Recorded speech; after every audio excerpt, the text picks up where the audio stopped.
Hello, everyone. Welcome to Mystery Monday. I'm your beloved host, Stangalang21. Happy Monday. Hope all of you had a great weekend. Hope all of you are doing well, are in good spirits. Welcome in, Caden.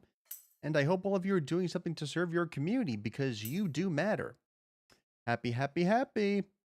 All right, I'm sorry I'm a little late. I was troubleshooting my stream elements. For some reason, it was failing to generate the YouTube API. I do not understand why that was, so it should be all corrected now, if I'm not mistaken. Just a little bit of a glitch. So, the end of September is near. This might be the last time that I play Sherlock Holmes for a while, because I'm going to be start playing spooky games for Spooktober, and that will start on Wednesday. Hopefully, we'll get to check out Dying Light the Beast, so stay tuned. But for now, let's play some more Sherlock Holmes. Let's go. Let's rock and roll. I'm glad you're doing happy. Let's get on the case then.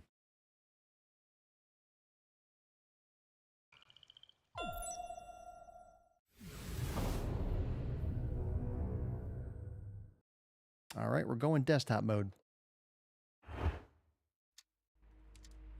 Okay, I'm trying to remember what case we were on last time. Oh, the fate of... Wait, no, it's... The Kew Gardens, that's it. Yeah, it's the Kew Gardens drama. The person who died of poisoning due to a poisonous plant. So that is what we are doing next. Well, let's put our thinking caps on and see where it goes from here. Alright, so what was I doing? Oh, I looked in the lockers, that's right. So, find the stolen plants, find the plant used to kill Mr. Montague Dunn, find out who killed him, meet Miss Margaret White at the seed house, and use Toby to track the strange scent from the laboratory. So, we have a lot that we can do here. I think we have examined pretty much everything here. Oh, okay. That's fine. Enjoy. I met up with one of my college professors who used to teach me music 13 years ago. So that was pretty cool. Small world. So let's see. What do I have? Oh, I have a lot of stuff. I still have the keys for the garden. I still have dialogue options. Yeah, it was amazing. That's pretty cool. There's a sculpture. There's also the Kew Gardens. So we can still find one more room to unlock. Maybe the nursery? Locked. Oh, the nursery. All right, Caden. Safe travels. See you when I get back. Let's check out this place, shall we? Maybe there might be something that we could possibly use. Then again, I don't know. But we'll take a gander. There's a work desk. A thesis written by Martin Hamish. Thesis. A glasses case. Oh. It is empty. This area serves as Martin Hamish's office. Huh. Oh.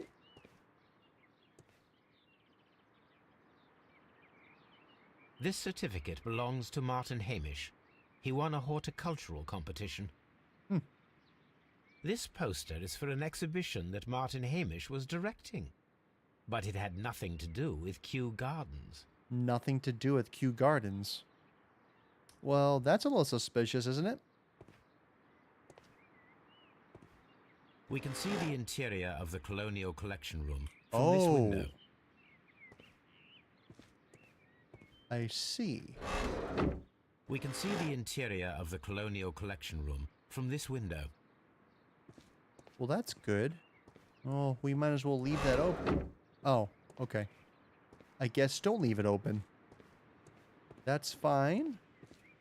That's absolutely fine. What should we do next, Holmes? Uh-oh. Okay, I want to make sure I can get by you.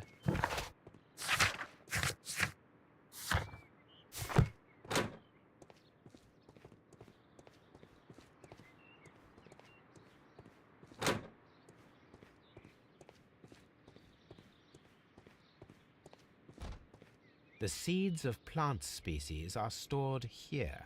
Hmm.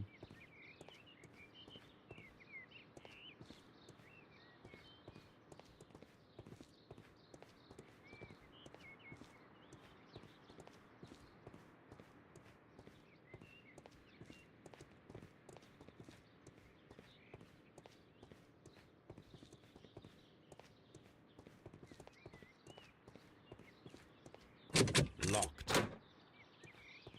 Not anymore. Open.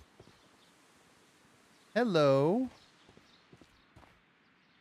Margaret. Good day to you, miss. You have some very beautiful plants here. Why, thank you, sir.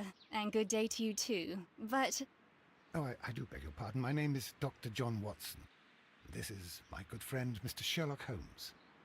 I am honored to make your acquaintance, gentlemen. My name is Margaret White. Excuse me, but are you Sherlock Holmes, the great detective? Yes, I am he. I am What a he. pleasure to see you here at Kew Gardens. Are you working on a case? Let's get a good look at you. Expensive perfume.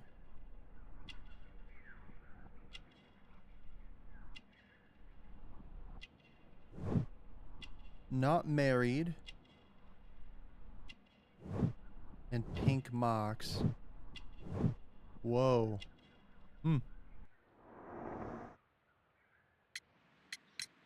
Yes, a theft of plants that took place here a few days ago after their most recent exhibition.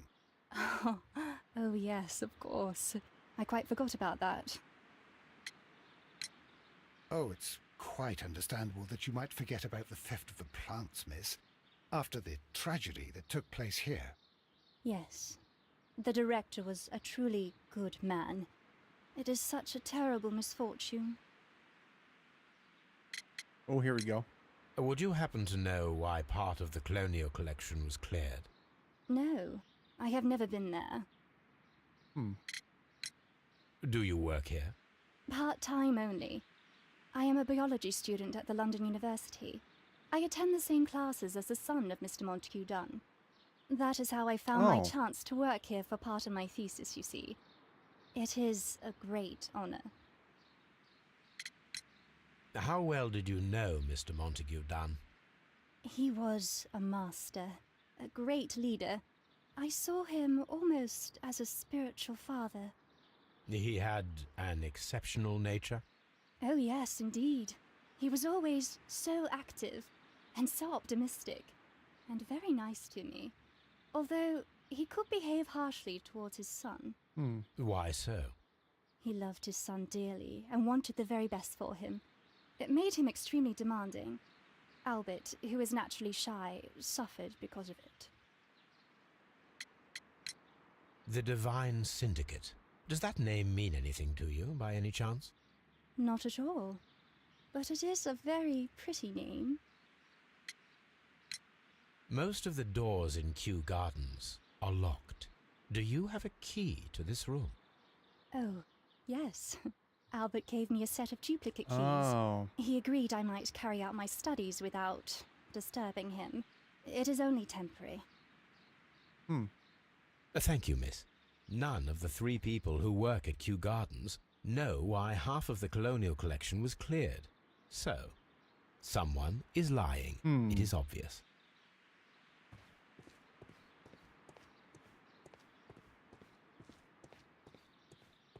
Someone is lying.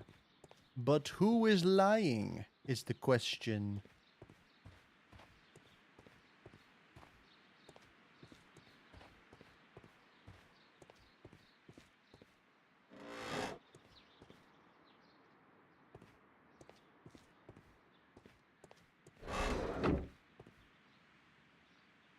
Materials for college study. They belong to Albert. These leather gloves are new and of good quality. They do not appear to have been used. This place serves as Albert's office. A book about ships. Nothing at all to do with plants. That's weird.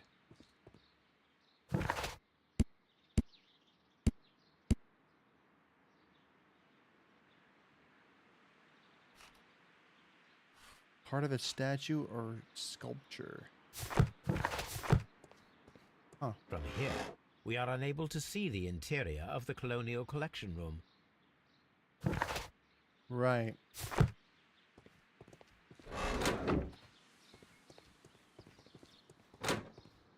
But in the nursery we can, right?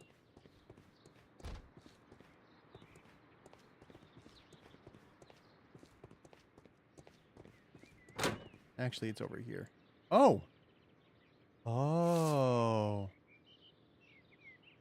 Interesting. It is a bust of Montague Dunn.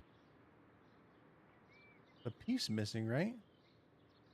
I am curious if the marble Oh. that we found will fit this place. I think it will. Here it is. Perfect match. The marble fragment that we found in the Colonial Collection Room is what they have in common. Huh. Well, that's interesting.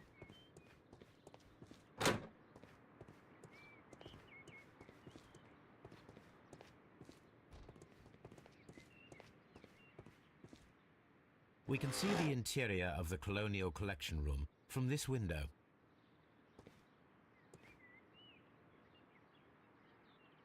A thesis. A glasses case. Hmm.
Time to do some research.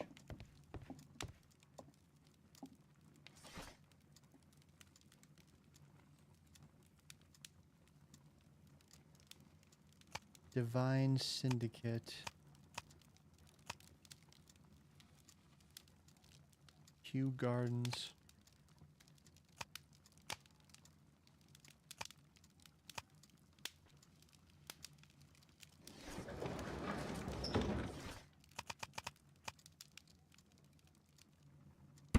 Scandal. The Divine Syndicate Club, followers of the God King Trawan, situated on 48 Grosvenor Street, Carlton Road, protectors of plants and more particularly trees, are currently the subject of an administrative investigation. The leaders of this organization are suspected of financial malfeasance. It may be that this investigation will lead to charges of judiciary. Meanwhile, many voices have risen high against this inspection, denouncing the state. In fact, this private organization, which has given at its goal the defense and protection of nature, at which incorporates many persons of influence, including political representatives of the opposition party. Here it is. And here is the Divine Syndicate's address. Perfect. It is time to find out what they have against Montague Dunn.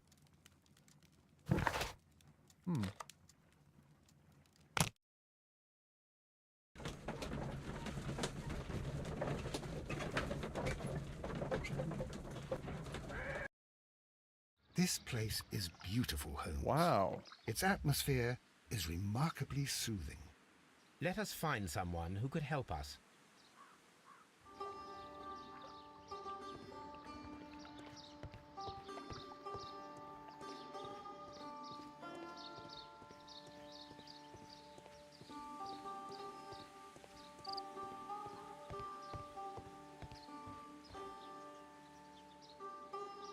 Good day to you, sir. My name is I am exalting the sap. A while can you wait? From the trace of elements and moreover from the quality of the ambient geotropism it depends. Therefore, please, mind my gravitropism, its balance, Do not disturb. Disturbed is most definitely the word. There. Completed is the symbiosis. Welcome you are. To introduce myself, I am the Green Grand Mystic. The Green Grand Mystic himself. This is me. Who am I speaking to? We are two gentlemen who are extremely interested in the vegetation philosophy that is advocated by this establishment. Listening to you, I am.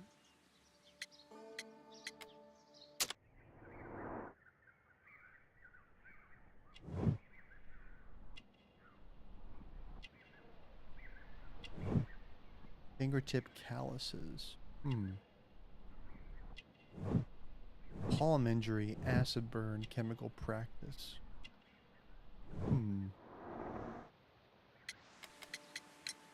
We should like to take a look around, to immerse ourselves in the wisdom that emanates from here.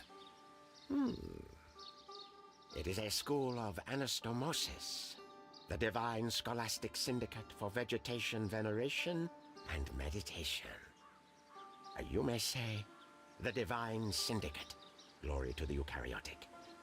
Only true devotees, those whose hearts are ready to spermatophize in sharing of knowledge, are permitted to physically enter our vegetable kingdom and its wisdom.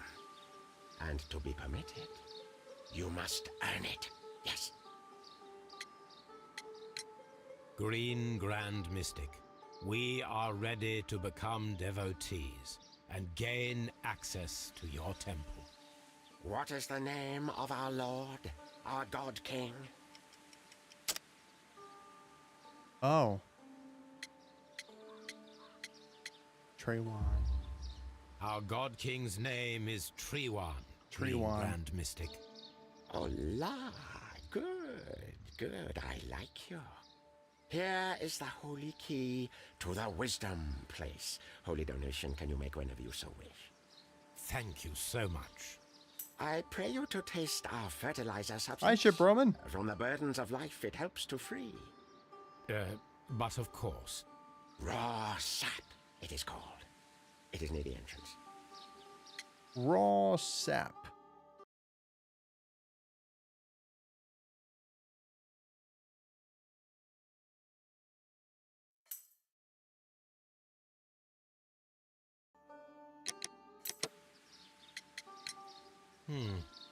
We visited Kew Gardens, and we found your symbols on their flower pots.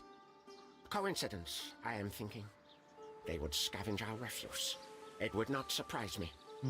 It was merely an observation. Well, we will leave you to your meditation.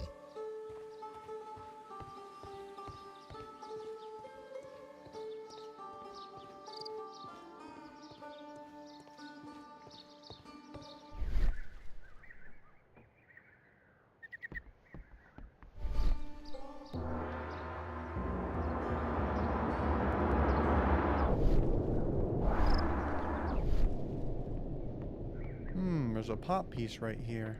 A fragment of a flower pot. Fragments of a flower pot. It fell down here. What the heck?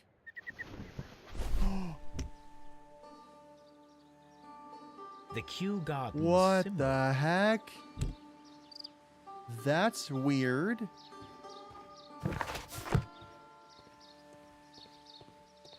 Did someone try to cover that up?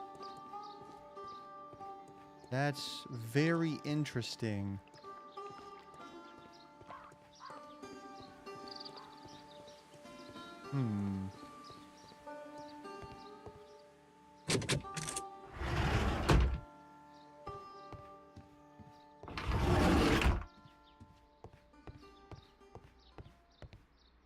That should be the raw sap that the Green Grand Mystic spoke of. The cocaine? It is rather delicious. Oh. And of an excellent quality. My word, Holmes. Their sap is like a Oh form my of god, cocaine. I called it. I called it, man. I said it was cocaine. I did. Drugs. There's a cage.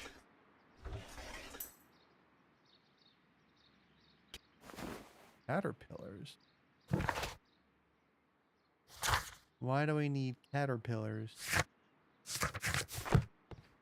Maybe something wants a welcome snack? Perhaps? A tropical plant. Nothing of interest. A tropical plant. Do not touch. A tropical plant. A tropical plant.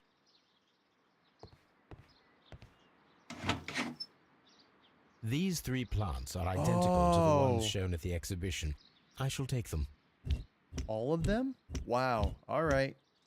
Don't even ask permission, I suppose. A tropical plant. A tropical plant.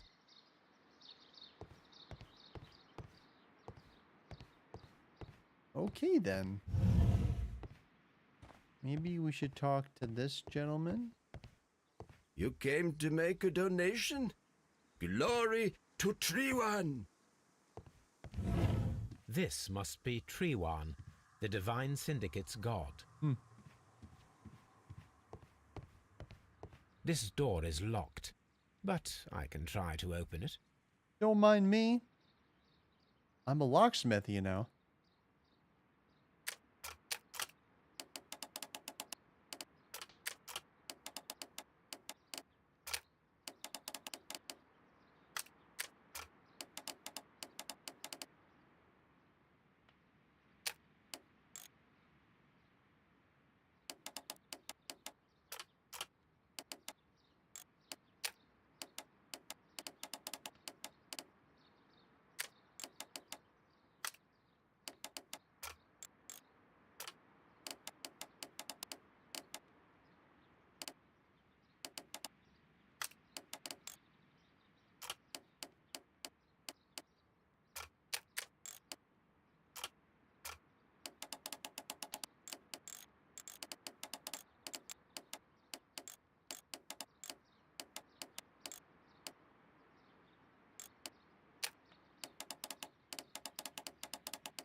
There we go.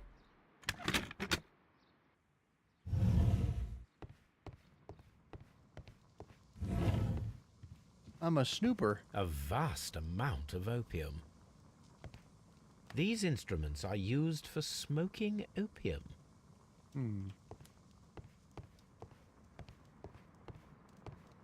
That would be enough to perform the most difficult of chemical experiments. A vast... Oh.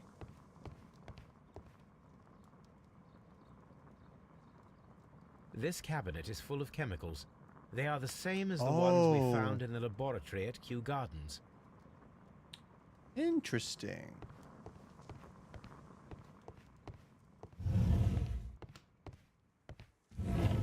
Praise the grand tree. Praise it. The list of plant friends and benefactors, lawyers, well-known manufacturers, political leaders.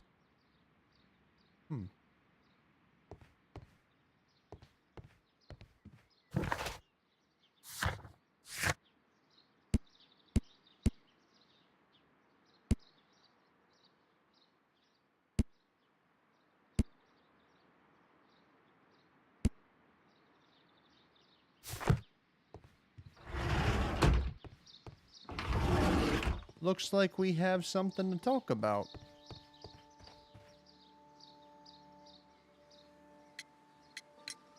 Do you have friends at Kew Gardens? None. Not worthy there.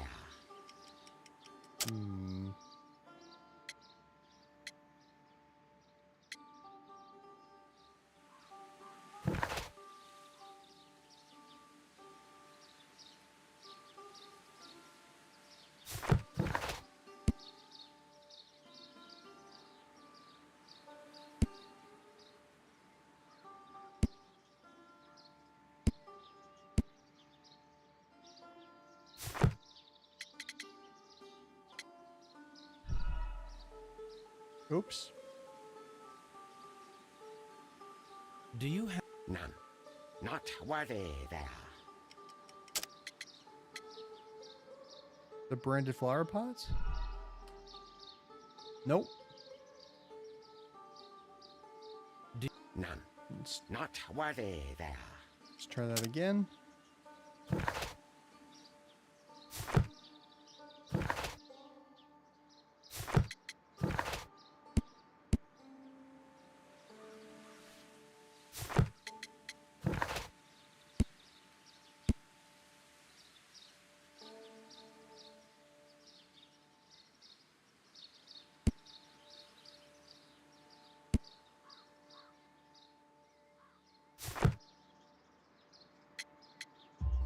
Oh, there we go. Nevertheless, we have seen Kew Gardens flower pots in your yard. How could they happen to be there? What? Our sacred place you permitted yourself to search? Sacrilege. No, really now. There was a theft of plants at Kew Gardens a matter of days ago, and we believe the pots we found here may be connected with it. Please tell us, were you involved? No. Those plants were ours. They had stolen them from us. How so? Their director, Dump, I believe. Done. Yes, that's what I said. He borrowed from us 3 of our sisters for the exhibition at his greenfly-infested gardens. But he never gave them back to us. Excuses and imbecility. So we went in and saved them. I see. So, if you stole those rare plants from them, then it means... Ah, I get it. Bravo, Holmes. I think the case is solved. No, we did not steal. We saved. Well, as a matter of fact, we were unable to find our 3 plants. I beg your pardon. And yet you took all of the exotic plants from the stand. They had disappeared. It was the least we could do. They stole our sisters, and so we stole theirs. Well, we will leave you to your meditation. Well, that's interesting. Looks like we have some things to talk about back at the other location.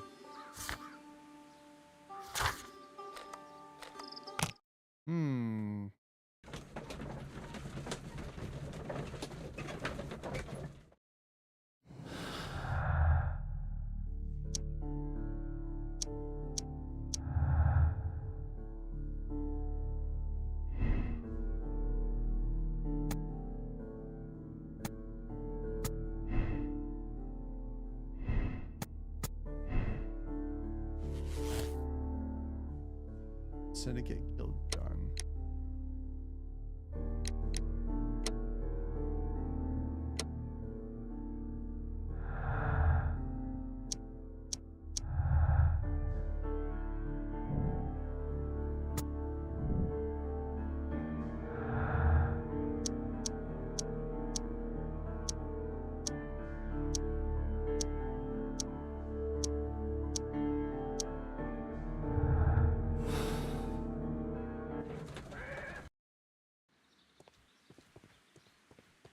Here we go. Mr. Hamish, was someone from your family connected with Kew Gardens? Family? No. I'm the only one with a passion for botany. Hmm.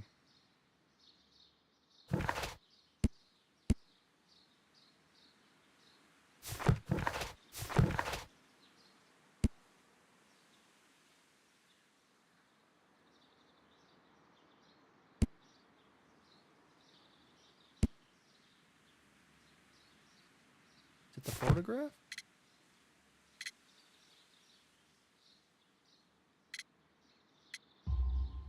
I do not think so. This photograph of you and your father at Kew Gardens suggests the opposite. But you have no right to. Do tell us more about your father. He was, indeed, the greatest botanist of his time in the British Empire. He worked together with Montague Dunn until the end of his life. He brought me in at the age of 12. Did he get on well with Mr. Dunn? No, I couldn't say that. They expanded Kew Gardens together, that was all. And it was all my father's work, for Dunn always lived the high life. So Mr. Dunn was not helping your father? Oh, yes, he provided the financial support. And as far as he was concerned, that fulfilled his role. But the worst of it was, he declared himself as the master of Kew Gardens. Fame meant nothing to my father. So it was easy for Mr. Dunn to take all the credit. There is a bust of Montague Dunn in the nursery. A bust? Oh, that old thing. Further proof of that outrageous ego of his. But why in that room in particular? Oh, I don't know. It has always been there. Uh-oh.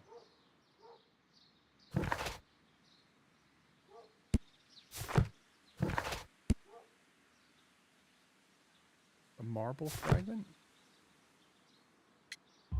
Yep. It is strange, because I recovered a fragment of the bust inside the Colonial Collection Room. Really? Oh, well, so I am mistaken. It ought to have been removed during the cleanup. This room is so small. Do you know who moved it? I have no idea. Surely Mr. Dunn requested it. Do you have any more questions like this? Because fragments of rock are not my responsibility. Evidently. Thank you, Mr. Hamish. I guess we better find Albert. There he is. I perceive that you are passionate about the Royal Navy. Passionate? No, not really. I like ships, that is all. Are you quite sure? You do not seem to be so interested in plants. Yeah. It's difficult, that's all. My future is here. It has never been about anything else. Nope. Albert's hopes, right? Yep. And yet I know that the Royal Naval College rejected your application. Ah, you truly are as clever as they say. Yes, that's correct. And in fact, my father was strongly against the idea. He did his best to ruin my plans, although I almost did succeed. But my dreams were shattered, Mr. Holmes. Thank you, young man.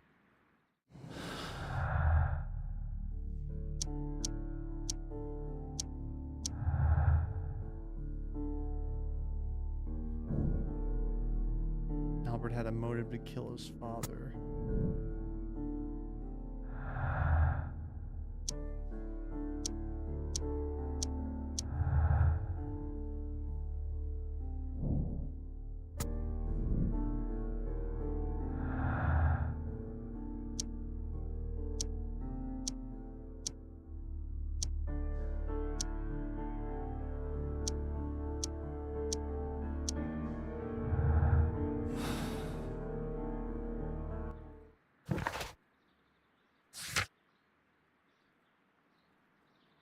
Let's go get Toby. Back to Baker Street.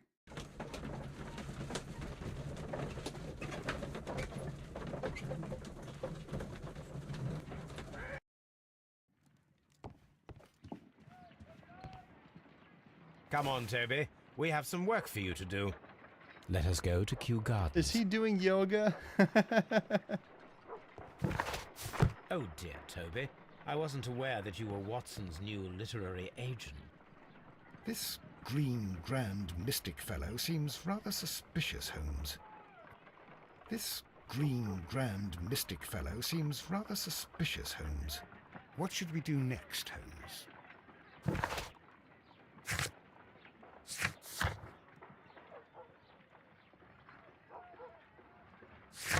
From the laboratory.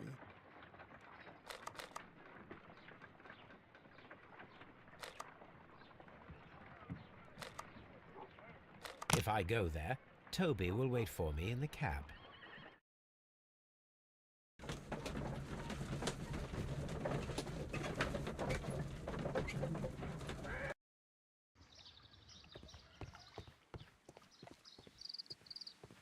All right, Toby, let's go.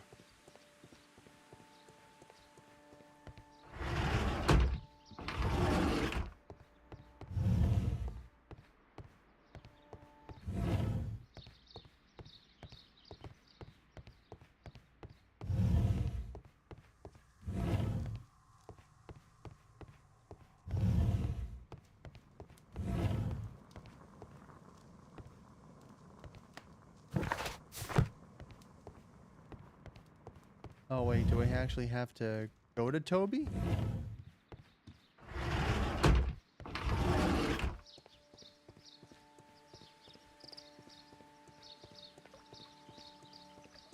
Wait, where is Toby?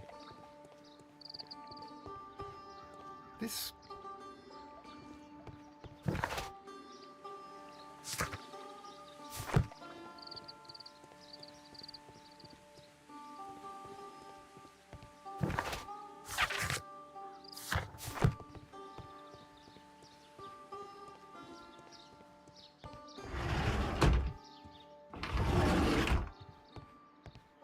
Do do do do.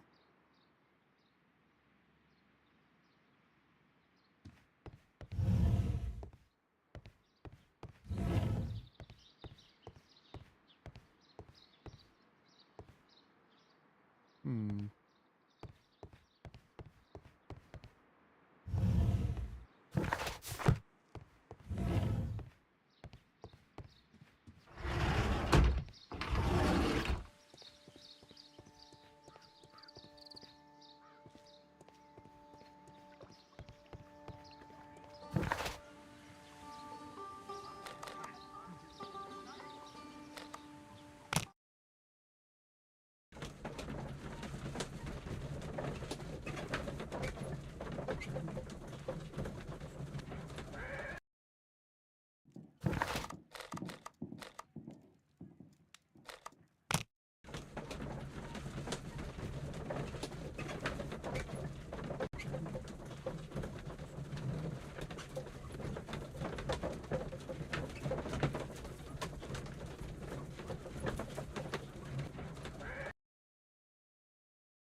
Let us take Toby Here we to go. the laboratory.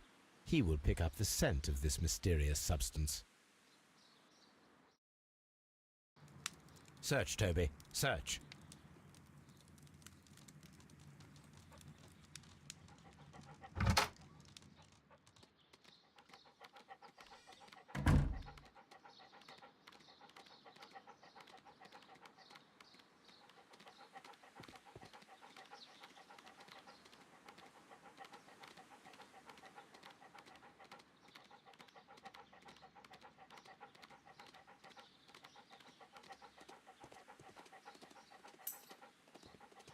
Jay Luke, good to see you. How you doing? Uh-oh. What? Congratulations, Toby. Now let us see what you have found. Oh. What? This is the bottle that was used in the laboratory. It was buried here. What the heck? There is still some liquid remaining in the bottle, with gold flakes. A tiny caterpillar. Oh. Not surprising to see one in a garden, but at the bottom of a bottle. Interesting. Time to perform an analysis. Back to Baker Street.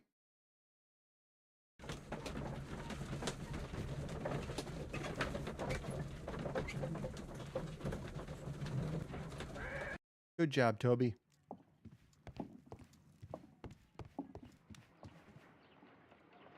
Let us determine just what we have found here. Let us pour liquid from the bottle into a test tube to perform an analysis. This is the bottle that we found hidden at Kew Gardens. Let us use a pipette to take a sample of the liquid and fill a test tube.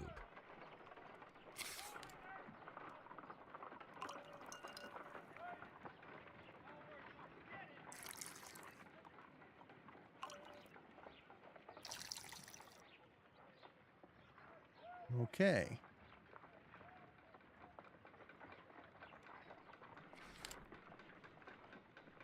A colorless, water-based liquid.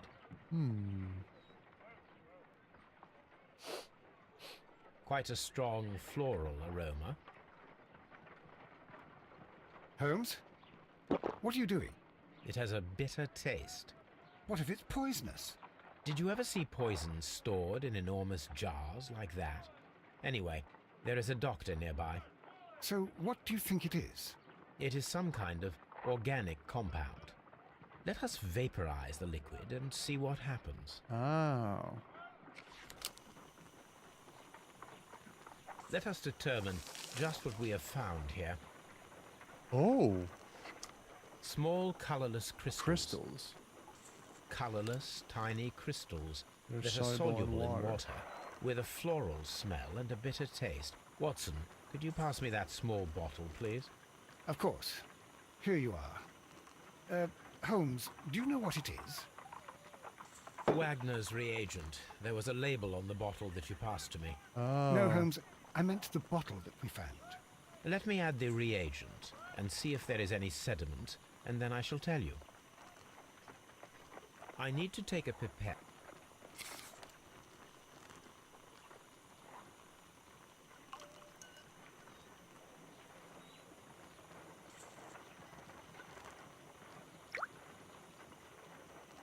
Oh, it changed. Red sediment, just as I Red sediment. suspected. This liquid is of organic origin. It contains some alkaloid. Oh. Most likely it is unstable, and that is why there is a quantity of gold dust to prevent contamination. This mixture is probably a fertilizer. Someone was carrying out unusual experiments in the garden's laboratory. Interesting.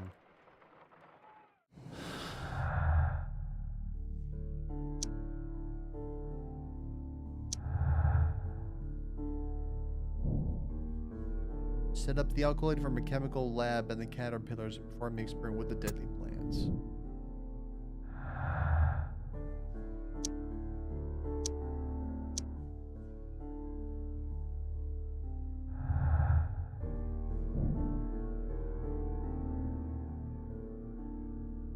And the caterpillars. Okay. According to the deadly plants information, in order to perform our experiment, we will need fertilizer and food. Caterpillars should do nicely. Which I do have. According... Oh. I thought I got caterpillars before. My analysis table. According to... Didn't I get caterpillars at that other place? Or... Okay. You know, I thought I got the caterpillars, but I guess I didn't. Maybe I gotta go back.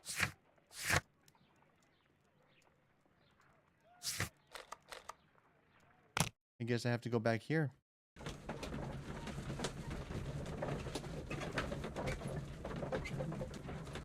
Something tells me I took the caterpillars already, but maybe I was wrong.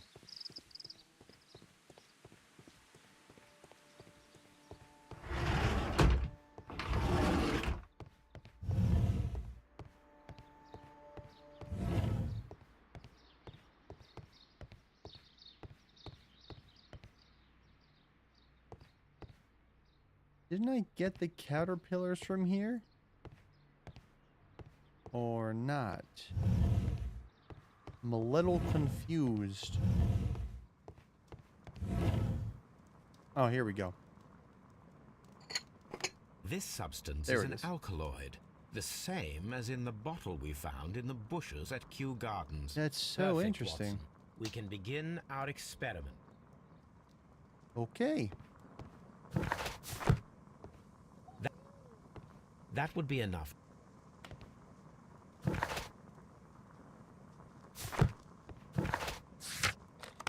I guess we're going back.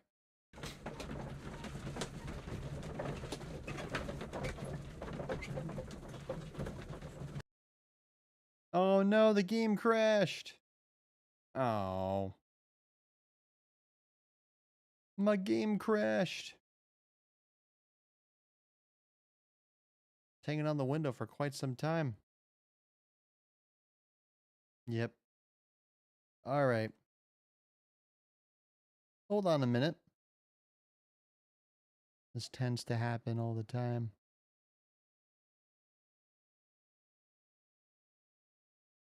Just wish it didn't have to crash. Well, can't really control it, so I'm glad the game saves.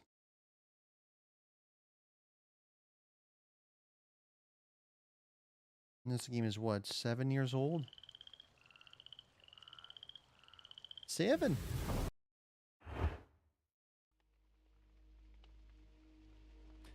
All right, let's try this again. Let's perform the experiment.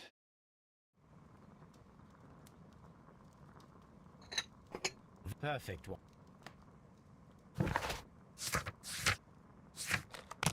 Back to Baker Street.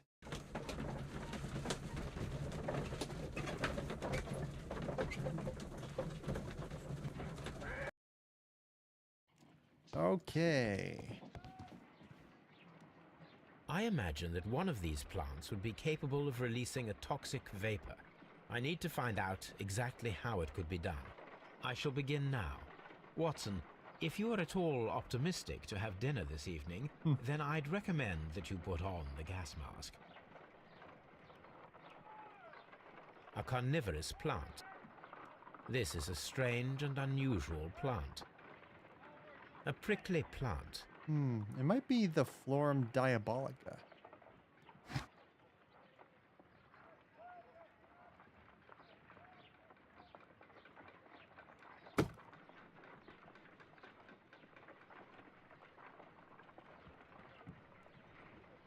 Oh, I see caterpillars, pin. A prickly. My word. Oh. It shot a spike at me after I stabbed it with a pin. I imagined that its reaction would be ferocious if I increased the strength of my attack. Increase the strength.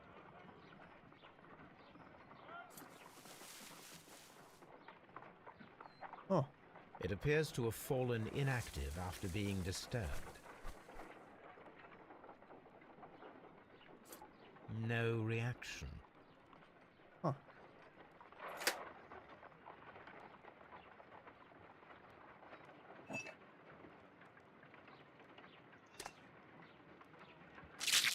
Oh.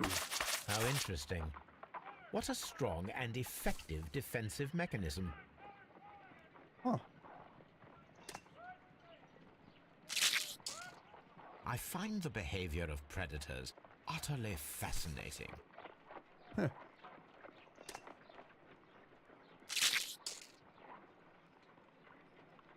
Wow.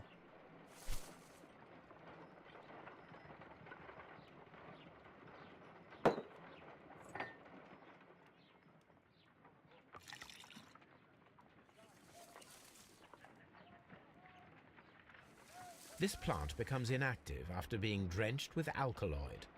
Huh.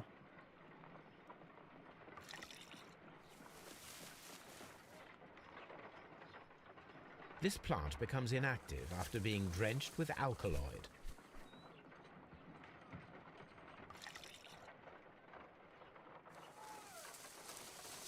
Oh. It appears appears to open after being soaked with alkaloid.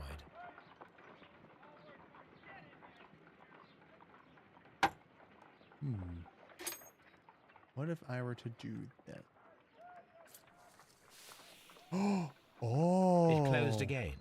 I believe I saw a small cloud of gas. I wonder what secrets this plant is hiding. Perhaps if we agitate it to a greater extent whilst it is opened, it will reveal a little more. I am interested in what might occur if the prickly plant should shoot at it. Huh.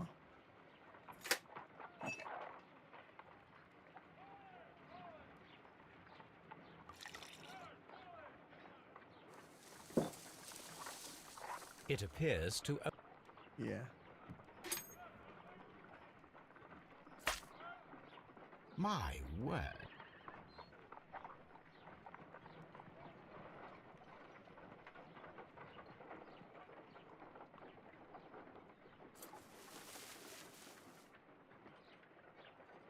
It appears to have fallen inactive after being disturbed.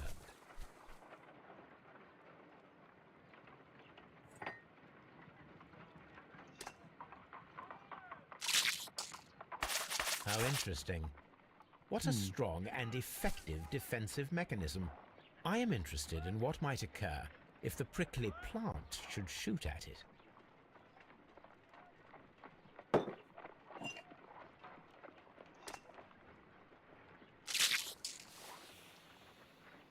It closed again. I believe I saw a small cloud of gas. I wonder what secrets this plant is hiding. Perhaps if we agitate it to a greater extent. I am interested. So do it again?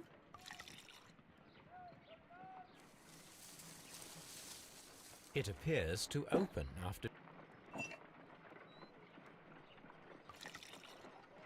No reaction.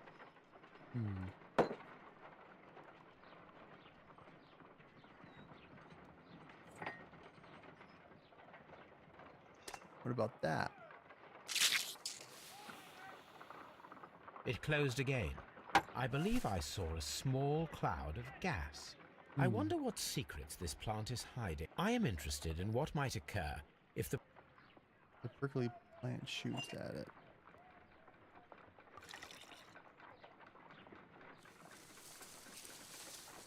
It appears to open after being...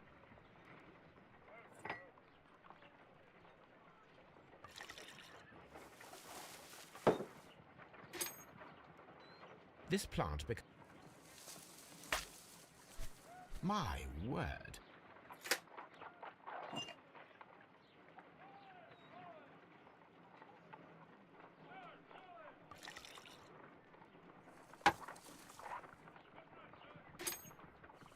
This...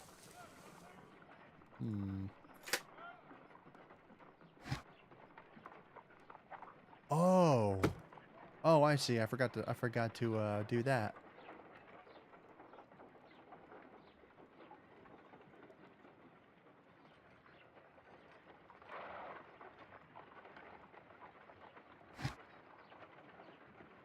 Oh, I see. I got it.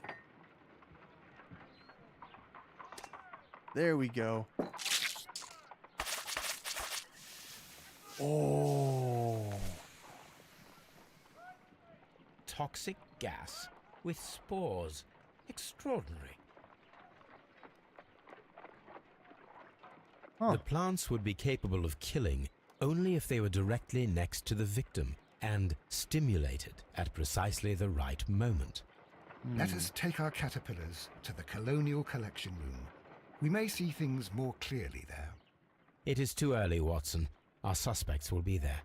Let us investigate Kew Gardens one more time and ask some questions.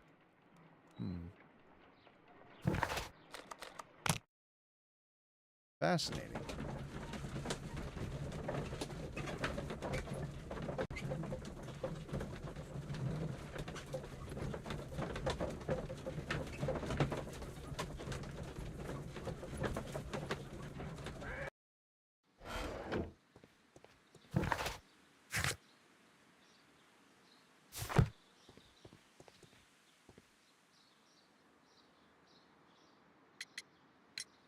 Can you tell me if you saw Mr. Montague Dunn on the day of his death?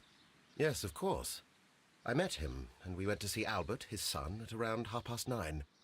He appeared quite calm. What were you doing on the morning of the accident? After paying multiple visits to Albert, I had a little talk with Miss White. Then I returned to my desk to complete some paperwork. Suddenly I observed that Mr. Dunn was not feeling well, so I ran immediately to fetch Albert.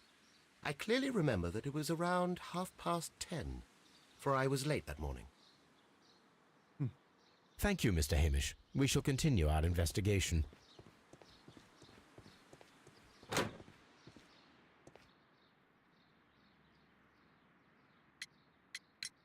Your father's death does seem highly suspicious. What were your movements here on that day? Suspicious? Well, I was working in the seed house, taking care of Lysa something, or Lear Pontus, or... No, wait. Ah, these Latin names. And I spent so many hours trying to memorize them. Did you see your father that day? Yes. He came here with Mr. Hamish for his weekly visit. There was nothing unusual about that. And then? Nothing. They stepped out to the backyard. It was perhaps 20 minutes before 10 o'clock. Then about 10 minutes later, I saw my father heading for the dry tropics room while Mr. Hamish returned here. And Mr. Hamish and Miss White, what were they both doing that morning? Mr. Hamish visited me a couple of times. I also saw him returning from talking with Miss White, and that was at 10 minutes past 10.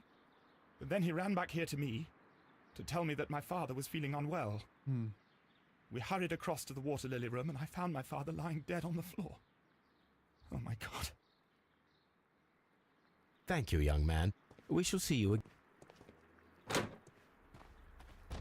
Okay.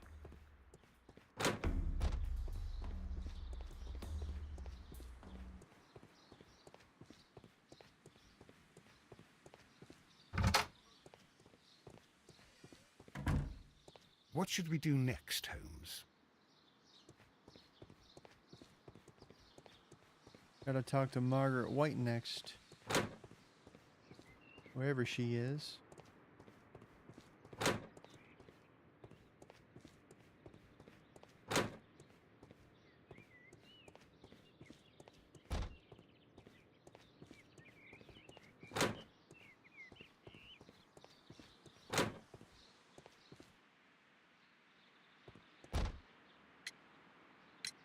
Can you tell me what Mr. Dunn was doing upon the day of his death? I can, but there is nothing very special to say. I was in the laboratory when I saw Mr. Dunn heading towards me. Tuesday is the day of his weekly visit. It was supposed to be at 9, but he was 10 minutes late, as usual. And then? Well, he came in to say good morning. Then I saw him spend 2 or 3 minutes by the plants outside the laboratory. After that, he ran out in the direction of the nursery, where Mr. Hamish was working. He was always in a rush during the inspection, you see. I would pity anyone who stood in his way. He was in a rush. And that was the last time you saw him? Yes. I stayed in the laboratory until 20 minutes to 11, when I heard the cries of Albert and Mr. Hamish from the large glass house. 10:40. I joined them as soon as I could, for I knew that something must be very wrong. What exactly were you doing in the laboratory? I was recording an experiment for my thesis. I only stopped my work once when Mr. Hamish visited me briefly around 10 o'clock. You say you were recording an experiment when the tragedy occurred. Might I listen to the roll? Certainly. Please do. You will find it in the laboratory. It is number 320. 320. Thank you, miss. Everyone has gone, Holmes. The way is clear.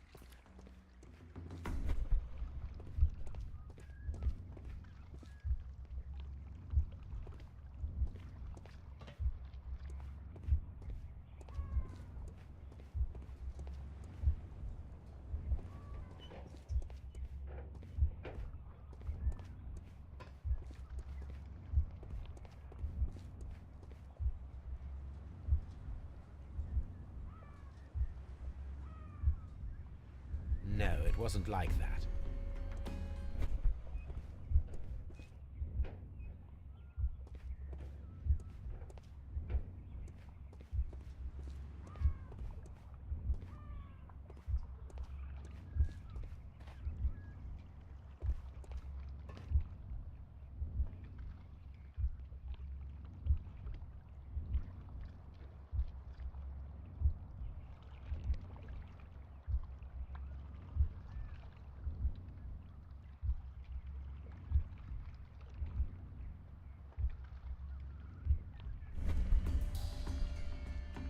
When Montague Dunn was standing close by the plants, the caterpillars were released and caused the deadly spores to activate.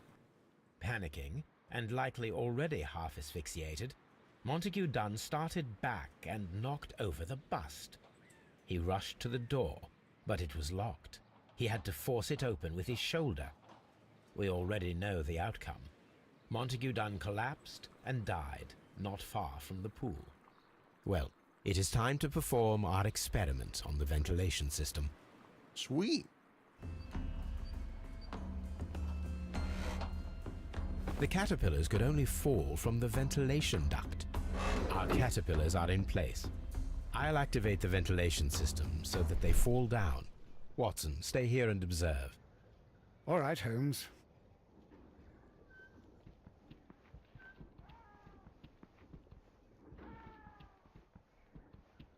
These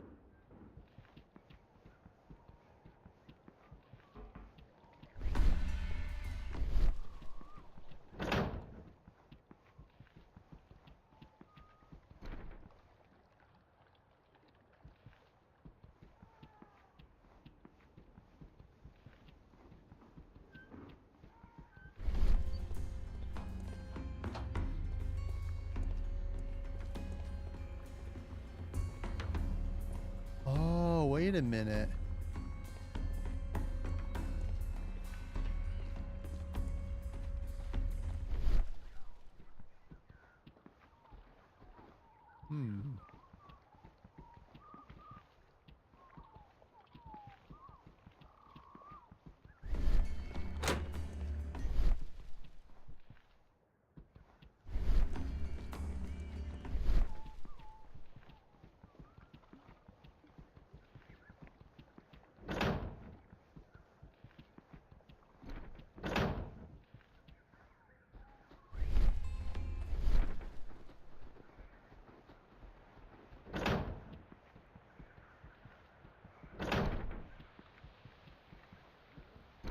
Oh.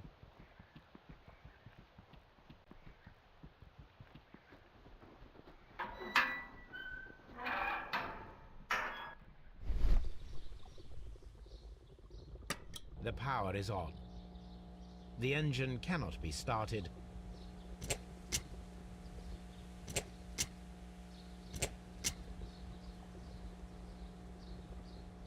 The engine has started.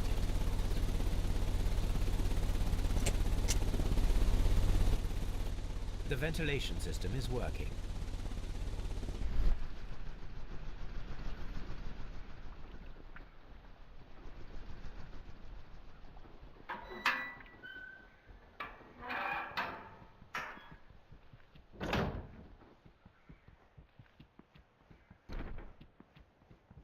From here, we are unable to see the interior of the Colonial Collection Room.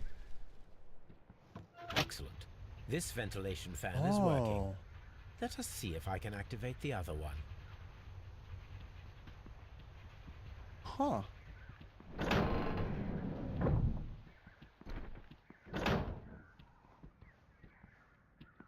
Huh.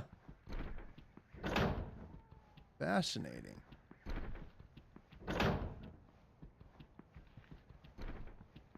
We can see the interior of the Colonial Collection Room from this window. Perfect. Now I just need to find Watson to check the result. Wow. It worked perfectly, Holmes. Bravo. Oh. Now, if you could just help me to get rid of these caterpillars. Perfect. Now we know how the murder of Montague Dunn was carried out, by activating both Albert's and Mr. Hamish's fans.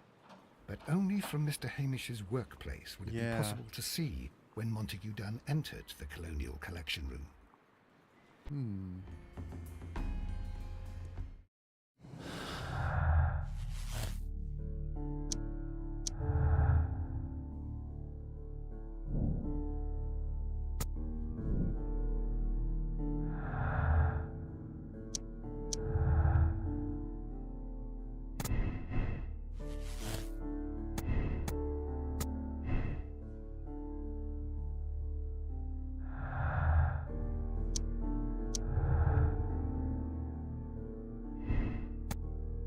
Miss White had biological knowledge to simulate the deadly plants, or the knowledge might not be enough to guarantee the correct reaction of the deadly plants.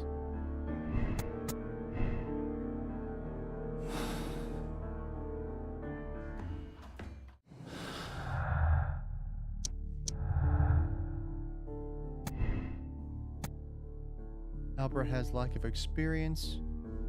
It's doubtful he could have learned how the plants might release their deadly spores, or he had the biological knowledge to stimulate the deadly plants.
Effect their arrest of Martin Hamish.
Let's go to Scotland Yard.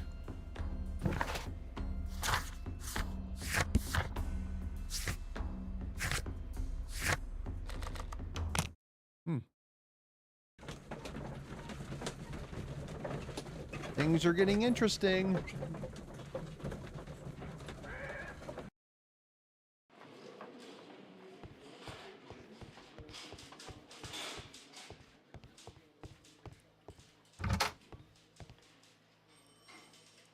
Inspector, I believe that Martin Hamish is guilty of the murder of Montague Dunn. Aha! I knew it. I'll send the lads around to arrest him. Very good. I shall wait to hear from you. Wait. Wait, did I already choose? Uh-oh.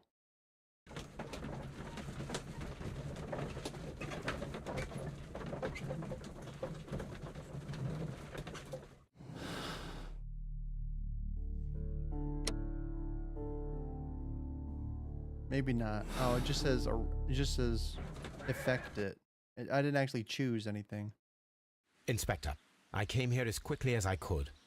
Martin Hamish is in the large glass house. There's no need to hurry. Okay. Mr. Holmes?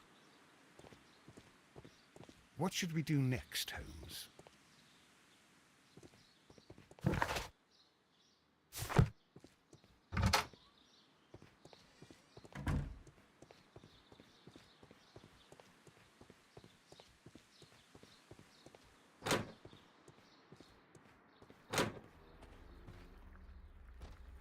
Holmes, my What God. the hell? Yes, we found him like that.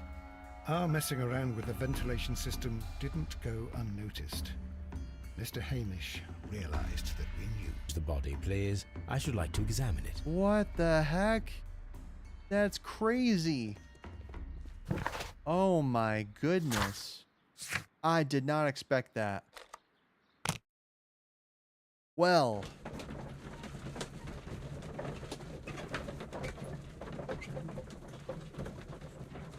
I had no idea that was going to happen. That came completely out of left field. Wow. Did not expect that. Oh wait. Is he here or is he at the... Is this not the right location? You said the reserve, right? Or do I have to go back to...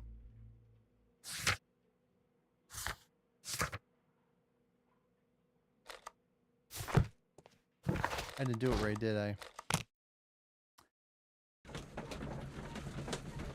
Okay.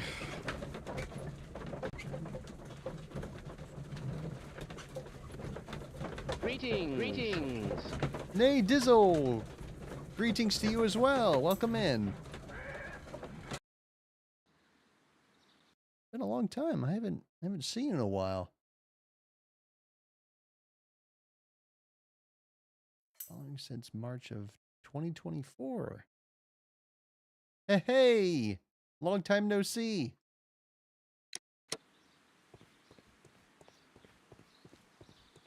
I'm doing well. Yourself? I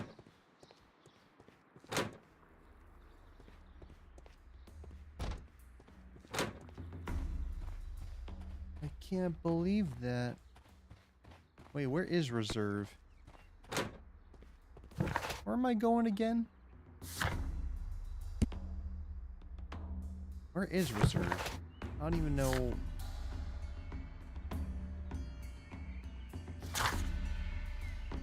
Reserve? Is it here?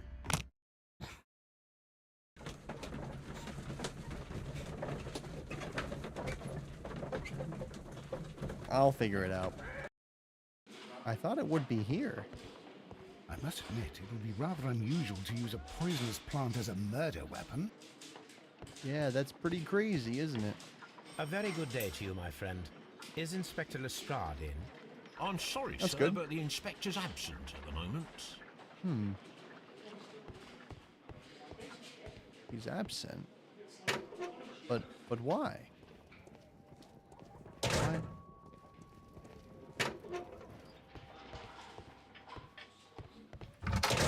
Absent. Locked. Locked. Hmm.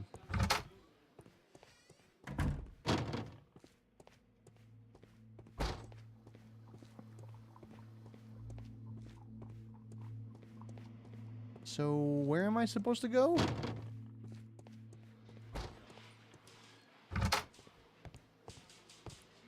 Locked. Locked. Said reserve. Am I a big dummy? Am I a big dum-dum? A very... I'm sorry, sir. I think I'm a big dum-dum. I must admit. I don't know where I'm going. This is usually where I... Maybe it is. I don't know.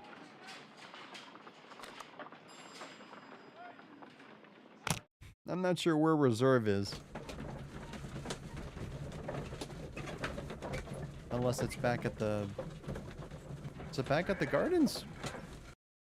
I might be not understanding something. I might be misunderstanding something. Hold on. Hold on.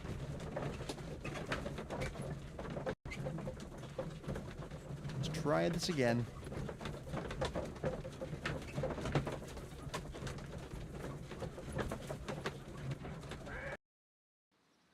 Okay, is there a map? Is there a map to this place? Oh, here we go. Oh, reserve is in there. Oh, I see. Okay. I got you. I get it.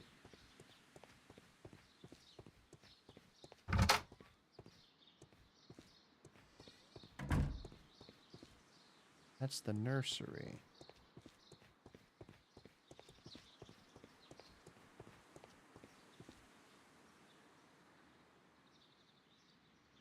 So it's toward the Palm House, right?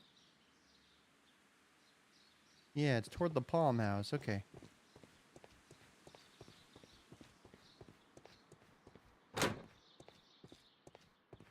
Here we are. The mark around the neck is very visible. He died instantly. Hmm.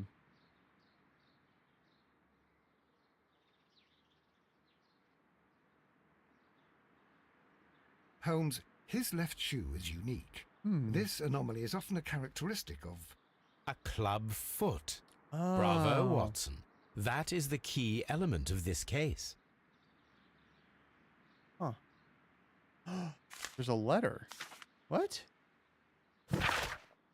Life has become a living hell. I find it unbearable.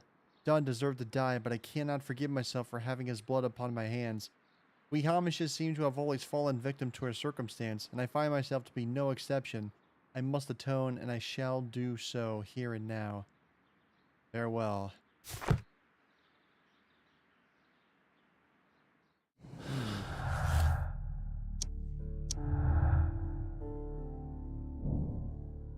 He was unable to run due to the tibial torsion on his club foot. We should find out if he had sufficient time to lock the door of the Kelowna collection room and activate ventilation system. Did he have an accomplice? Discuss with Lestrade the possible impact of new clues found in the body of Martin Hamish.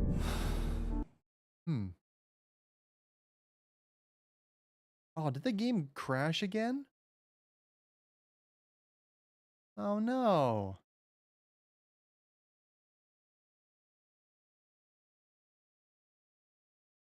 It seems this game has trouble.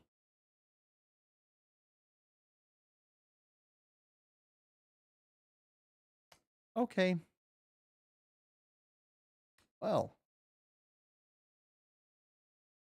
This is like the most times it has ever decided not to work and just completely just stop. I'm going to turn off game capture and then just go desktop. Because I've never had this game crash so many times before. And it shouldn't happen, but for some reason it is, and I don't know why. So we'll try desktop this time. Huh. Work with me, NVIDIA. Come on. Be gentle. All right. Let's try this again. We got to talk to the inspector.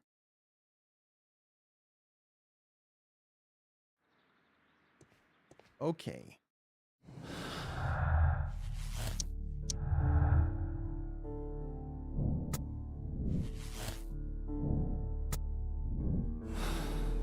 All right. We got to talk to the inspector.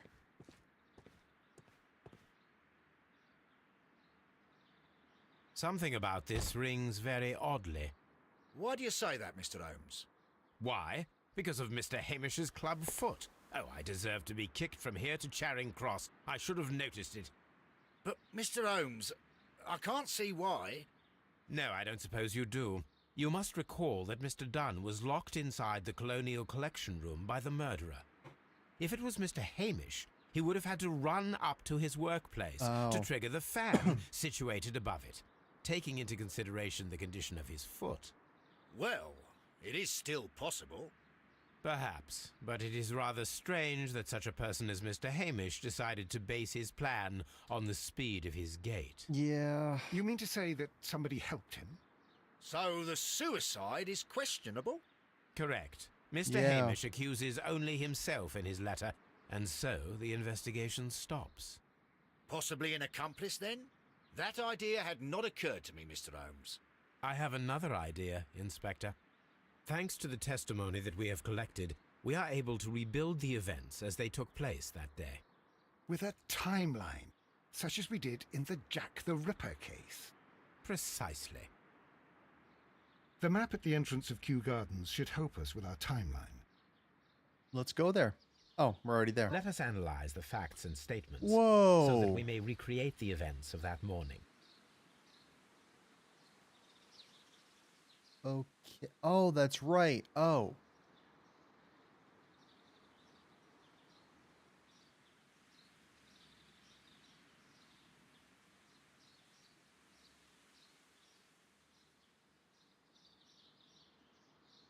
Martin Hamish and Montague Dune.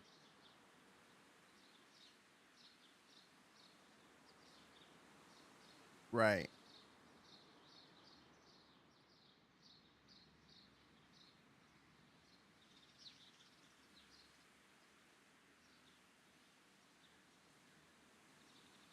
Okay. That's right. There was a whole timeline of the times here.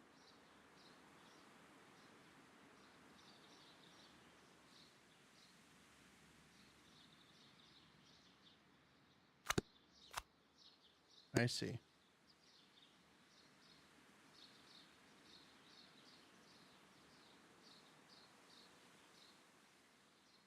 Albert in the seed house around 9:30.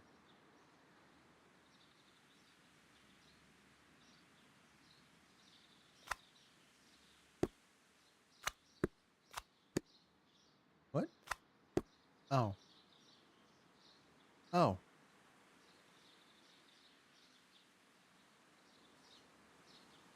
So 9:40 when Hamish and Montague went out to the backyard.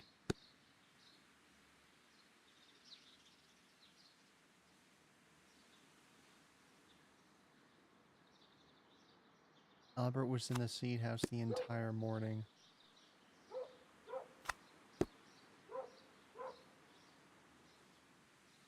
Okay.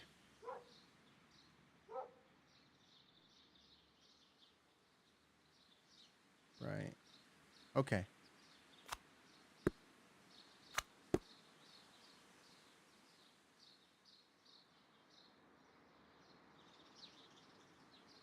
"20 minutes to 10.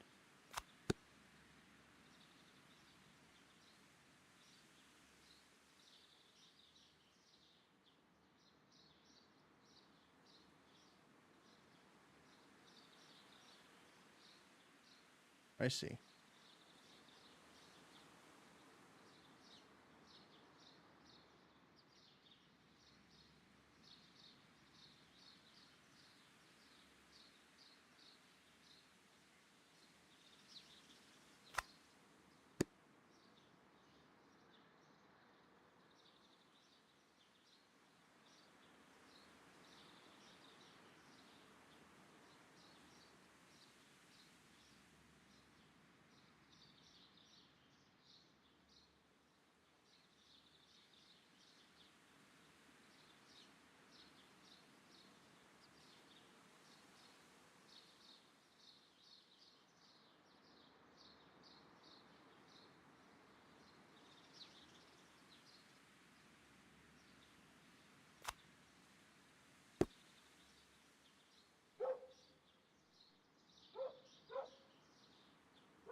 "20 to 10. And 50. Oh, wait. Oh, wait. No.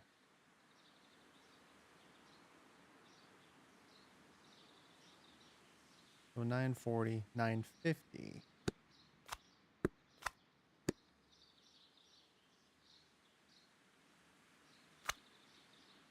20 to 10.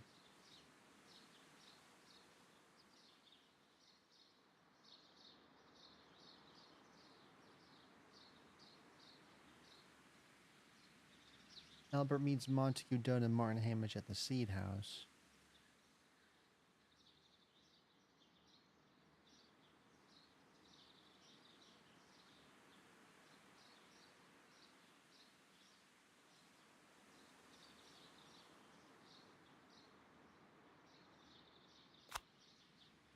Thomas returning from visiting Miss White at 10 minutes past 10.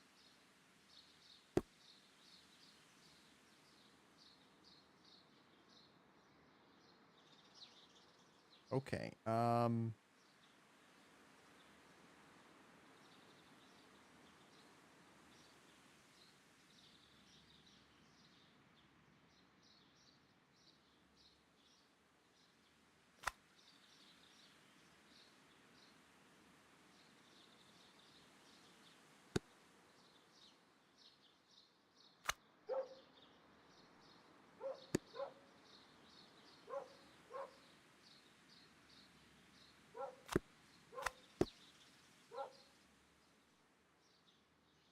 Albert was in the seat house the entire morning.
Hmm.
Do this over.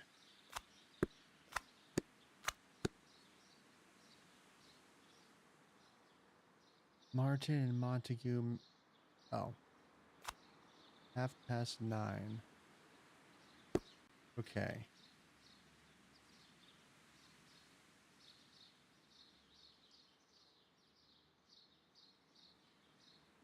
Right. So Martin,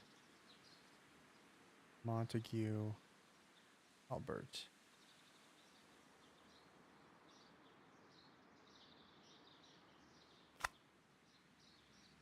"20 minutes to 10.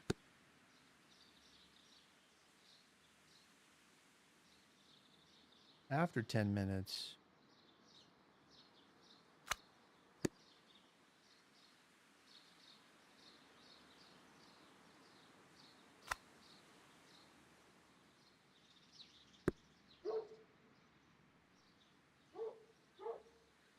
Martin Hamish had a conversation with Miss White around 10.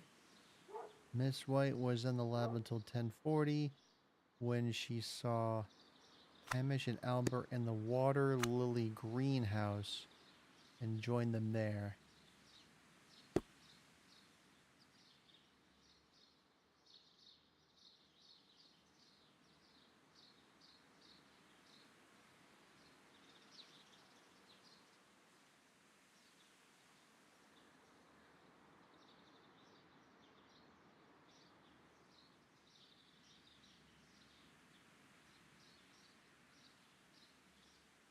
Albert saw Hamish returning from visiting Miss White at 10 minutes past 10.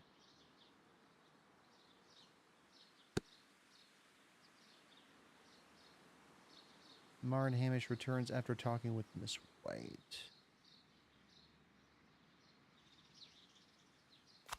10 o'clock.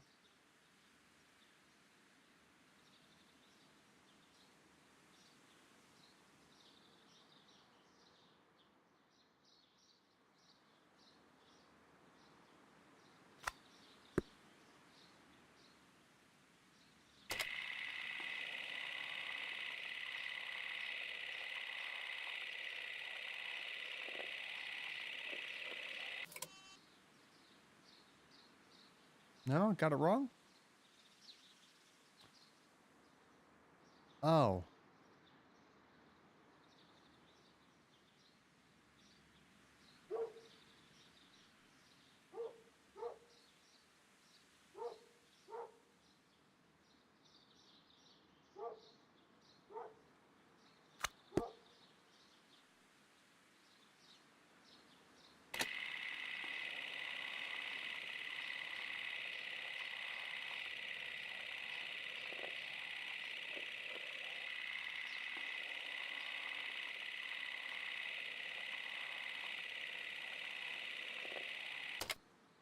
Let Oh. us summarize. Montague Dunn was poisoned inside the Colonial Collection Room. He forced open the door, which means that someone locked him inside there at 10:20. Martin Hamish was last seen at 10:10. This means that he has approximately 10 minutes to lock the door of the Colonial Collection Room. Given that he was club-footed, it is doubtful. Albert also has 10 minutes to lock the door of the Colonial Collection Room, which is quite enough time. Miss White was last seen at 10 o'clock, which means that she had approximately 20 minutes to lock the door. More than enough time. Perfect, Watson. Now, let us ascertain who assisted Martin Hamish in killing Montague Dunn.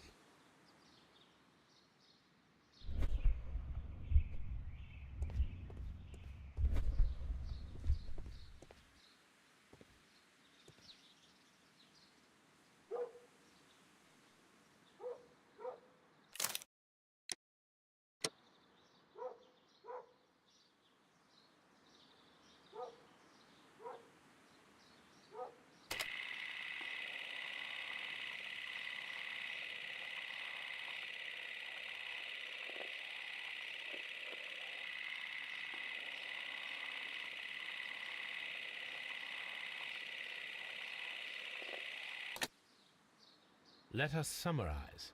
Montague Dunn was poisoned inside the Colonial Collection Room. He forced open the door, which means that someone locked him inside there at 10:20. Martin Hamish was last seen at 10:10. This means that he has approximately 10 minutes to lock the door of the Colonial Collection Room. Given that he was club-footed, it is doubtful. Albert also has 10 minutes to lock the door of the Colonial Collection Room, which is quite enough time. Miss White was last seen at 10 o'clock, which means that she had approximately 20 minutes to lock the door. More than enough time. Perfect, Watson. Now, let us ascertain who assisted Martin Hamish in killing Montague Dunn.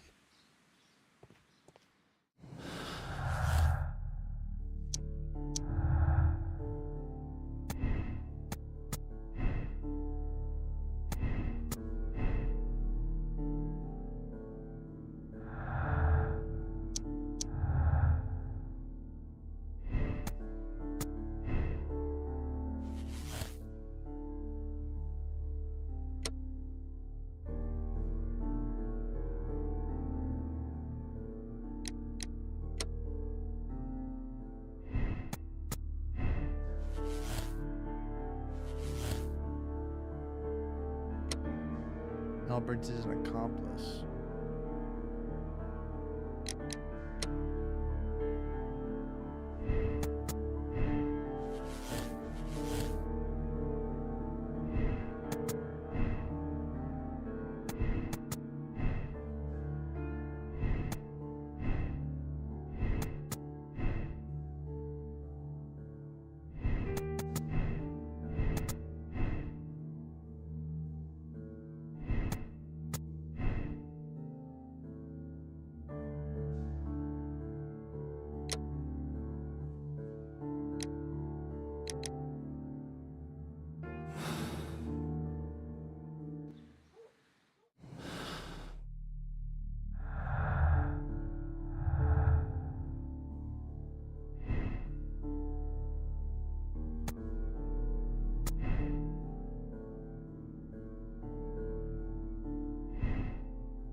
I think we're missing something.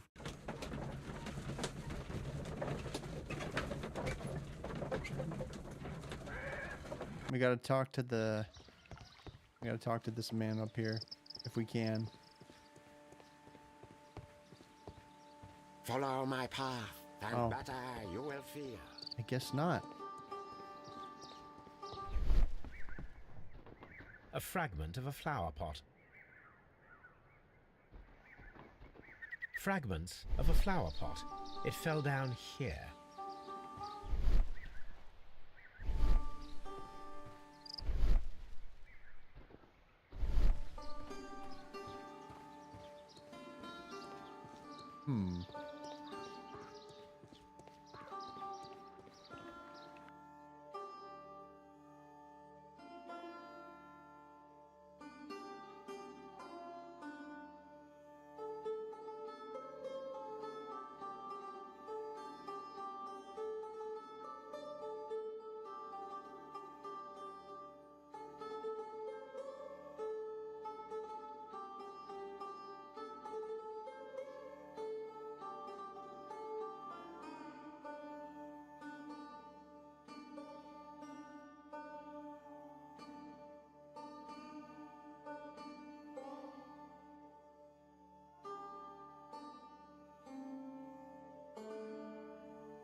still think we're missing something.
I guess she is in here. These young plants must be delicate if they are kept in the nursery.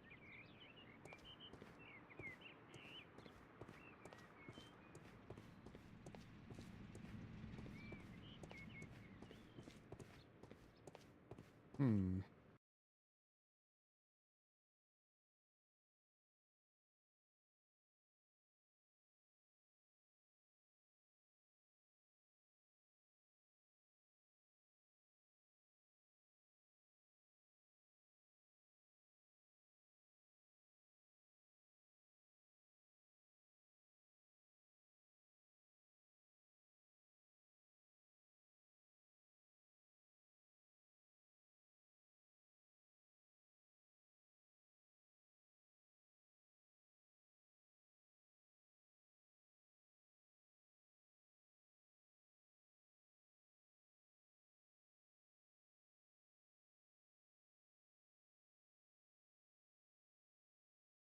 I'm hearing a lot of sirens outside.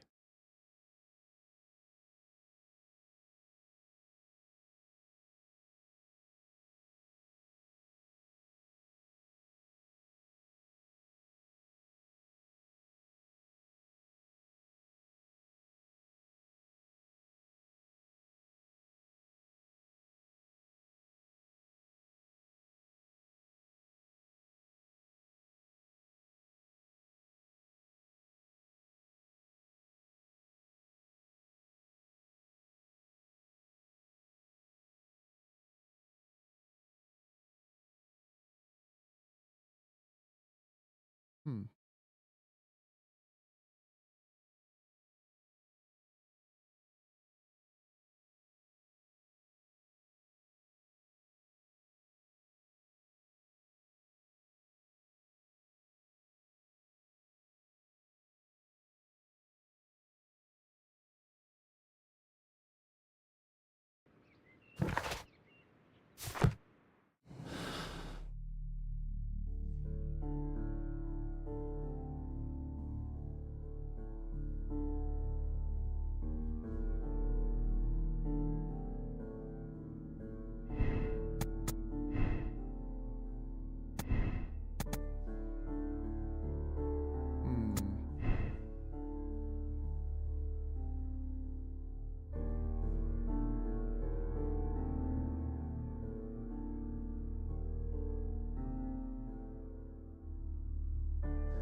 White is an accomplice.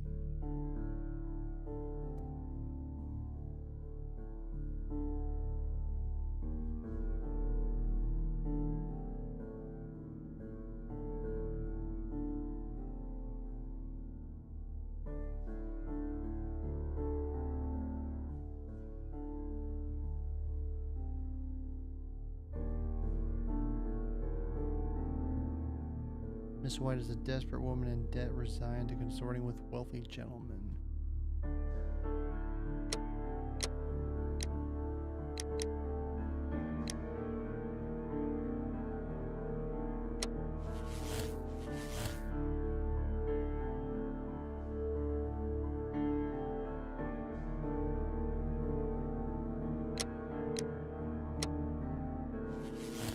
He did it alone?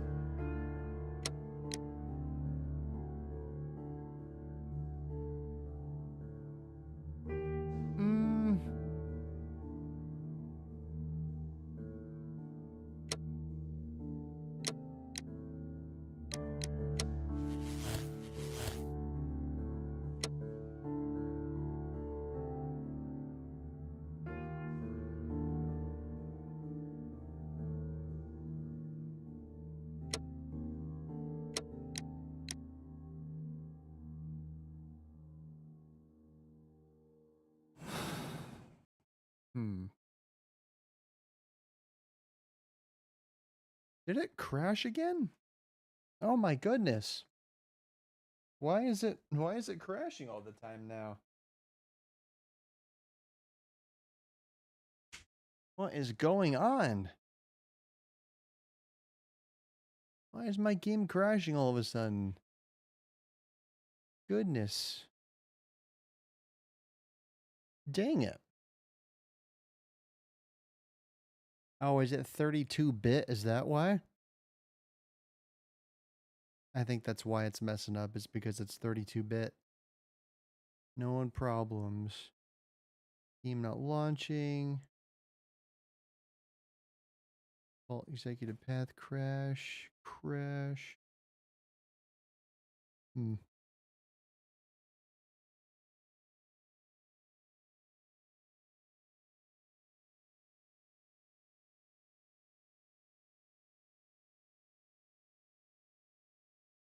Keeps crashing.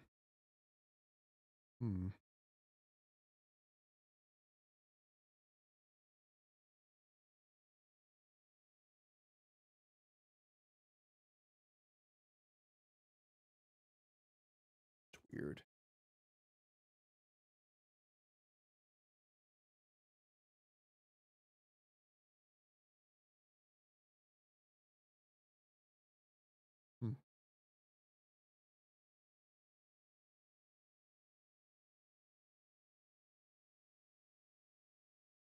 Am I using the latest graphics drivers? I could be. Maybe I could be. Nope, I am using the latest drivers. So it's not the graphics card.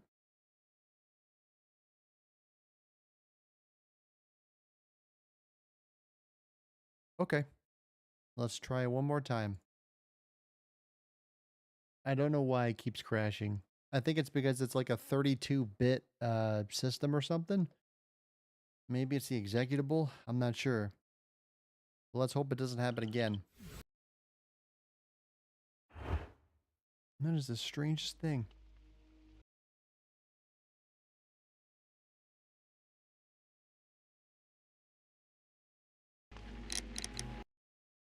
One more time.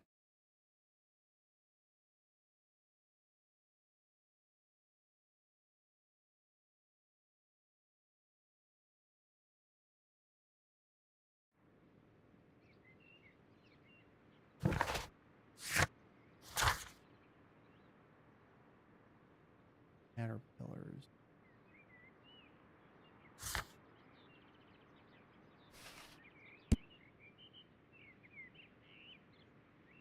Moderately wealthy.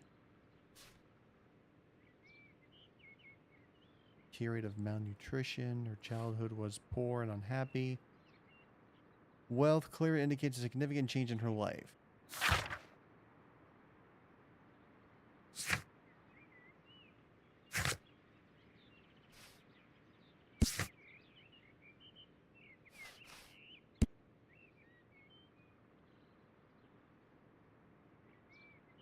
She had 20 minutes. 20 minutes. 20 minutes. All right. I know my decision. I know what to do. It's got to be her. You have 20 minutes to do all that. I'm going to say she's an accomplice. So...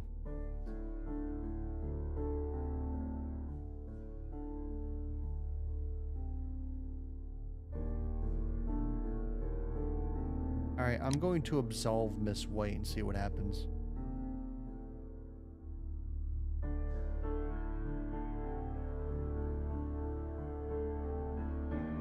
I mean, she was poor back then, but now she's trying to be wealthy after that.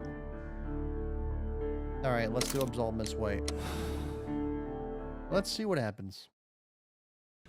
If you have 20 minutes to do all that, plenty of time.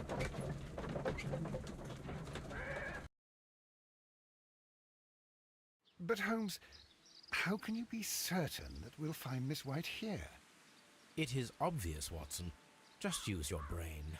Yeah, where'd she go? I am using it. I do use it. Now that the rope has tightened around Martin Hamish, Miss White must act to erase all traces of her implication. After the suicide of her accomplice, there is one final trace remaining. Oh, the yeah. deadly plants of the Divine Syndicate. She will be there. Very good. Shall we go? Just one moment. Now listen to me, Watson. I shall see her alone. You will conceal yourself behind her, quietly. Whatever are you planning? Nothing spectacular. The impulses of women have always been a mystery to me. But she is a bold one, and so we must be cautious. All right. You can count on me, Holmes.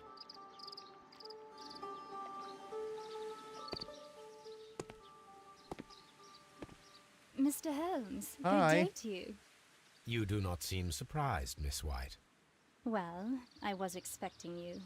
Not for too long, I believe. So please tell me, as it is still unclear, who planned the murder? Was it you? You were wrong, Mr. Holmes. It was Martin Hamish, then. You managed to convince him to take on a more prominent role. You could not be further from the truth. You think that you can fool me? You don't care what I think. I am not blaming you, Miss White. You are a young and brilliant woman, trapped in a dull and hostile world. Life has never been easy, men in particular. You... It is hopeless. Indeed. Well, it may be true that I cannot yet change the world, but I can spare your life. My life. There is nothing left to save. I have lost everything. Do you hear me? Everything! And you were just like all the others. You would abuse and take advantage of a vulnerable woman. Oh, she's a I hardly misandrist. think so. Now just listen to me. I've tried so hard, but I have had enough. Whoa, Miss whoa, White, whoa, whoa, no. whoa, whoa. No. No. Don't do it. I beg you not to do this, Miss White. Don't come any closer.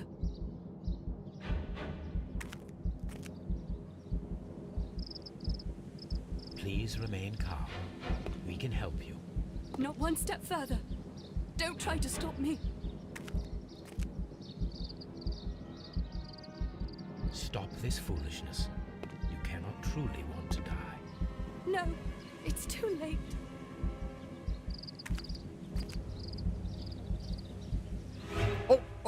Oh no. Whoa. Well, I screwed that up. This is tragic. Are you able to do anything? I'm afraid not. The point... All right, I think I was supposed to save her there, but I was completely just not, I didn't respond in time. There was literally a circle there, and it didn't like glow or anything. It just stayed there. I could have clicked. I could have clicked and prevented her, but for some reason the game was just like, nope, you didn't do it. I really hope I can reverse that decision. I would like to, but let's try this again.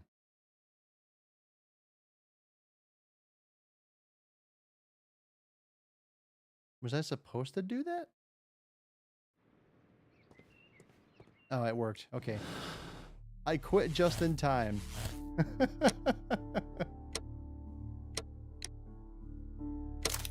All right, let's try this again. That was really funny. You know, not funny in the sense of the story, but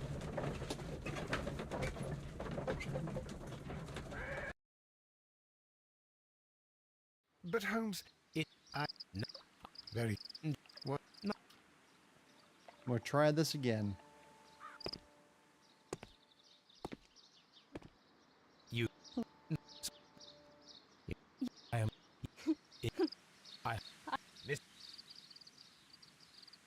Here we go. Let's try again. I beg you not to do this, Miss White. Don't come any closer.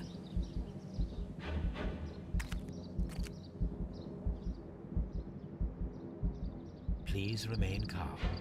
We can help you. Not one step further. Don't try to stop me.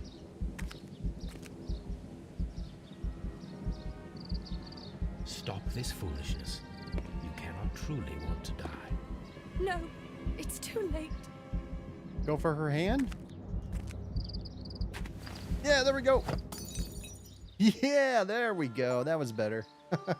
Well done, Watson. She was not faking. Miss White, you have no right to take your own life. Dr. Watson? Did you just save me? Or worse? There we go.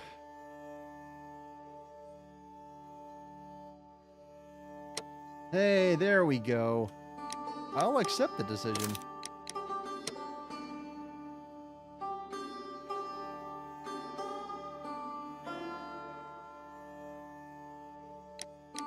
Here we go. Cool. Oh, there's one more.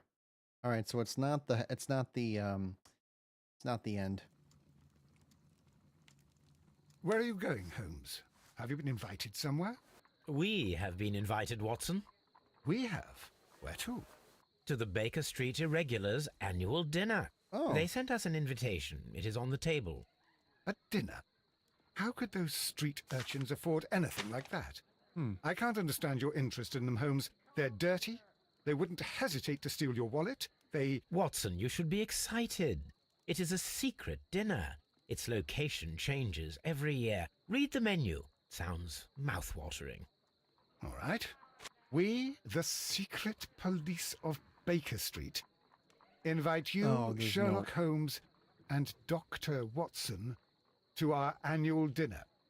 Menu, entree, frozen rat head salad. Is this a joke? Not at all. Pray continue. Main course, sow's udder in Danny Nutcracker's way. Sounds disgusting, Holmes. Hedgehog goulash. Street turnips in homemade juice. And it goes on. Ah, I can hear them on the stairs now. Oh, we can't go there. We can't eat that. Watson, you'll hurt the feelings of those poor children. We have to go. Oh, they're children? Oh, Mr. Holmes. It is fine, Mrs. Hudson. Mr. Holmes! Wiggins, Dr. Watson is getting ready. He will be delighted to join us. You don't look well, my young man. Is there something wrong? Don't tell me the dinner is cancelled. Mr. Holmes, it's my brother Leighton. He's in a prison cell. They say he's killed 2 men.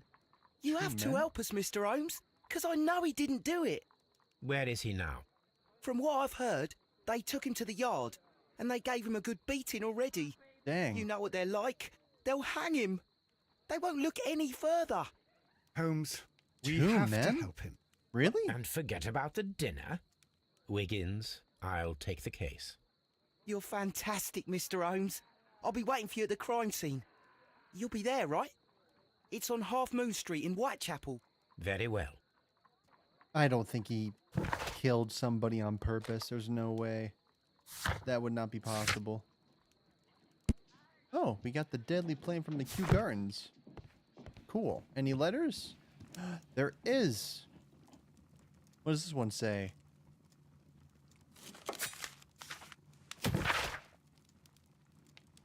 Dear Mr. Holmes, I am writing to express my appreciation for your striking at the truth of this horrible case. At first, I couldn't even imagine how Miss Margaret White, such an exceptional and beautiful woman, could plan and commit such a dreadful murder with that fellow Hamish. How angry I was, but when I attempted to put myself in her shoes, I began to understand. As talented and beautiful a lady as Miss White was, she evidently could not complete her studies without money, while my father was living his high life deficient in human sympathy. Thank you for your kindness towards her. She is no longer here, and I already miss her. Albert Dunn. There we go. All right, I guess we're going to the Half Moon Street. Let's go. Half Moon.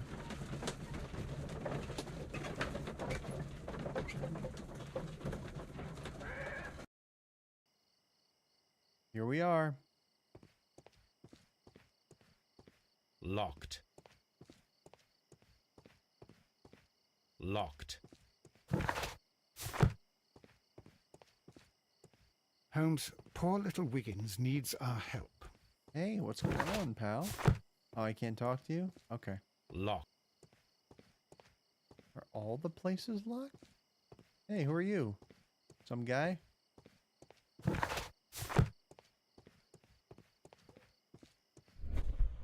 I guess we're going down this alleyway.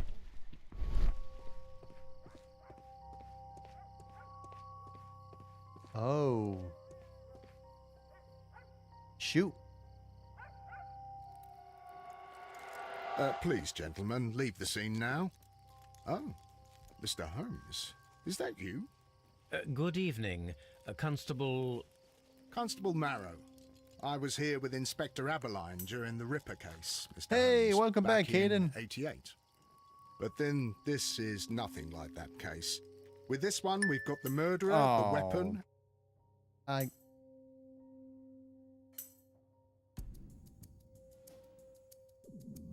I'll be back.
Thank you. All right, let's get back to it. So we solved the last case. So it turns out that the poisonous plants were actually they were stolen from the Divine Syndicate, and there was this woman named Miss Margaret White who she lived through an entire life of poverty, and she was trying to continue to do her studies. So she needed money from somebody who was into plants. And it turns out that one of the people who was poisoned, there was a chemical reaction that happened in the fans. There were 3 of the poisonous plants next to each other that were placed on a table. And one of them was irritated. It released the poison gas and it infected Dunn. And he died of poisoning in his right lung. And we configured a timeline from everybody to show who was where at a certain time for an hour completely. And it turns out that we have made a deduction that Margaret White was the one who ended up pushing Hashim to commit suicide, and she was the one who murdered Dunn. But she did it out of desperation. And during a certain scene, there was a part where we had to prevent her from committing suicide because she had a vial of poison in her hand. And we convinced her enough to back up 3 times. And Watson came in and slapped the liquid out of her hand, so she did not die. The first time we tried to do it, we were too late. We highlighted the wrong, I think, thing. So we rage quit. We came back, and then we chose the other option, and that absolved everything. So it's all good now. Anyway, let's get back to it. Hopefully no more crashes happen. And the statements, which speak for themselves. And now Wiggins is being accused of killing 2 people in an alleyway, and we're trying to absolve him of his murder. So there's a lot that happened. So let's keep going. Of course, Mara. But you know that appearances can sometimes be deceiving. Oh, you're welcome. I'm glad you're still here, Nay. Here, wait. I'm gonna give you a shout out because you're being such a good sport. I shout out to all the people who are here. Everyone. I tried to. Because I want everybody to be seen and heard. Because you're all human and you deserve it.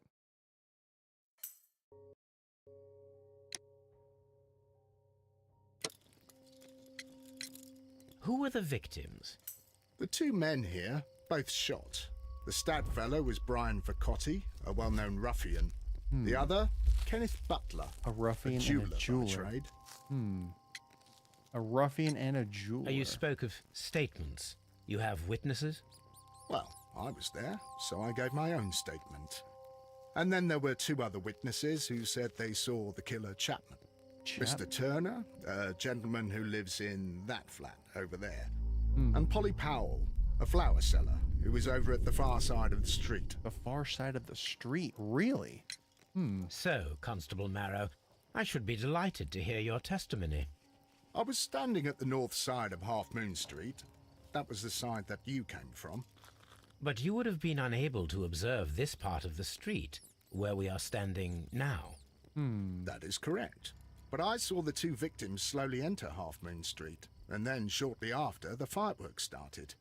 A few minutes after that, the fellow Chapman rushed towards me and ran into Half Moon Street. Please continue. I didn't pay attention, but suddenly I heard a woman's cries and police whistles on the other side of Half Moon Street. I rushed over there and I saw the 2 dead bodies on the ground. When I reached Whitechapel Street, I saw Leighton Chapman. He'd been caught by 2 police constables. Did you hear the shots? I didn't hear any shots. The fireworks were all over the sky. They were so loud I couldn't hear anything else. So the shot must have happened while the fireworks were happening. What were the fireworks in honor of, Constable? Well, today's Queen Victoria's birthday, Mr. Holmes. Yes, I appear to have lost track of the days. It is May now, of course. Constable Marrow, what else caught your attention while you were running through Half Moon Street? I saw nothing but rats, and I took the time to light every corner with my lamp. Did you happen to look up at Mr. Turner's window when you were on Half Moon Street at that time? Yes, I saw that the window was open, but no one was there. It was dark in the room. Constable, your statements have been of great value to me. Thanks, Constable. I salute you. Now let's examine. The bullet struck his head. This man didn't stand a chance. Dang. There's something in this left pocket. This is an ordinary key. I wonder what kind of door it opens. I'll just take that with me, thanks. Plates? Oh! A piece of wood. A piece of wood that has stuck between the cobblestones. Let us take a closer look. Interesting. This shard of wood is quite new. Huh. Well, that's odd. A piece of wood that was found stuck between the cobblestones near the dead body of Kenneth Butler. And a metal door key.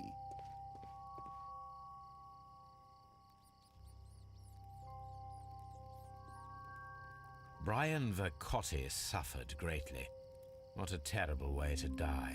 Especially in that position of rigor mortis. He tried to stop the bleeding with his hand. Death was not instant. Yep. So he suffered, which really sucks.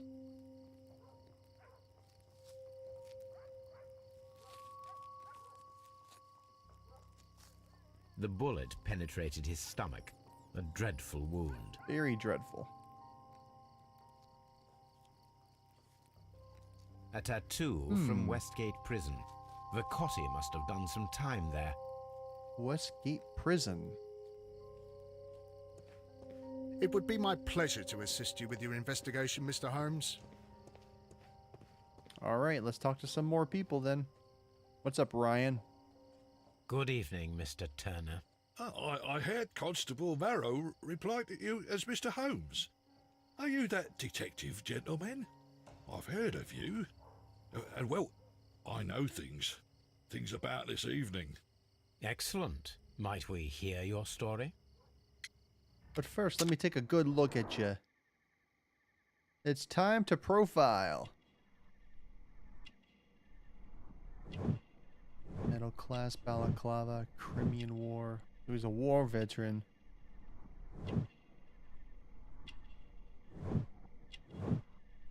Oh, he has a weak leg and he's limping. Oh, that's right, because he's leaning against the...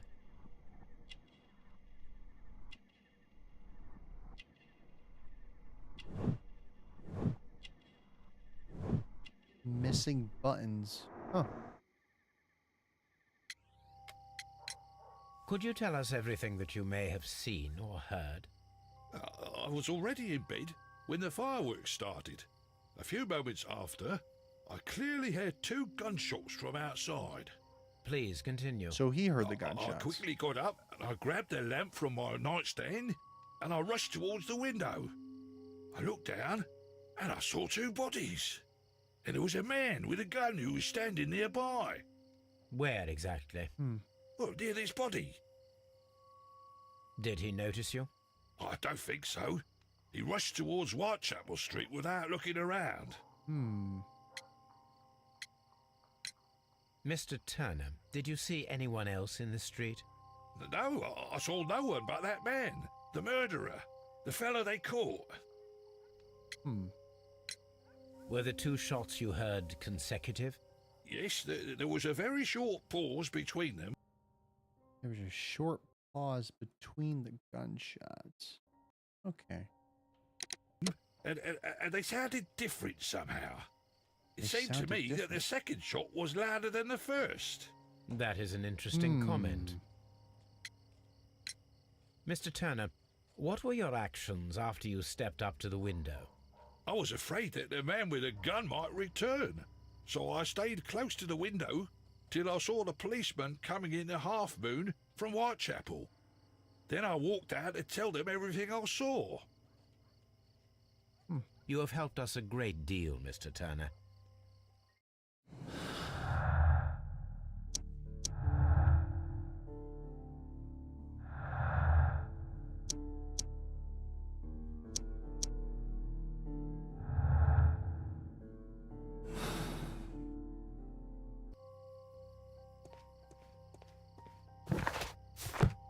Mr. Holmes, did you see my brother at Scotland Yard?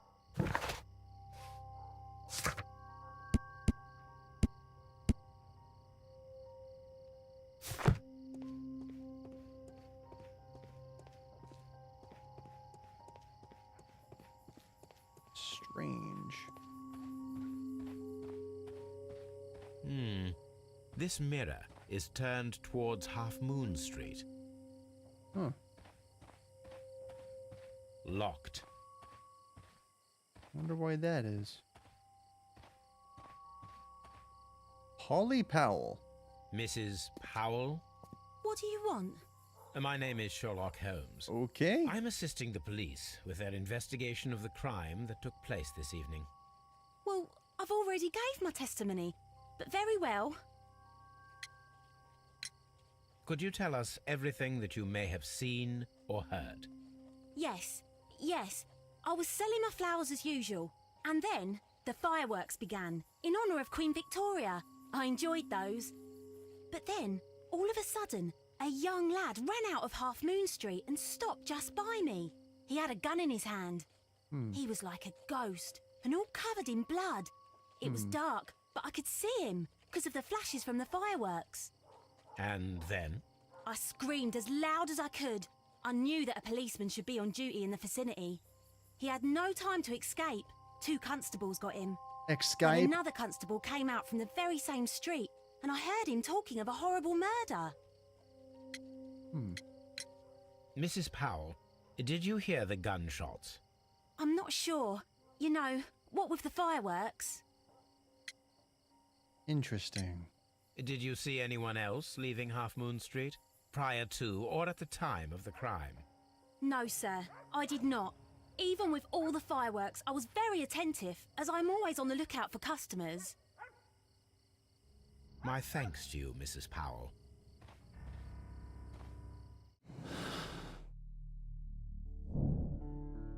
Mr. Turner said that he remained at the window of his flat until the police arrived. However, this is in conflict with Marrow's statement, as the constable did not see anyone at the window. She also did say that she didn't hear any gunshots, but the gunshots were closer to where the old man was. Yeah, that is true. If he didn't see anybody at the window and he held up the lantern, yeah, that is kind of weird, isn't it? Yeah, there are conflicting statements there, for sure. Definitely seems that way. Also, this mirror. Yeah, that is odd. Why is it turned? Maybe somebody was... Is that by accident or is that deliberate? Let's keep looking around. Alright, I think we're good. Yeah, that is very strange. Alright, we gotta talk to, we gotta talk to Turner.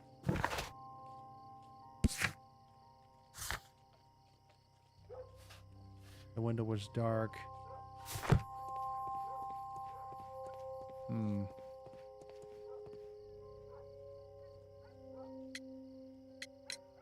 Mr. Turner, you have stated that you remained close by your window after the crime, is that correct? Oh, yes, Mr. Holmes. I stayed at my window until the policeman arrived to examine the dead bodies.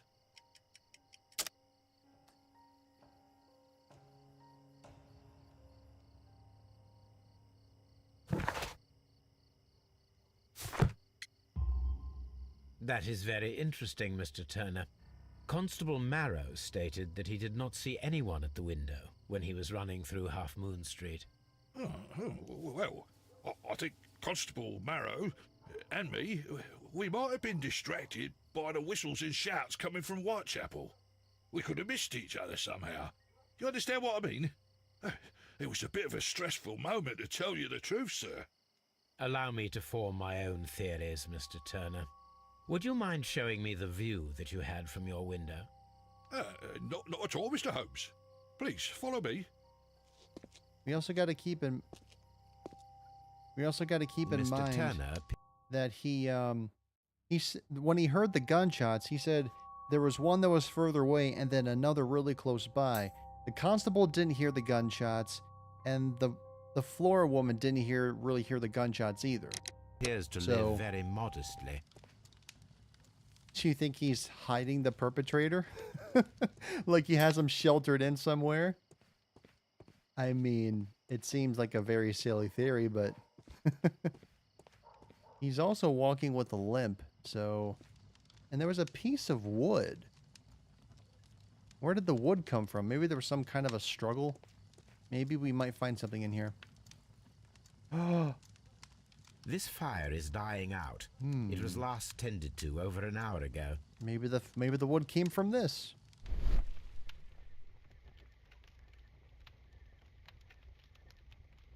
There's burned paper in there? Uh-oh. The papers are almost entirely burned. That's weird. I'm unable to see what's written here. Huh. These words are illegible. The papers were thrown into the fire just a short while ago. Well, that's interesting.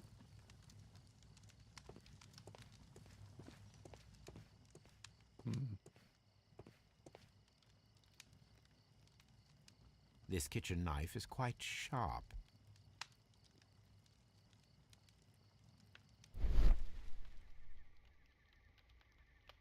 Sweepings. Shredded paper. There are pieces of shredded paper scattered over the table. His kitchen knife was used to cut the paper. Oh. Was that the paper that was thrown into the fire? It's possible. Very possible.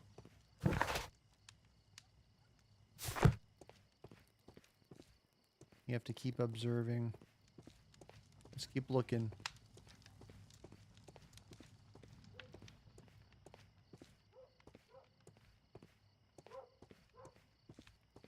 Mr. Turner was roused from his bed by the sound of gunshots.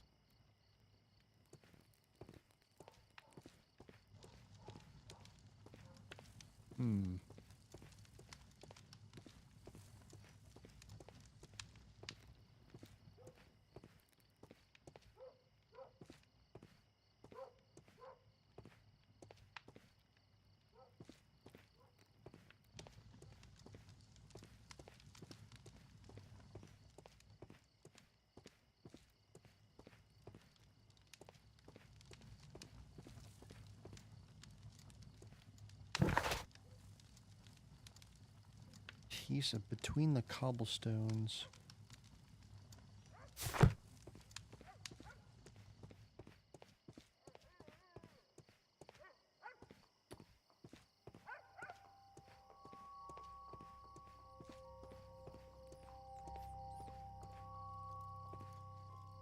It would be my pleasure to assist you with your investigation, Mr. Holmes. A fairly long pole with a forked end.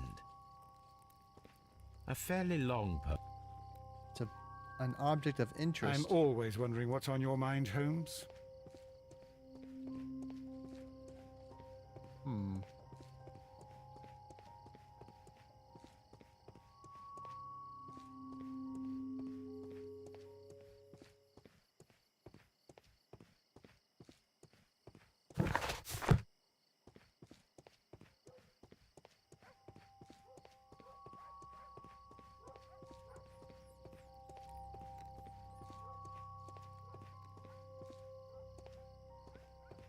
Mr. Holmes, did you see my brother at Scotland Yard?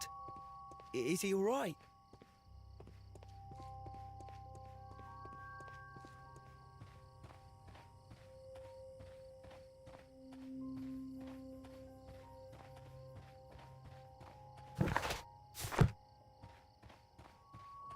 Locked. Locked.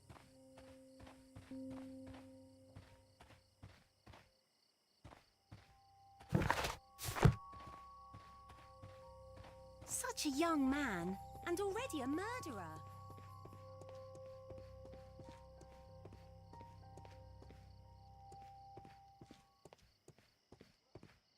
There's got to be something we overlooked. But what?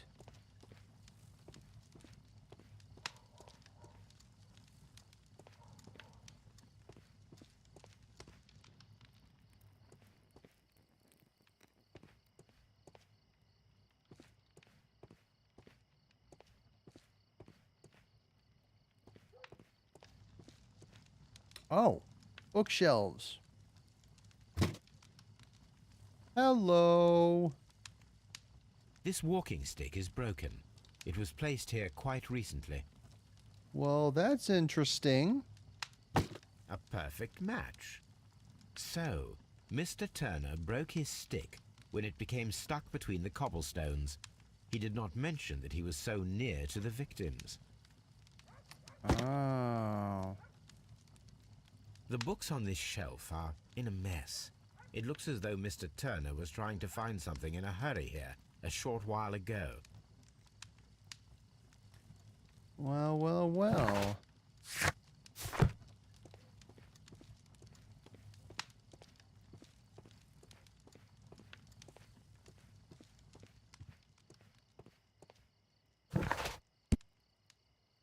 Metal door key.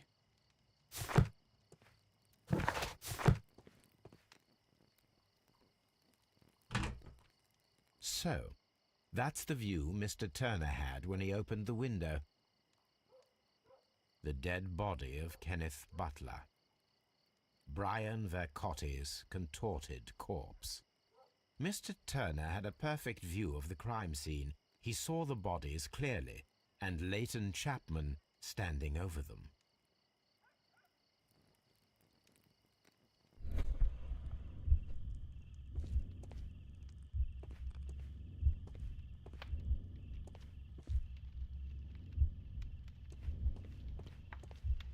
Oh.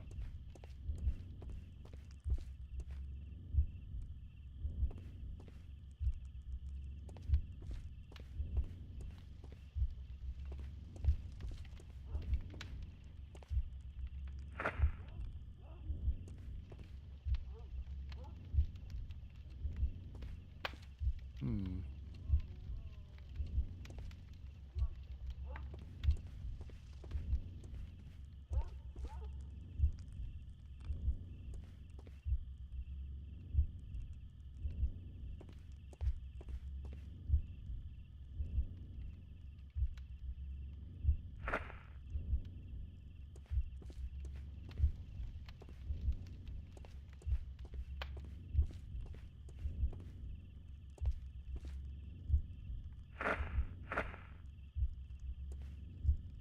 Broke the stick.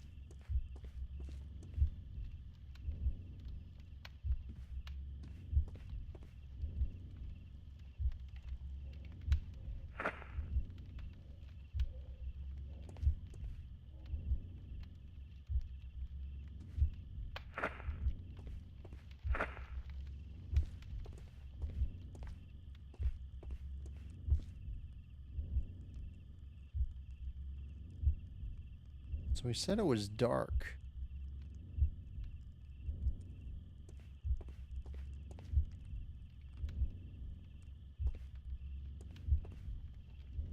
So he got up from bed, probably opened the window, approached the body, took something, came back up, placed the broken stick, cut papers with the knife after he took something, and then threw it in the fire. Let's see if we got it right.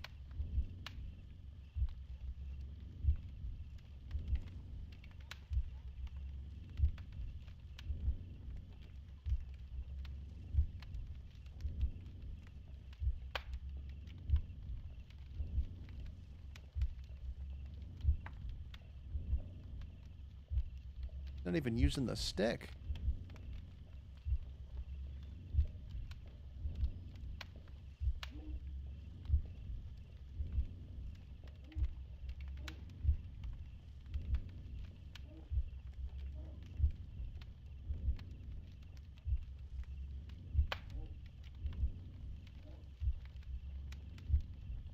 This looks right to me.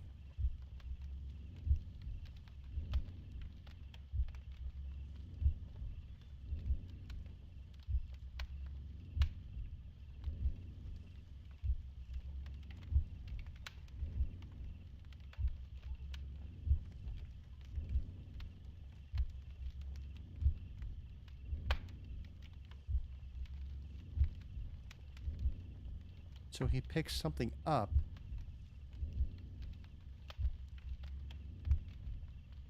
After he picked something up, his stick broke. So he probably limped to get the piece of paper, cut it with a knife, then he threw it into the fire. So Mr. Turner used a book to hide an object that he found on Kenneth Butler's body. There we go. The question is, what did he find? Sweet. Woohoo! Oh, there's I prints. can see prints from greasy fingers upon the cover of this book. Let us take a closer look. Maybe there's something inside this. Moby Dick by Herman Melville. Well now, What a the find. hell? A precious jewel concealed Whoa. inside a book. That must be really expensive. Wow. A bracelet with a unique ram's head design, a distinctive feature of ancient Grecian artifacts, probably of Wow. the Hellenistic era. That's quite interesting. Yeah, he is very sneaky. What the heck is going on, man? You got some splaining to do, Ryan Turner. Mr. Turner, how would it be possible for a man of advanced years, such as yourself, to rush from his bed to the window in a matter of seconds, as you have stated? Well, I'm able to move very quickly, despite my age. And when the situation requires it, Mr. Holmes. Goodness gracious. I can walk very quickly. Yeah, okay.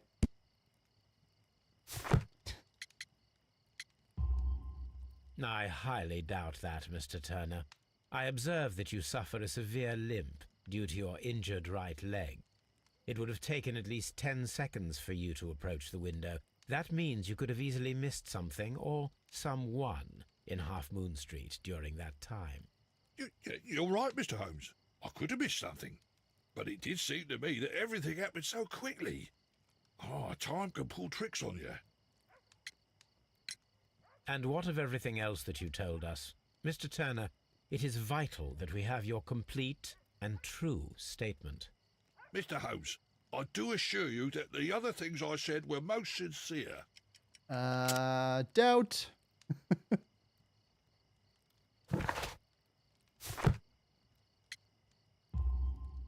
Mr. Turner, you were not sincere with me. Not then and not now.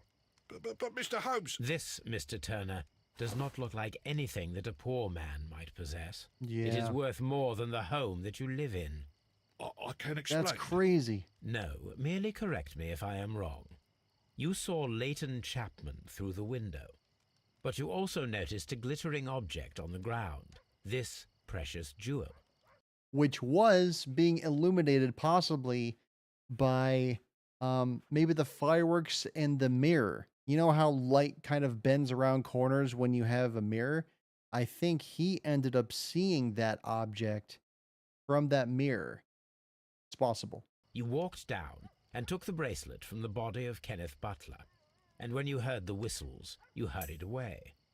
That broke your walking stick. Yeah. It caught fast between the cobbles. Mm-hmm. Constable Marrow was unable to see you in the window as you were climbing up the stairs on your way back to your flat.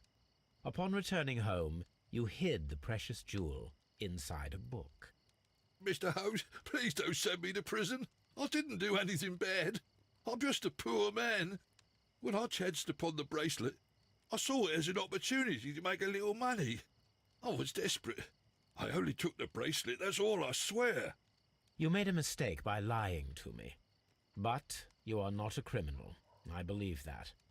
Although I must return this bracelet to its rightful owner. Yep. Have to do it.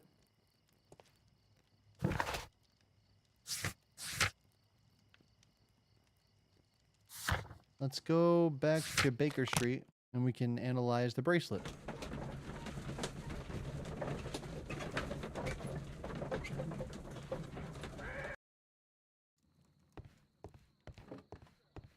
Time to do some research. Oh, I guess it's newspapers or encyclopedias. Probably encyclopedias. So let's see. We're looking for...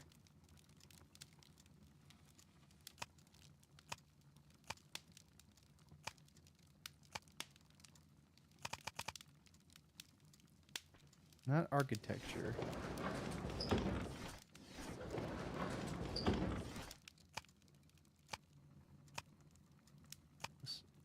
No. Marks and symbols. Bracelet. I don't think it's religious. Maybe it's not this.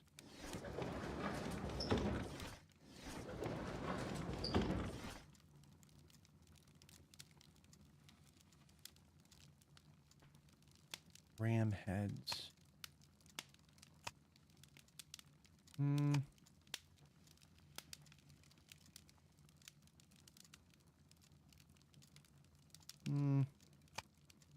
No. No. What would this be under?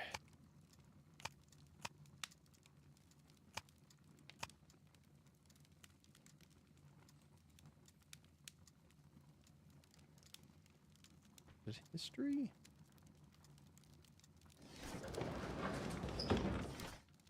Definitely not newspapers. There's no distinct year.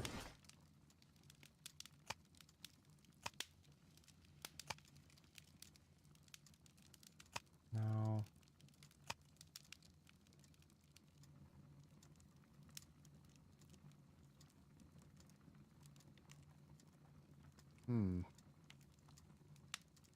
I don't think it's a mark.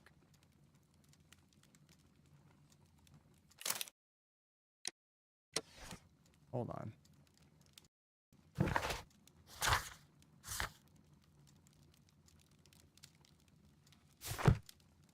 It's got to be something.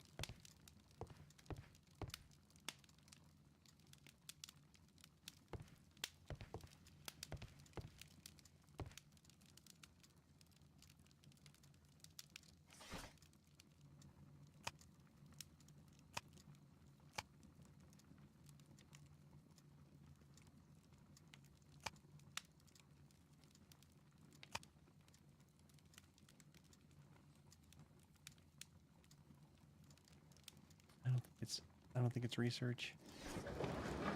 I don't know why this one is antique art. Oh, here we go. Hey, there we go. These beautiful antique jewels represent a part of the Hellenistic treasures collection. Depicted are the 5 heads of mountain rams upon a bracelet, necklace, and ring, each made of pure gold. The 5 rams of Mytilene have been missing from the museum since 1885. Here it is. Well, we found them. I need to continue my research in my archives. Oh, use article about antiques. Well, there you go.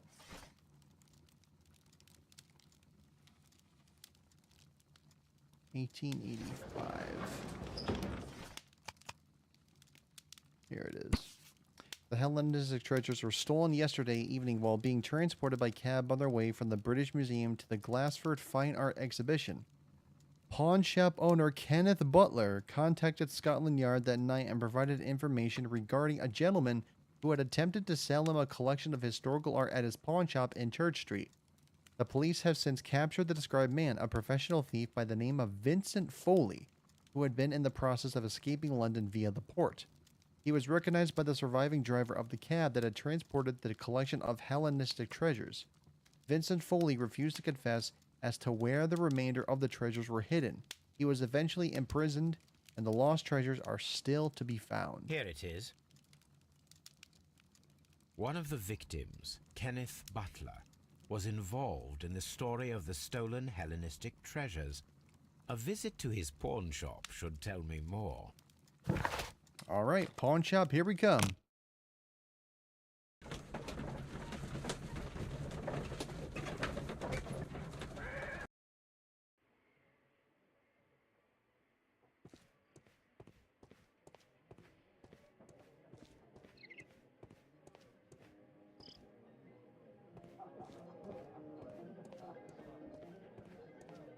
Hello, sir.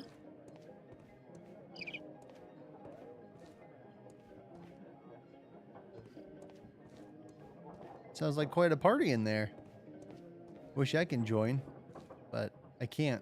I have a case to solve. Oh.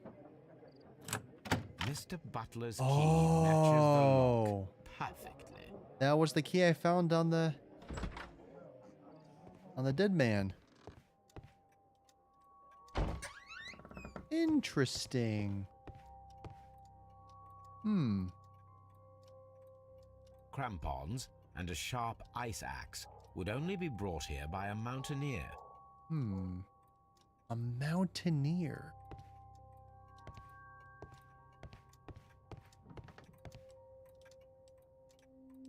A flare pistol.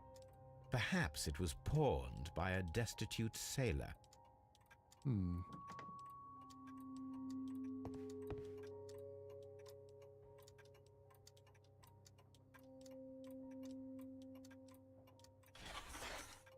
Hello? The ram's head. Oh my god. This necklace belongs to the 5 Rams of Mittelin collection. Interesting. Whoa. That means that Kenneth Butler owned a part of this collection all this time. That's 10 suspicious. years after the theft. There's also a letter that's in there too. What does this say?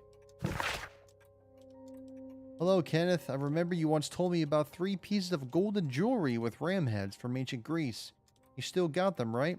Well, good news for you. I found a man loaded with money who's crazy about those jewels. He's ready to fork out a small fortune. I can arrange a meeting with this money bag for you, but I want you to cut me in on the deal. I'll be waiting for you at the crossing of Great Ali and Half Moon Street on Sunday evening before the fireworks. Brian Vercotti. It looks as though Mr. Butler kept a careful record of his operations. A ledger. Well, isn't that interesting?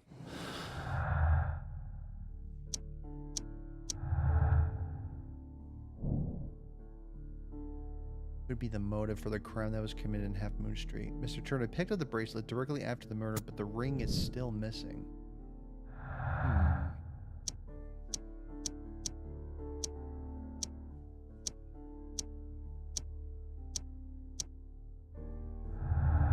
Okay.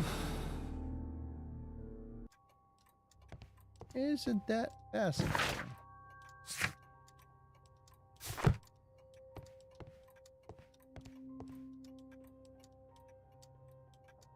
Anything else over here?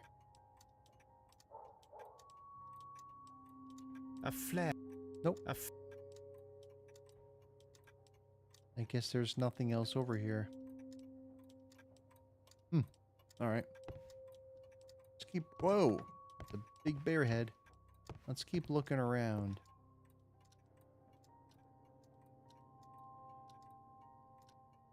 No climbing equipment? That is the strangest thing.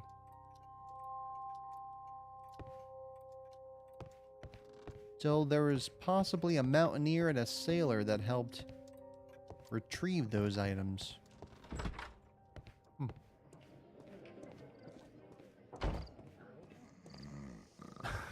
You okay there? What was that?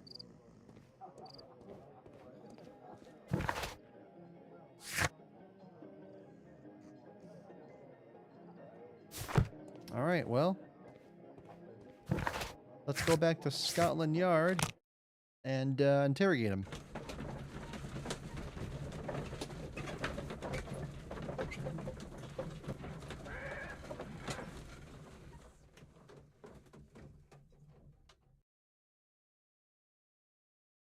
Mr. Holmes, whatever brings you here so late at night? I'm interested in the case of young Leighton Chapman. He was arrested earlier this evening and accused of a double murder. I beg your pardon? That case is quite clear to the police. Or are there any new facts that we don't know about? Who knows, Inspector?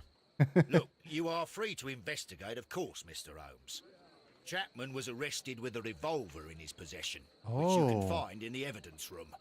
The suspect himself is in custody. Did you find anything else on his person? A few personal belongings. Nothing particular, Mr. Holmes. Thank you, Lestrade.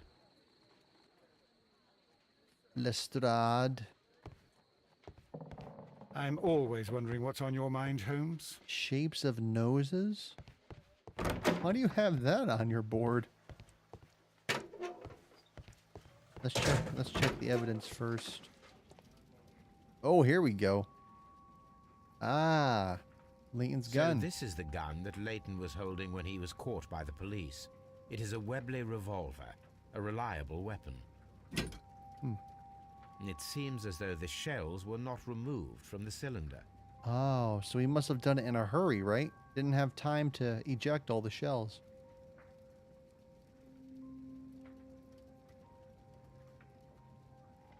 Oh.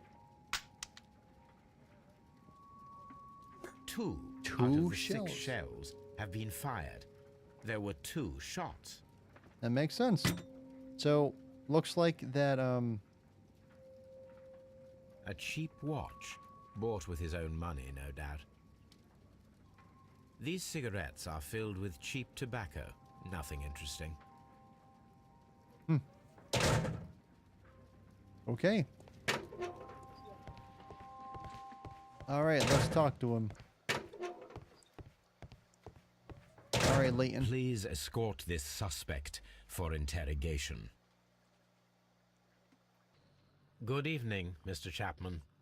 Who are you? I've got nothing to say. It's all a mistake. Calm down, Leighton. I have come here to help you. To find out if you truly are innocent, as your younger brother Wiggins has told me. My brother? You know him? Then that means you're... Sherlock Holmes. Yep. Oh, blimey. All right, Mr. Holmes. I'll tell you everything. Seems pretty straightforward. Well, can't forget the scar on his face. That's a really deep scar. Occasional fights and grew up on the street, no doubt. Oh, he has a black eye too. Recent beating, resisted arrest, and he's very hot-headed. Fancy scarf, downright fashion, cushy job, office clerk. Oh, he has a prison tattoo.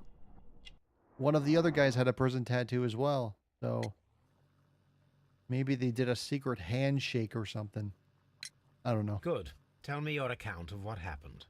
I left my work and I hurried up to see the fireworks in Whitechapel. I was late, so I decided to cut through Half Moon Street. I saw the first fireworks light up in the sky. I bumped into a constable on a corner before entering Half Moon. Then suddenly, what with all the firework flare, I saw 2 men. They were both lying flat in the middle of the street. I stopped where I was. I thought about turning back to the police, but as I was thinking of that, I saw a third person. He was leaning over the body that was furthest from me. The second I saw him, he raised his head and he stared at me. In a flash, I saw his gun, but he made a dash for it instead and he escaped through Whitechapel Street. So you might still have had time to return to the constable. I panicked. I didn't know what to do. Anyway, I approached the bodies just to see if they were still alive. I saw that one had blood pumping out of his stomach. He was dying. It was horrible. The second one was already dead. He had a hole in his head. He was holding a gun in his hand, though. I took it. And then I followed the third man. Interesting. Interesting. Pray, continue. I turned a corner, and I saw the man standing in the middle of the street.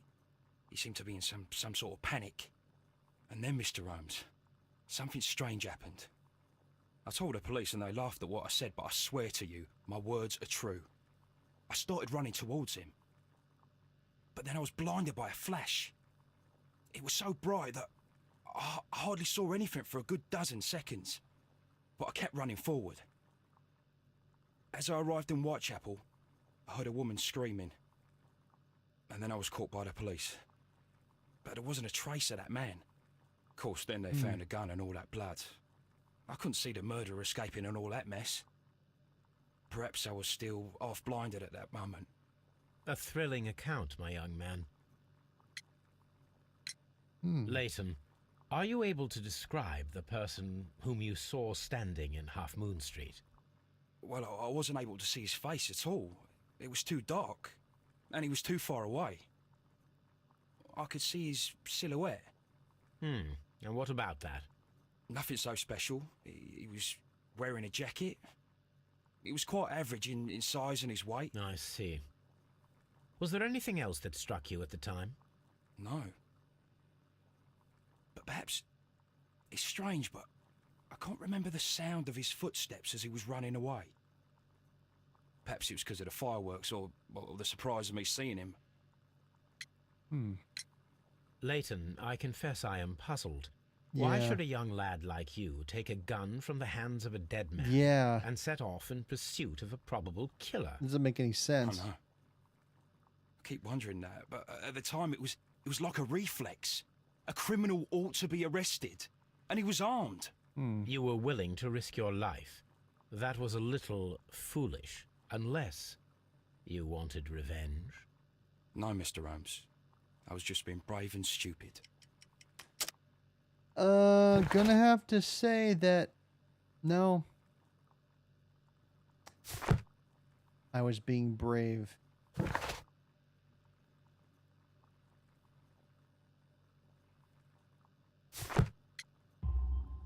I'm sure that you were, but I believe that you may have recognized one of the victims, Brian Vercotti. You knew that gentleman well, did you not? However could you know that? You have a typical tattoo of the Westgate Brotherhood upon your hand. I observed exactly the same mark upon Mr. Vercotti. You came to know him from your sharing a past prison sentence. Am I correct, Mr. Chapman? God. You're right, Mr. Holmes. There it is. Would you tell me a little about Brian Vercotti? We were convicted for a robbery. Once in prison, both of us joined one of these fraternities. During that year, we tried to help each other out, you know? You were quite young then, I believe. Yes, Mr. Holmes, we were. We'd only stolen a pound of meat. After we were released, and when I saw what my little brother had become, I decided to work towards living an honest life. And Vercotti? He had a hard time. His sister had died in a Whitechapel dispensary while he was in prison. Damn. He had no family anymore. Our paths split. He fell back into crime. So you lost him? Yes. And for around 2 years, I heard no news of him at all. That's a bit heartbreaking. We shall see you soon, young man. Wow, that was quite the story. Oh my goodness. Look at all these.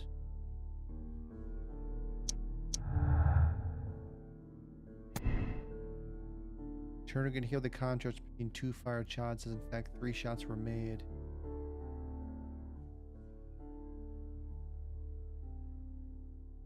I think they were made at different points. Well, he said 3.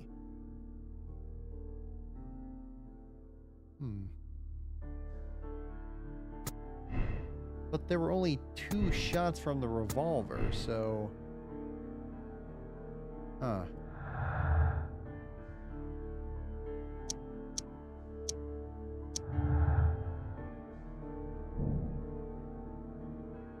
A figment of his own imagination created to vindicate himself.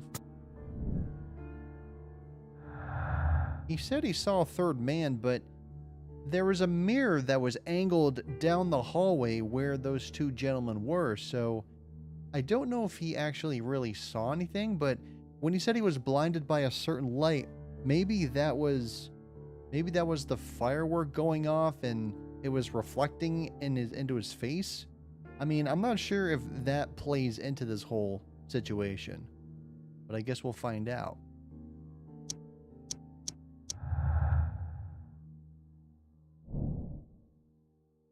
They were the victims of a double murder carried out by one person.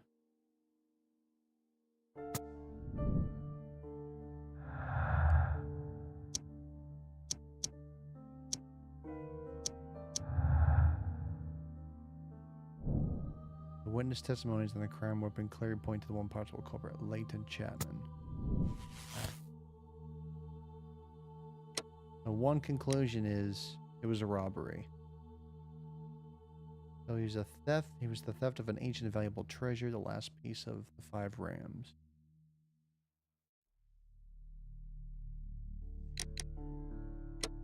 We can't come to conclusions just yet.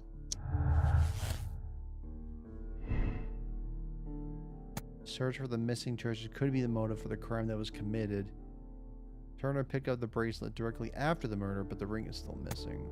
Or the violent crime could have had a personal motive.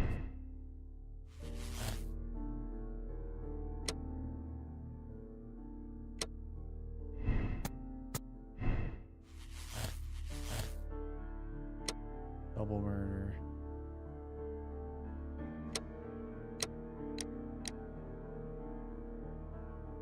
There's still more clues to find. So we're not quite done yet.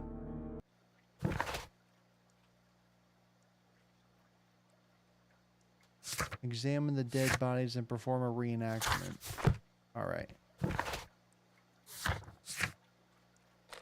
Go back to Half Moon Street and do a reenactment.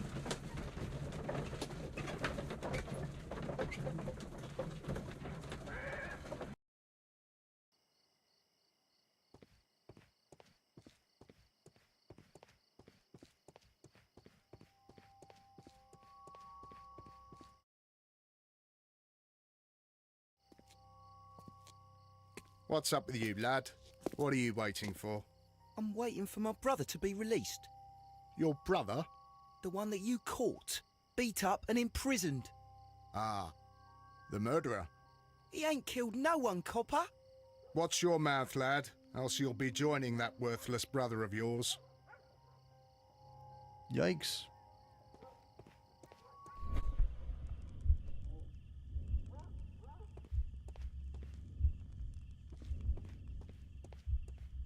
Select the gunman.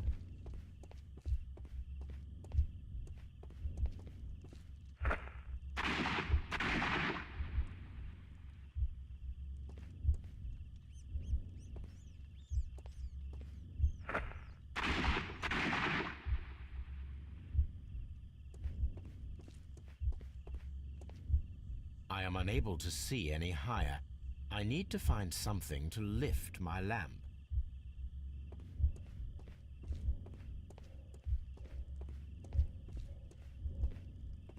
You mean this pole? This should be useful. Heck yeah. Now I'm thinking.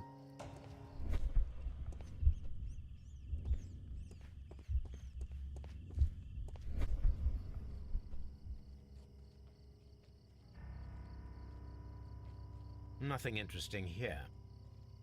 Huh.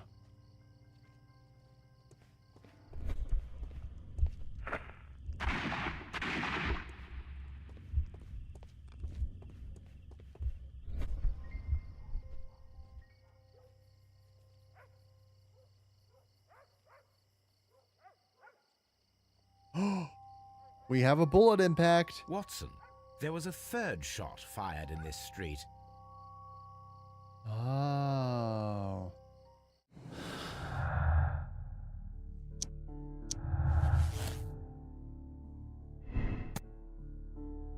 Kenneth and Brian both died of crossfire, with each of them holding a gun. One of the guns now missing, which was... And then... Crossfire. Crossfire! Crossfire!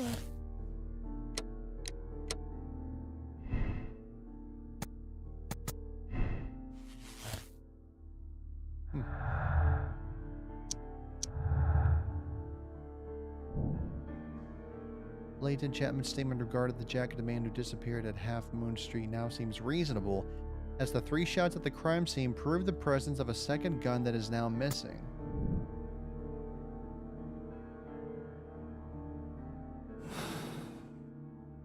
Well, fascinating.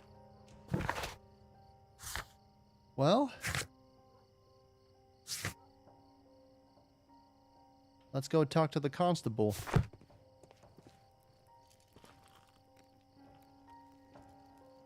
Constable Marrow, I would value your assistance in this investigation. It would be my pleasure, Mr. Holmes. I would like to make sure that there are no places in Half Moon Street where a man could hide while you were running through it with your lamp. All right, Mr. Holmes, what should I do? Take your lamp and start walking, just as you did before, and try to find me. Understood. Am I supposed to hide?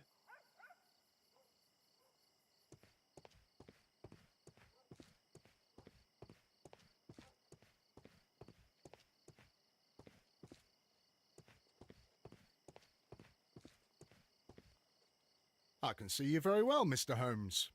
All right, Constable. Let's try again. I'll find another place to hide. This is great.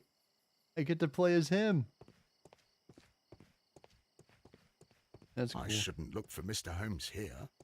He's hiding in Half Moon Street.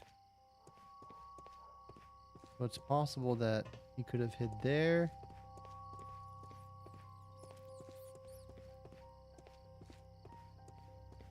Yeah, there's the mirror again. No, this is not how I walked at the time of the crime. I was Oh. more attentive. Let's start over again. Sorry.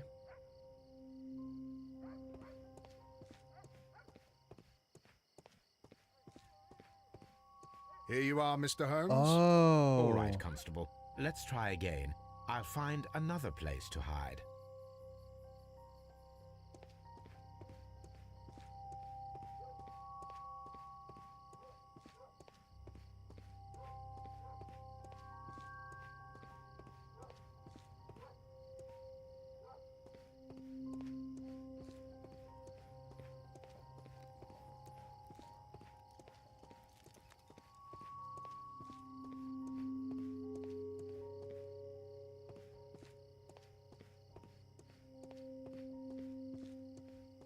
Mr. Holmes, it wasn't difficult to find you at all. It is obvious now. No one could escape Constable Marrow's lamp while hiding in the street.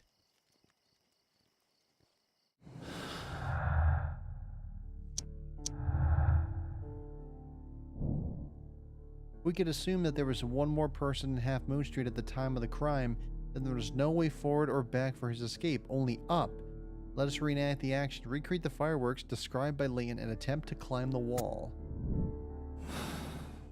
Oh. Find the flare gun and climbing equipment. I know where that is. It's at the pawn shop.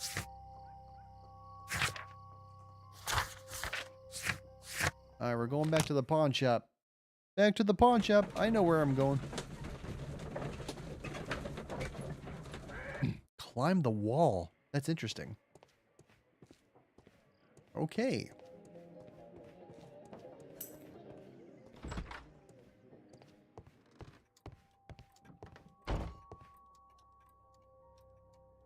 These tools are exactly what I need to climb the wall. Heck yeah. Much love to you too, Ship Roman.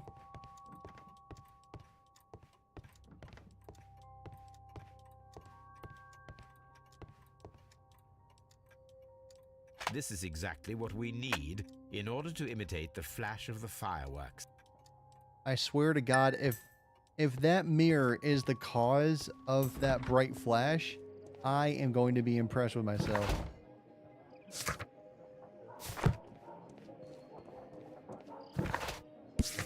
All right. Back to Half Moon Street.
Don't you just love when viewers and streamers can work together?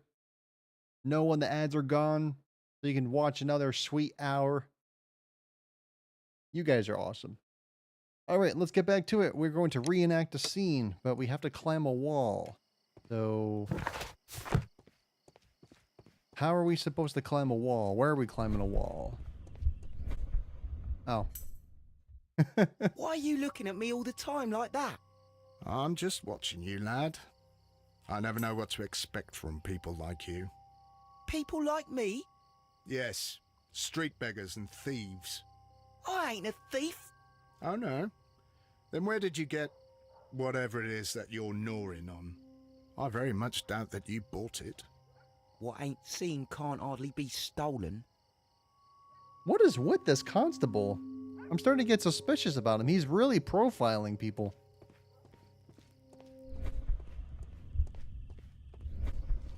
You alright? I'll do anything to save my brother, Mr. Holmes. Oh, I know. I'm gonna help you out. Don't you worry.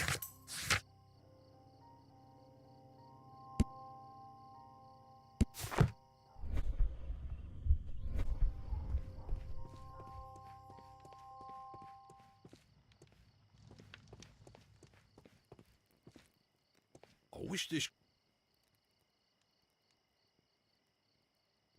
Is this the right location or not? He's a mean guy. Yeah. Man, it's like the old man wants to make easy money and now the constable is giving the poor lad a hard time? It's gotta be out here.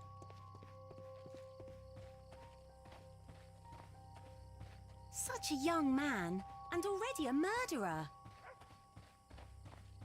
What you got in the queues? Is this the right location? Am I dumb?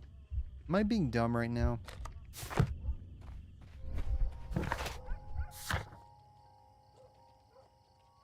Find a use. That's what I'm trying to do, but where would I go? Oh, I gotta talk to him? Okay. Constable Marrow, Watson, I would like to perform another kind of reenactment with your help. I'm listening, Mr. Holmes. I want to check if Leighton's testimony can be trusted. If someone could vanish into thin air at a specific moment. But Holmes, I don't see how. I am going to be the mysterious gentleman whom Leighton followed.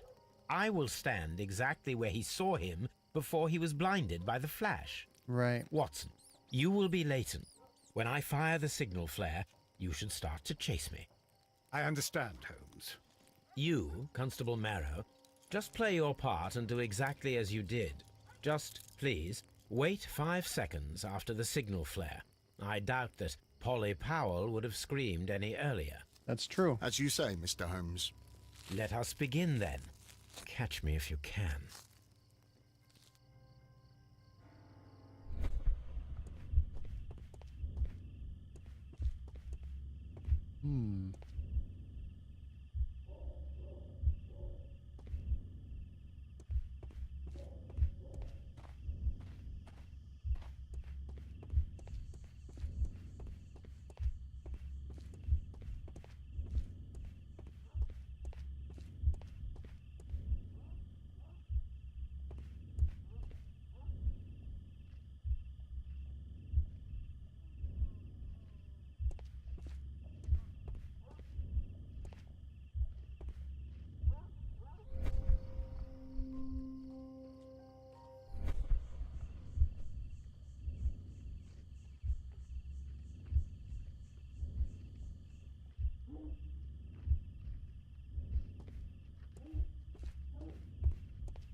There seems to be a small gap right here.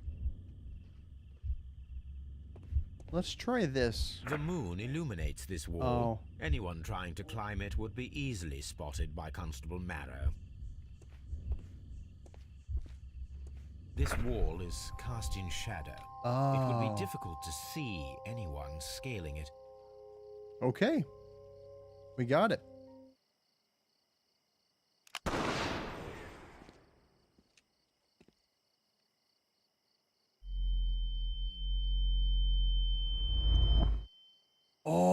I called it. It was the mirror. I was right.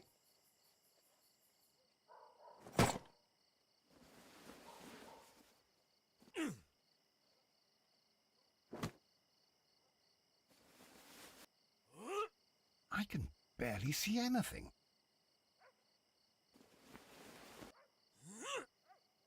I'm pressing D. What the hell's going on? I'm pressing D. Are you there? Oh, there we go. I swear to God, I was pressing D and it wasn't doing anything. The game was like, nope.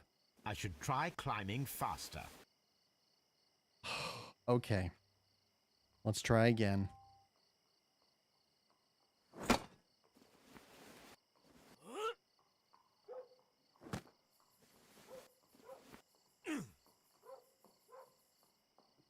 I can barely see anything. I tried to press D and it didn't work. Or maybe I got the wrong button. Okay, so maybe D. Holmes? Maybe it was my fault. Are you there?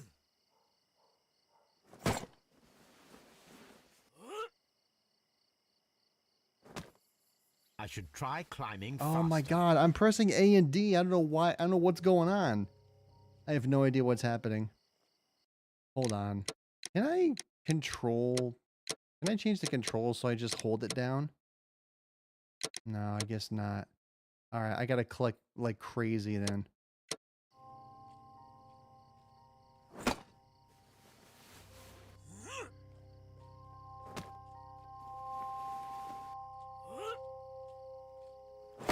I'm just gonna rapidly. Barely see anything. I'm just gonna rapidly press the button.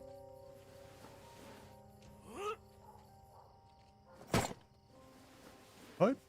Holmes? Are you there? Are you there, Where Holmes? is he? My God, a man can't just disappear like that. There we go. Took me a bit to get used to the controls. Holmes? Holmes? Where are you? I cannot see you, Mr. Holmes. Dr. Watson, it seems that Mr. Holmes has disappeared. Don't worry, gentlemen. I am up here, above your heads. How on earth did you get up there, Holmes?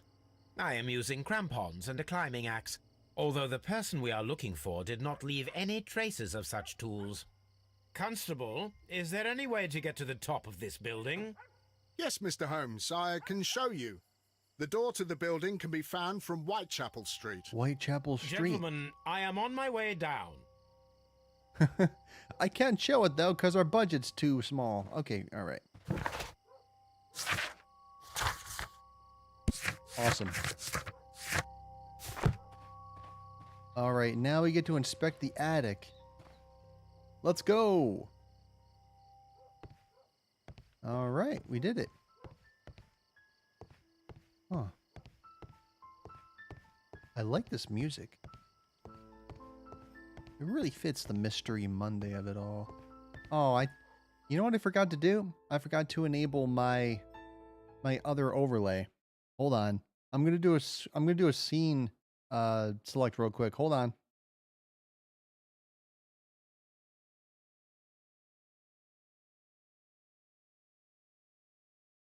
Okay, did that work? I think that worked. All right. There we go. I'm just gonna have the frame down here. This is what I wanted to do. Here, I gotta move some stuff up. There we go. Sorry, I was like, there's something missing. I need to have a little bit of flair. Yeah, that's better. Is much better. Oh wait, hold on. Wait. Yeah, this is made by one of the artists I pay. So she does great work. She's a very imaginative person. There we go. That's better. Hopefully that's not too big of a deal. I can move myself a little bit over. All you need is to really just see my face, and that's it. All right, we're back. Oh, sorry about that. I was like, I've been meaning to use that. These shards of glass are from the window above.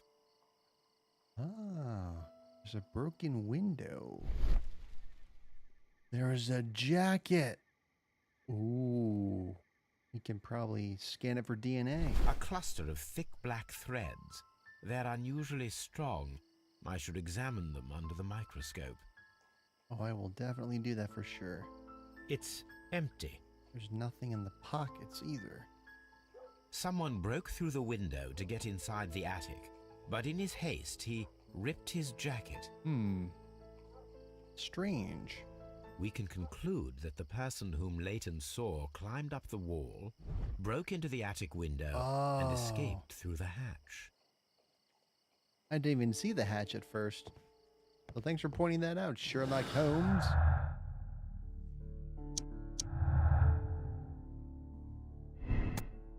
Chapman's statement regarding the mysterious jacket of man who participated in the shooting was proven to be true, or the witness testimonies in the crime weapon clearly point to one possible culprit.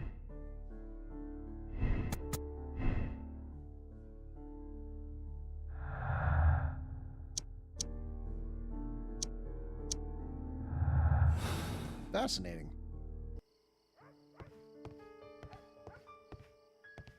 It seems we have a little more to investigate in the attic.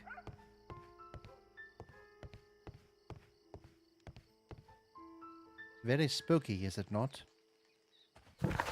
We good? Yeah.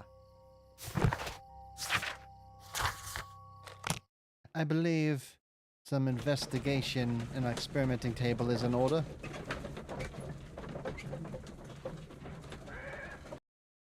Cool. Alright, let's perform an analysis. Or an examination, I should say. Let us take a closer look.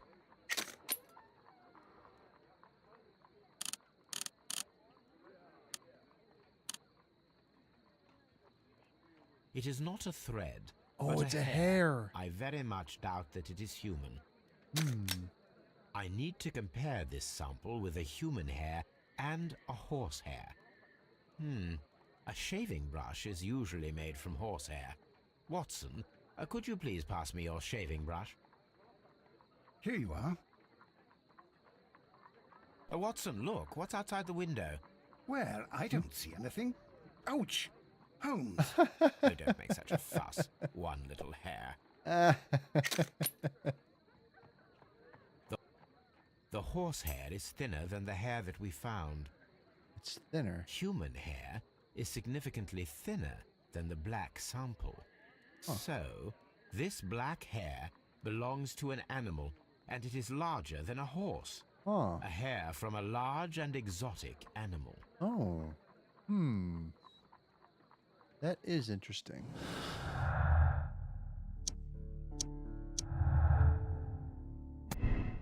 Man who vanished from the crime scene at Half Moon could be a circus acrobat. He managed to scale a 30-foot-high wall in a matter of seconds. A hair from a large exotic animal was found in his discarded jacket. Or, the person whom Leighton Chapman describes in his statements is a figment of his own imagination created to vindicate himself. What an interesting possible deduction. Larger than a horse? I don't know. I don't think it was an animal that did that. I don't know if it was an acrobat that did that. That seems very, very silly.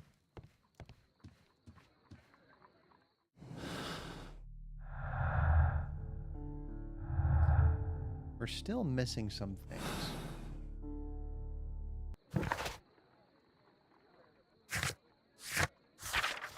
We have nothing else to go on.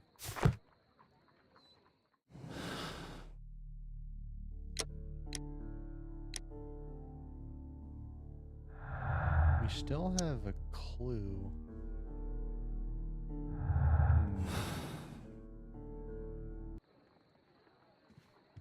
I'm always wondering what's on your... Hello, Toby. All you need now is a short. So now what? Where am I supposed to find the other clues here? Do I have to go back? I might have to go back to those locations. Let's try Scotland Yard again.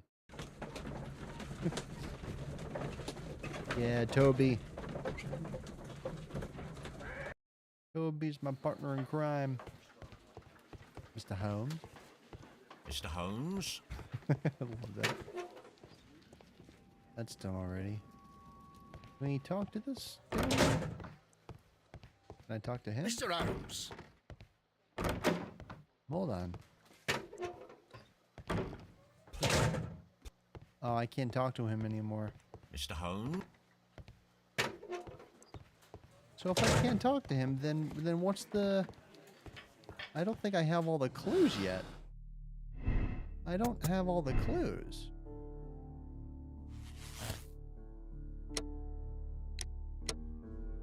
There's got to be more than just 2. There has to be more. What's the clue I'm missing?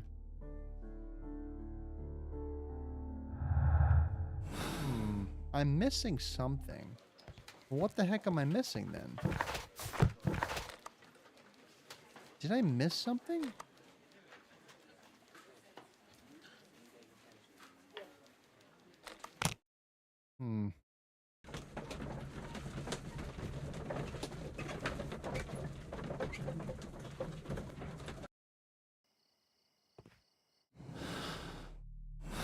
It keeps telling me to go back to that screen, but I refuse to believe it. I'm always wondering what's on your mind, Holmes. We're missing something. We have to be missing something. Here we go. Wiggins, my lad, what are you doing here? You'd best be leaving and be quick about it. I've done nothing wrong. You'd learn more by watching Mr. Holmes. He knows exactly what he's doing. Not like you. Oi, watch your tongue. Maybe the hair's from that guy. Maybe it's a thread from... I don't know. It would be my pleasure to assist you with your investigation, Mr. Holmes. I'm getting suspicious about this constable.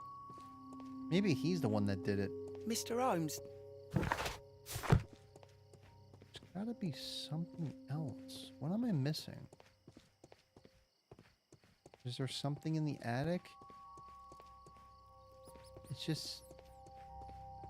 I just don't know. What's the clue I'm missing? I suppose that I shall have to move my stool now. Maybe there's... I'm gonna check up here again. I think we may have missed something up here.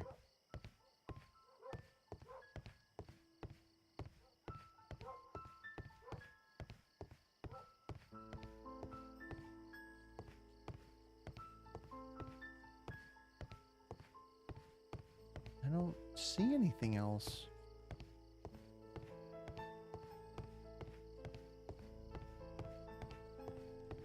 Wow, this might actually have me stumped. Circus acrobat. How in the world?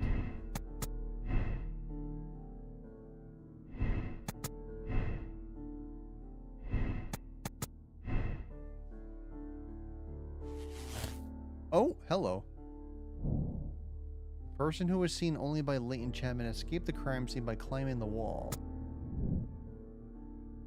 Ask for Wiggins' help. Okay, so we're back on track. We're back on track.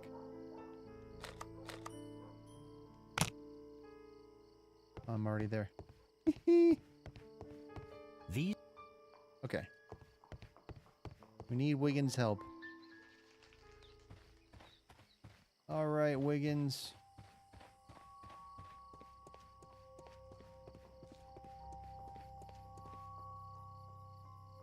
Mr. Holmes? We have good news for you, Wiggins. The investigation has proven very interesting so far. We found facts and details that confirm your brother's innocence. I knew it, Mr. Holmes. But for now, Wiggins, we need your help. Anything you like, Gov. I need you to locate a circus that has stopped over in London. It needs to have disposed of at least one exotic animal. A very large one. What, like a panther? You can count on me, Mr. Holmes. What the heck could it be? What kind of animal could it be? This has me puzzled so much. The next morning, very early. I do hope that those children don't get into trouble, Holmes. Don't worry, Watson. I predict some news in 7 seconds. Mr. Holmes, we found it. Here it is. Oh, wait, there was a poster up there, wasn't there? Wait a minute, wasn't the poster inside the pawn shop? I think I remember seeing a poster in there. And this is a young Indian elephant, the highlight of the show. Elephant. Duval Brothers. Duval. A well-known travelling circus that is currently stopped in London. Well, dang. I believe that is exactly the type of circus we are looking for. I'll pay it a visit. We're going to a circus? Yay! We're going to a circus. We're going to a circus. We're going to a circus. Hey, you! Stop right there. Good morning, sir. Stop right there, criminal scum. Pardon me, but why am I not allowed to walk around here? Because it's private. Well, I only wanted to meet the artistes. Hmm? You're wanting to apply for...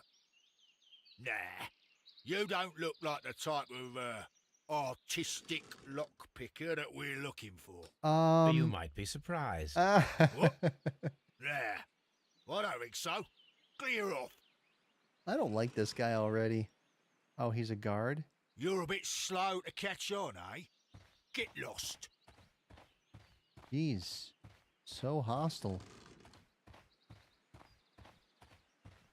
You're a bit slow to catch on, eh? Get lost. Can I not do anything here? Okay, I guess I have to leave. What else can I do? He won't let me in.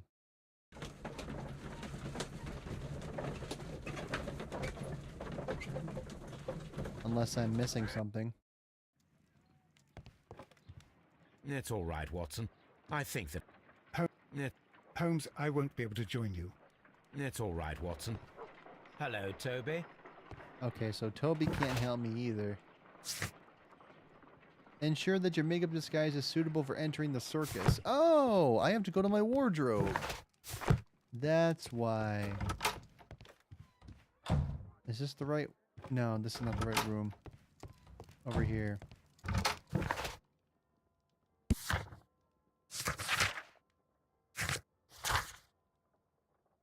Facial hair, seedy suit, and a hat.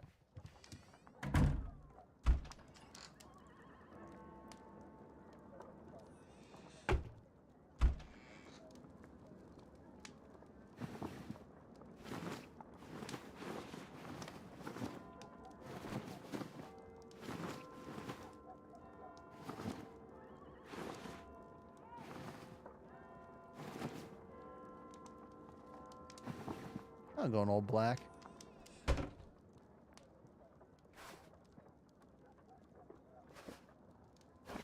There we go.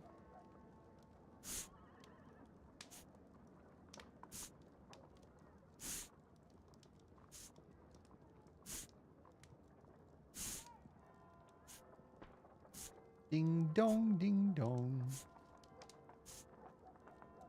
It's one big beard. I'll take that one. Alright, is that good? Is that enough? That should be enough. I highly doubt that a lockpicker would wear an outfit like this. Oh. Okay. They said a seedy suit. Well... Is it a bandit outfit? Is it that?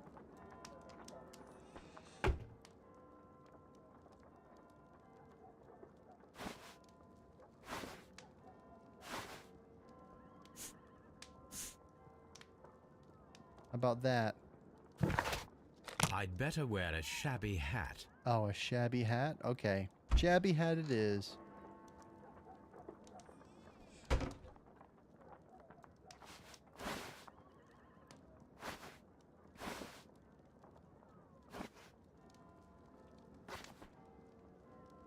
Will that do? Perfect. Stay where you are. What are you doing here, and where is Sherlock Holmes? Calm down, Watson. Take deep breaths now. It's me. Thank God, Holmes. I can't get used to your disguises. Thank you, Watson. That means I am ready to go. That's funny. All right.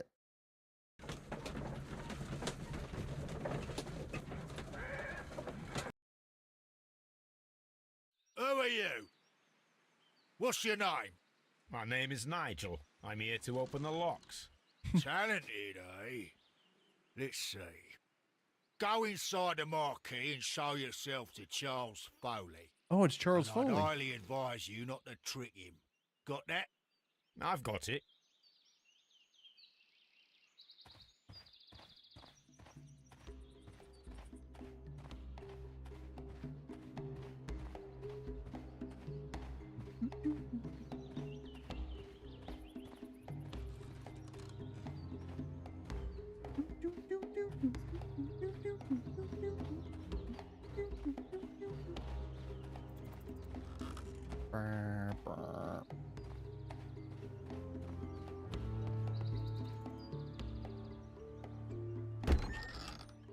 So, everything is here, just as you asked.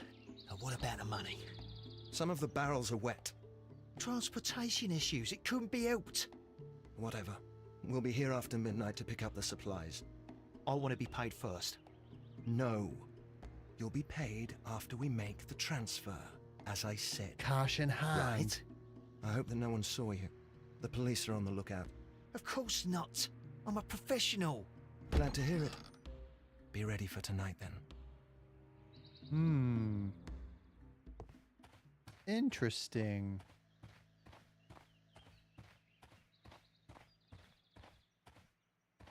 So I guess there was a third person that was there.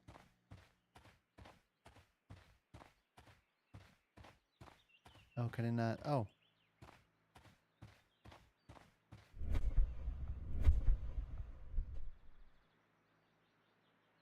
This wooden barrel is damaged.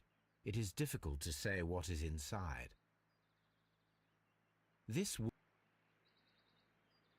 There is a spot on this barrel that was intentionally painted out. Oh, interesting.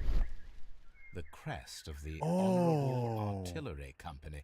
Could it be gunpowder? I need to be sure.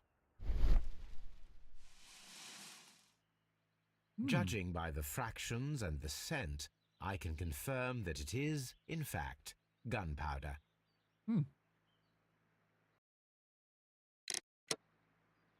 The barrels are roughly clustered. It seems as though they were brought here in a hurry.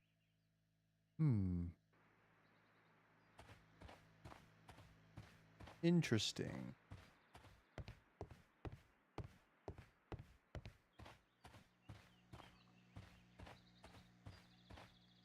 Printing press. Rise up and keep rising from lambs into That's lions. a picture of a contemporary gentleman wearing a Robin Hood hat. Interesting. From lambs into lions. Those are words of encouragement and defiance. This poster was clearly made to fire up rebellion amongst the people. Fascinating. This printing press is old, but still quite capable of printing hundreds of pages per day. That's a lot of pages. There are enough posters to paste across half of London's walls.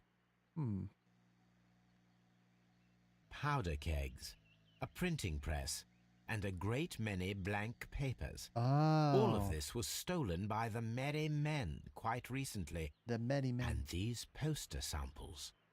I am quite sure it is not a coincidence. The Merry Men are planning some sort of sabotage. Stop right there. Who are you? Are you Charles Foley? Maybe. They say that I can open any door. Do they now? We'll see that lock near the chains on the table over there. Open that. This tough guy.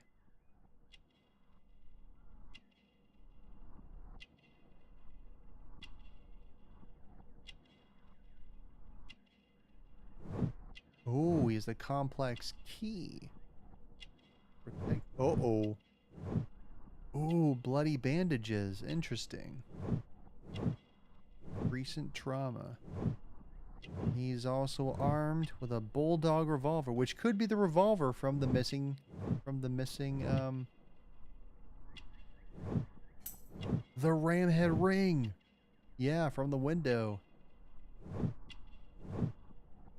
And taped fingers. Wow.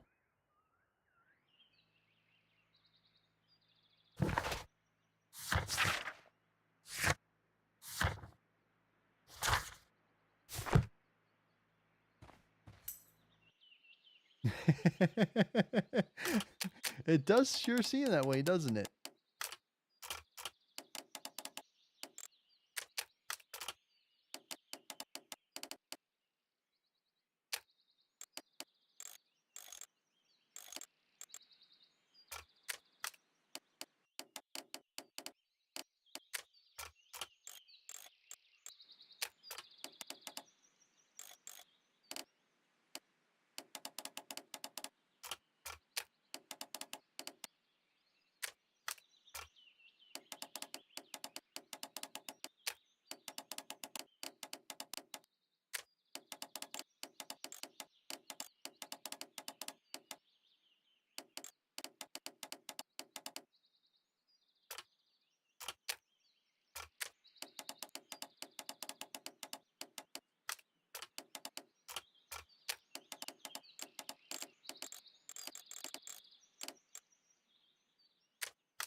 These puzzles always confuse me sometimes.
Hmm.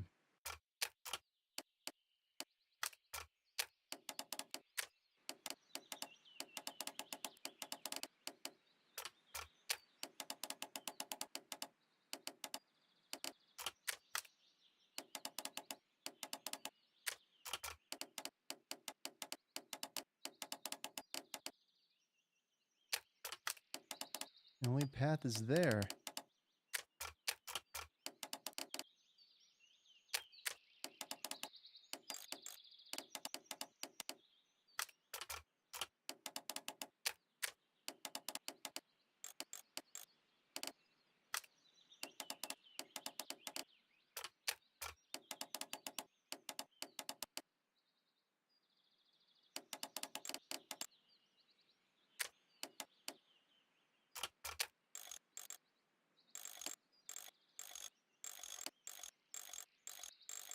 Is that as good as I'm gonna get it? Or I don't know why this is giving me such a hard time. I don't know. I don't know why.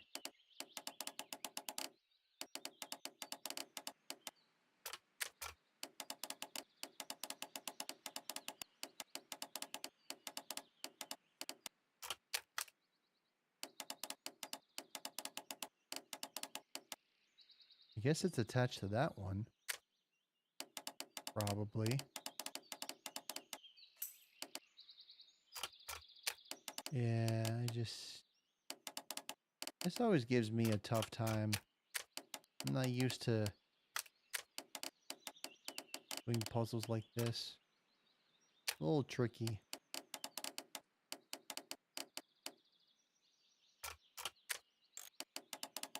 Hey, maybe I'm getting closer? There we go. Oh, that took a while.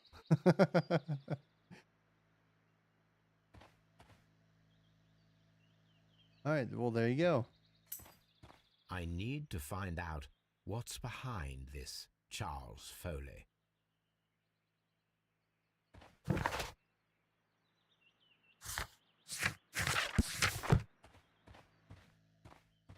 I need...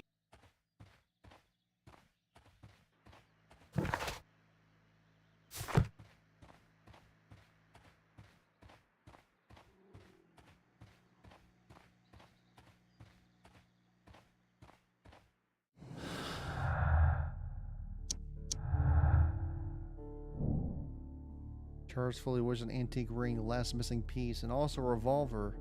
It proves Charles Foley is our mysterious jacketed man who nimbly escaped the crime scene at Half Moon Street. Very, very possible.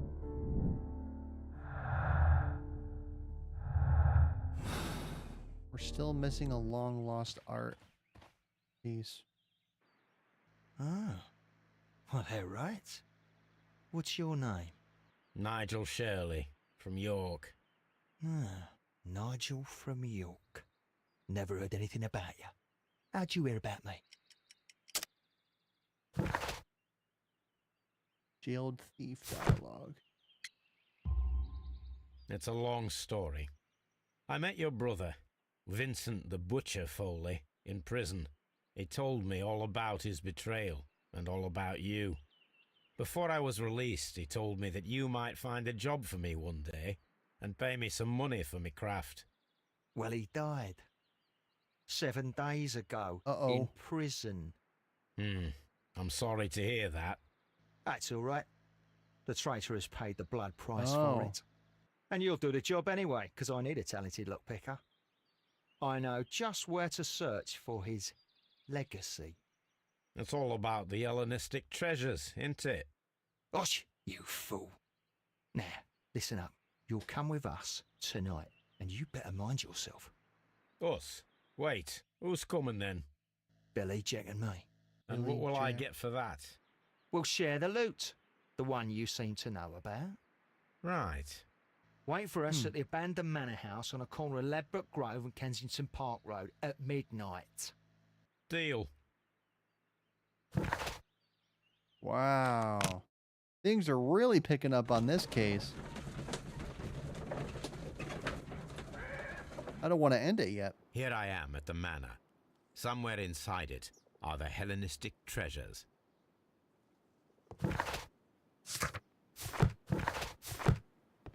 This lock is quite old. Time to pick another lock. Well, looks like my lock-picking days are in full swing today. By that I mean... you know.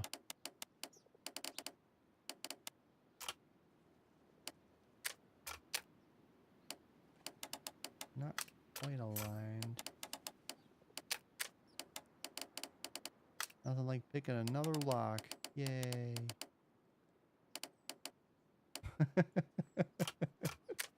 I know I do.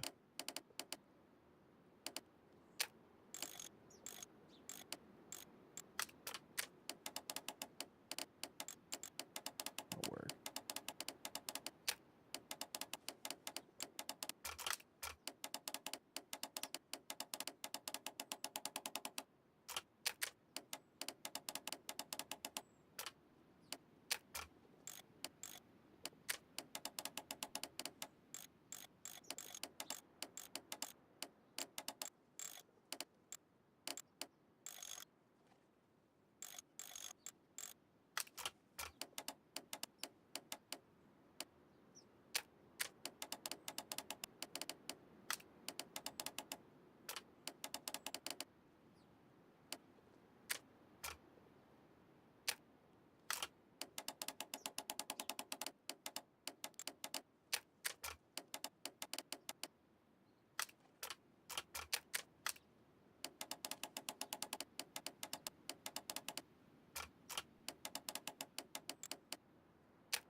I don't know if I can actually open it that way.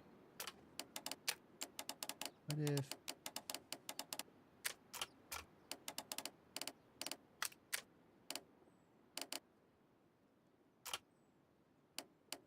Maybe I'm almost there?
There we go. Okay. I need to find where the safe is hidden and lockpick it. This is the whole lockpick episode.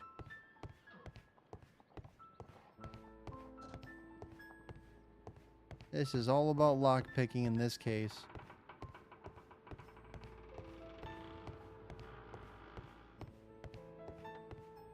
Look at all these fancy things.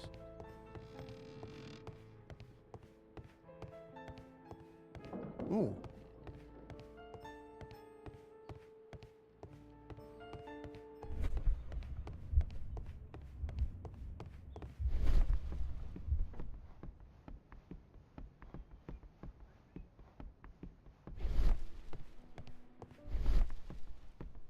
Better start looking for the safe then. Where would they keep it?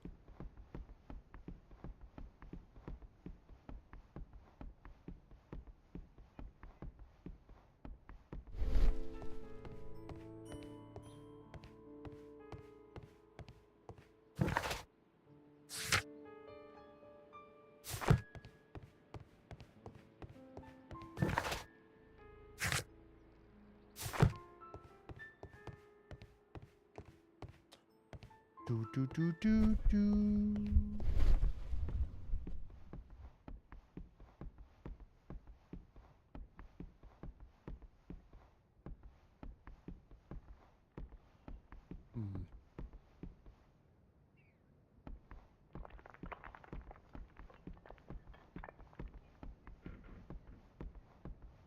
This place looks really worn down.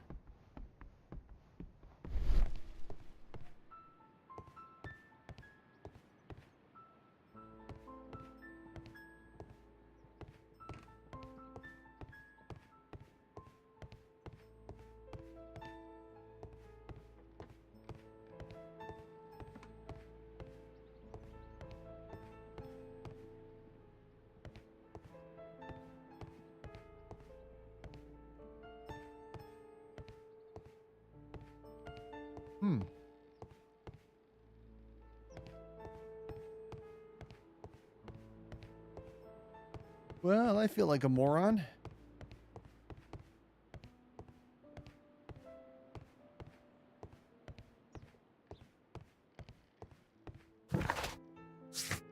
Hope I didn't bug this.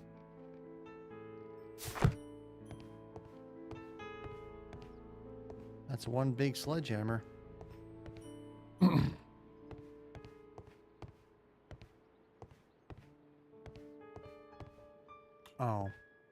It was right behind This me. cupboard is an absolute mess. Several books have fallen from the shelves. It seems as though this cupboard can be moved. I'll give it a try. That's a cupboard? It's a bookcase. There it is. So, that's the lock I must open tonight. Okay, here we go for a third time. My goodness. It's like it never ends. Like the song that never ends.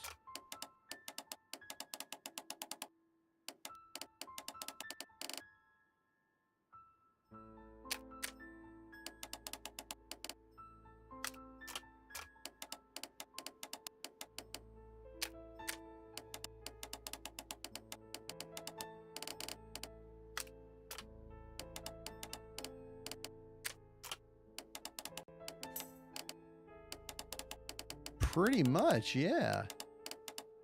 That's basically all it is just a lock-picking simulator. Oh, there's 2 lines.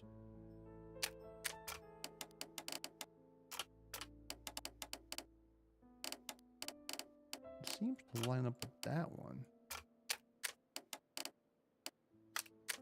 Sort of. This is that one too.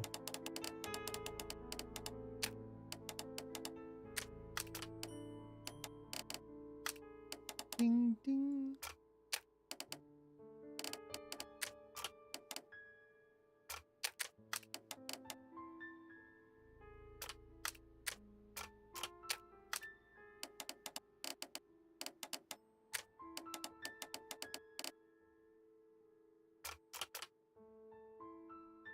Oh, that's way off. I gotta move that. Are there any ones I can move sideways?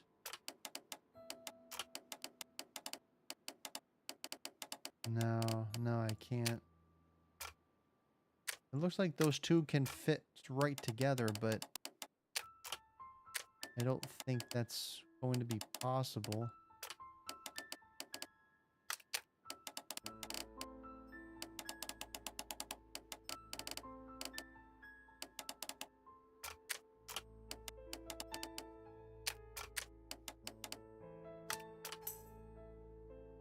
Hey, Atlas, good to see you, man. How goes it?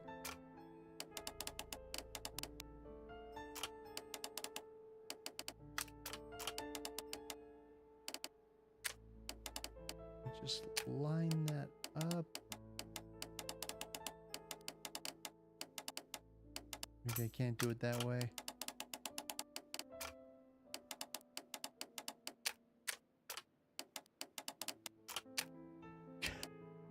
Oh my god, this freaking game.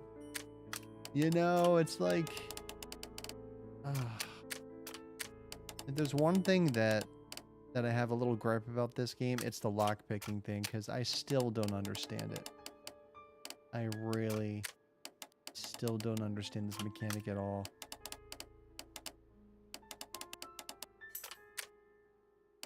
Hi, Caden. Freaking lockpick simulator. That's all this is.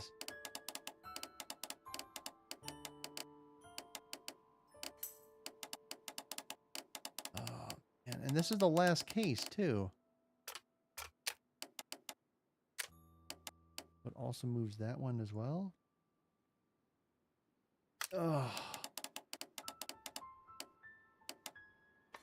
Oh, there we go.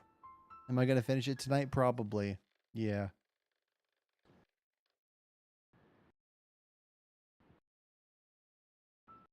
Uh-oh. Oh, what is happening? Oh. Wow, the game just completely was stuttering at like 1 frame a second. Did you see that? That was crazy. What a surprise. Another lock.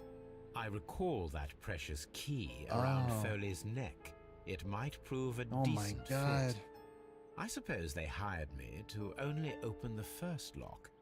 Let us wait for the thieves, trap them, and find out. Trap them and find out. Let us check the thieves' possible escape routes in the event that they are caught off guard by the police from the front door. I have to set traps? Ooh. The thieves won't attempt to escape through the front door if the police are right behind it. Good point. The ground floor window is a perfect way to escape the police. No. This door is a perfect means of escape in an emergency.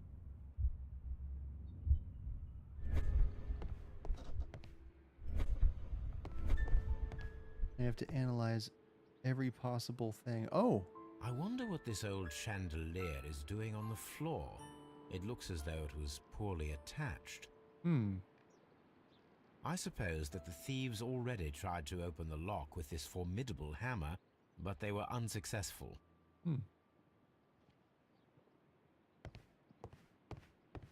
Item required for the chandelier. So am I basically just doing a Home Alone trap thing in this house? Am I Macaulay Culkin? Am I Macaulay Sherlock Culkin? Although this window is high above the ground, it would be possible for one of the thieves to attempt to use it for their escape. What's this? A simple but rather attractive bead necklace. Sounds like I am. This should be useful.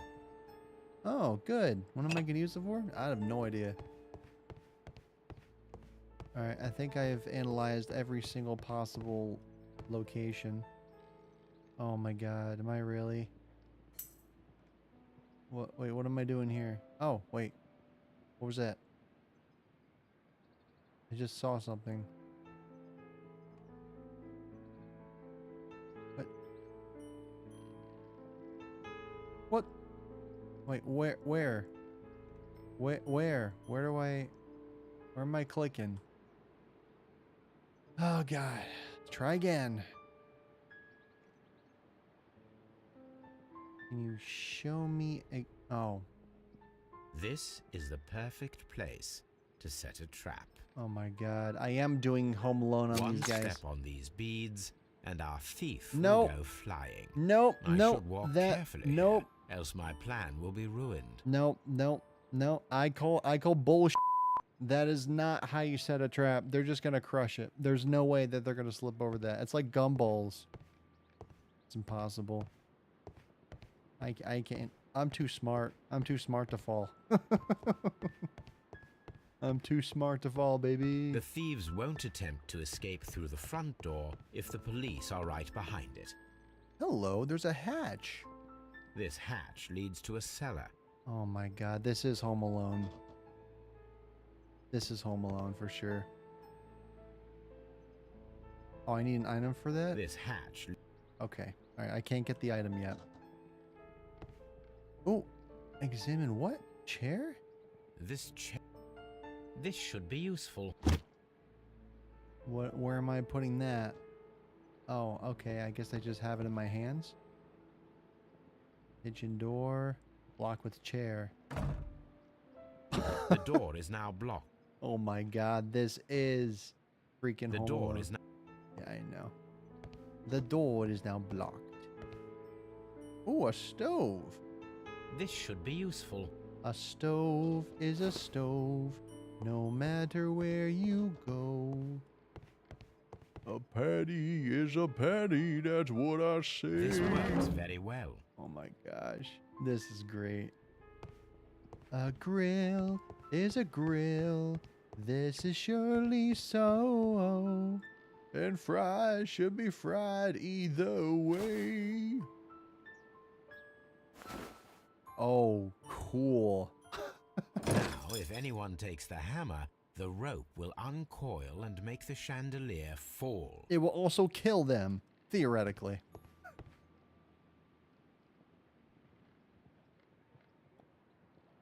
Oh, I didn't mean to double click, sorry. Object of interest. Oh, that's a lovely old carpet. Oh, that's lovely. Lovely old carpet. Very lovely. Lovely carpet. The door is now blocked. Okay. So I gotta use something for the carpet? What? What am I gonna use? Man, there are so many elaborate things I can do here. Is it? I mean, I've watched a lot of SpongeBob as a kid. I've seen all the adult humor and all the adult jokes in it. There's one scene where SpongeBob is he comes over to Sandy's. I think Sandy is trying to push him into doing events that she wants to do and he doesn't. There's a one point SpongeBob runs away and he goes, I can't, Sandy, I have to go get my hair cut. And then Sandy says, SpongeBob doesn't have hair? Or does he? Crack me up. So funny. Oh, what the There is no ladder. If anyone falls here, he will need assistance to get out. Or they could break their legs and just fall down. I mean, whatevs. Oh wait, I gotta snooze the ads coming up. I've been playing this game for too long. Alright. Oh, the rug! The rug! The rug. We need the rug. Can you just walk over that? Oh my god. I just float over the hatch. That's funny. Alright, I need the rug to cover the hole. So I'm gonna grab this. Yep, I grabbed it. And now I am going to put this over the hole. There we go. Cover it with carpet. Now, it's not an open hatch. I should walk carefully here. I should walk carefully.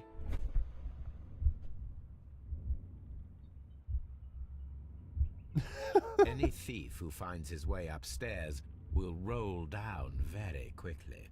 And they will break their hip. If he runs through the dining room and takes a sledgehammer to force open the door, the chandelier will knock him down. And he'll have to go to the hospital. Now, if a thief runs through the kitchen, he'll pay a surprise visit to the cellar. The traps for my circus companions are all prepared. Oh my god. I can leave now, but I'll return later with Charles Foley and his companions. Oh my gosh. This is hilarious. Who needs a security system? Yeah. Oh my god. This ought to be really funny. Police! Police!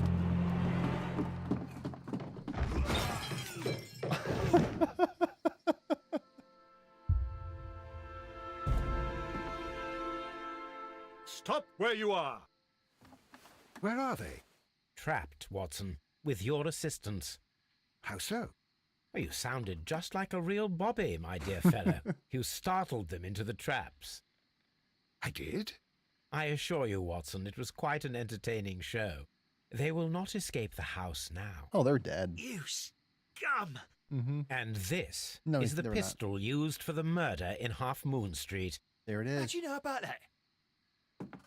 Oh, look who it is. Have you closed the case yet, Sherlock? Mycroft, what are you doing here? Did you follow me?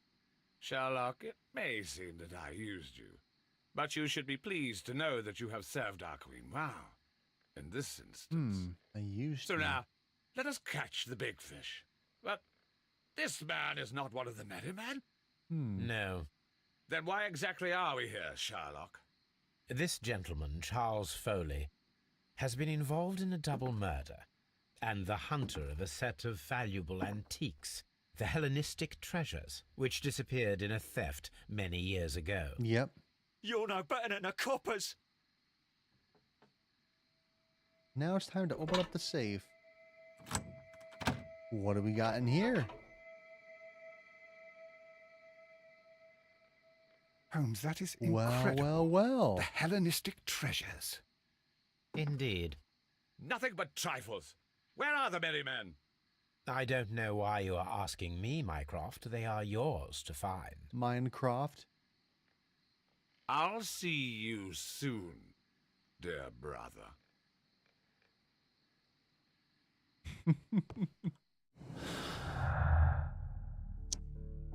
There we go. Yep, they were stolen. Foley's vengeance.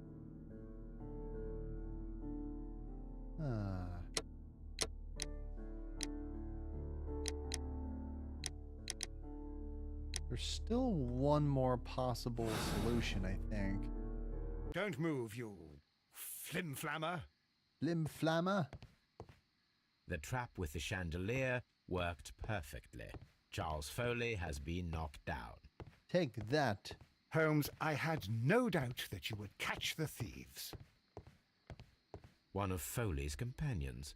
He is unconscious. Good thing he didn't die from that. That would have been terrible. One of Foley's companions. He is unconscious.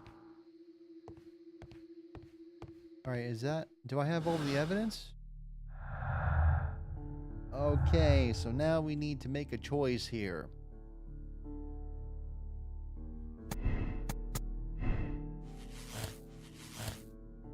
There's no way it was a...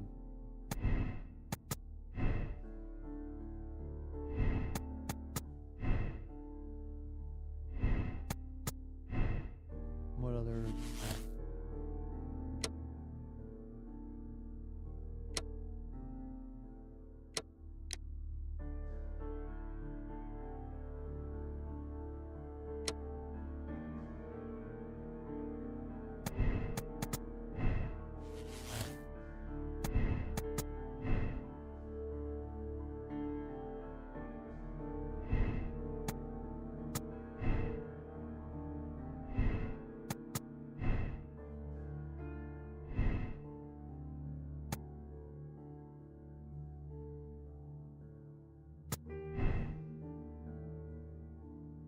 I think he was innocent.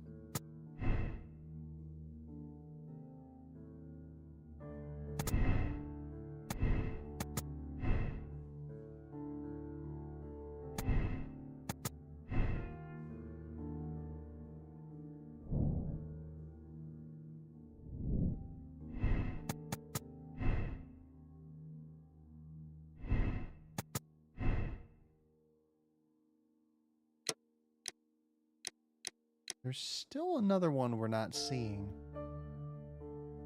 Which one is it? Don't worry about the ads. I won't go anywhere, I promise.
Okay, I don't know if the ads are over or not, but all right. So here's my so we have 3 possible cases. I don't think we have 4. I don't think there's enough to have 4, but I could be wrong. It says we found all the clues in this case. So we have 3 solutions. 1, it was a robbery that was committed by Leighton Chapman. I don't think it was him. it doesn't make sense because I have more trust in Wiggins. I don't think his brother deserves prison. I don't think he committed a double murder. That seems a little too obvious. So we're knocking that off the table because I don't think Leighton Chapman did it. And then the second option would be robbery, and the next one would be double murder, and I don't think he did that. So I think we're gonna go with Foley's vengeance. I think he was involved in the whole vanishing act. There was a third person, then there was a jacket, and they are involved in the circus. So he was a witness to a crime. He didn't actually do it. So he's technically not guilty of murder because he didn't shoot him. So we're going to absolve Foley and see where it goes from there. Let's see what happens. I like to go... Charles Foley, you were a witness to a double murder. Yeah. You were standing next to Vercotti when Butler fired at your accomplice. Yep. The jeweler missed him, but they proceeded to kill each other with simultaneous shots. Because the bullets hit the wall. Even if your intention was to retrieve the stolen treasure, you did not intend to kill. I shall inform Inspector Lestrade of that fact, so your sentence should be the lighter. You are a fine gentleman, with your fake pity. I do what I think is right. It is never due to pity. Farewell, Foley. I shall leave now, Watson. Gentlemen, please take our friends here into custody. Where are you going? I have unfinished business. I'll see you at Baker Street. Unfinished business. And there we are.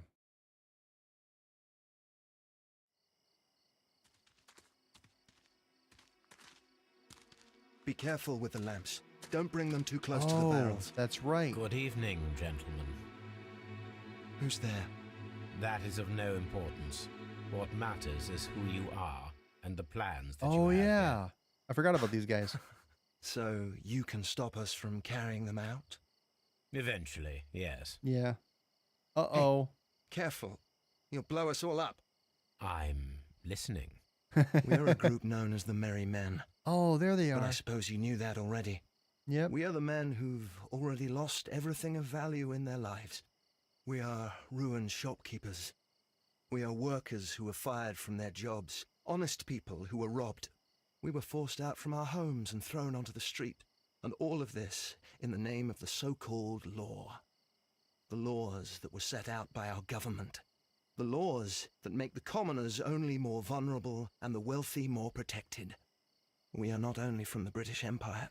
Some of us are from the New Lands, America, Australia, and we are many. But men we are still, and we are merry for that we stopped being afraid.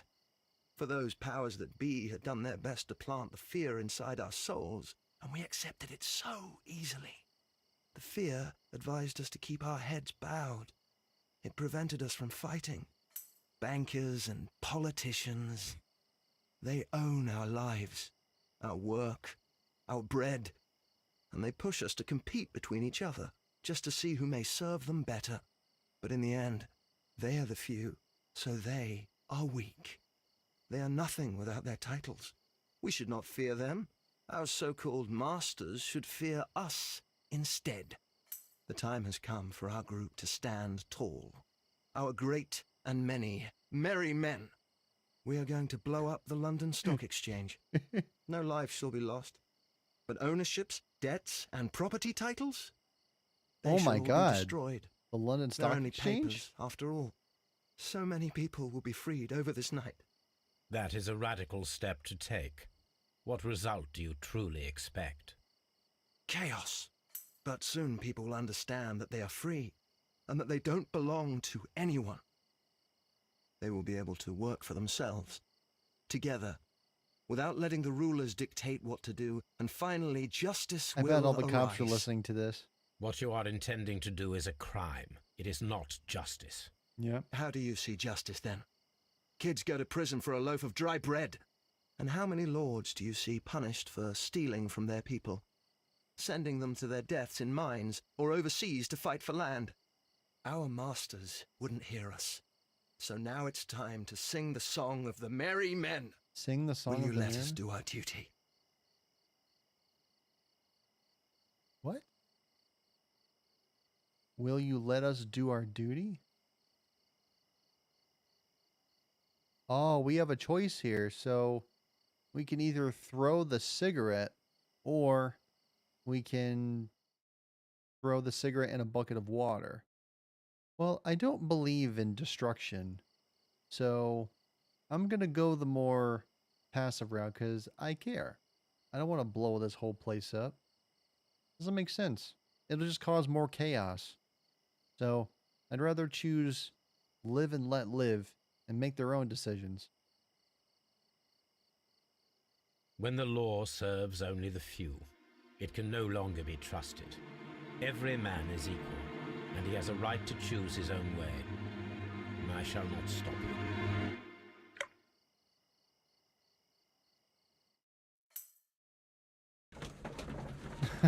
A Michael Bay movie.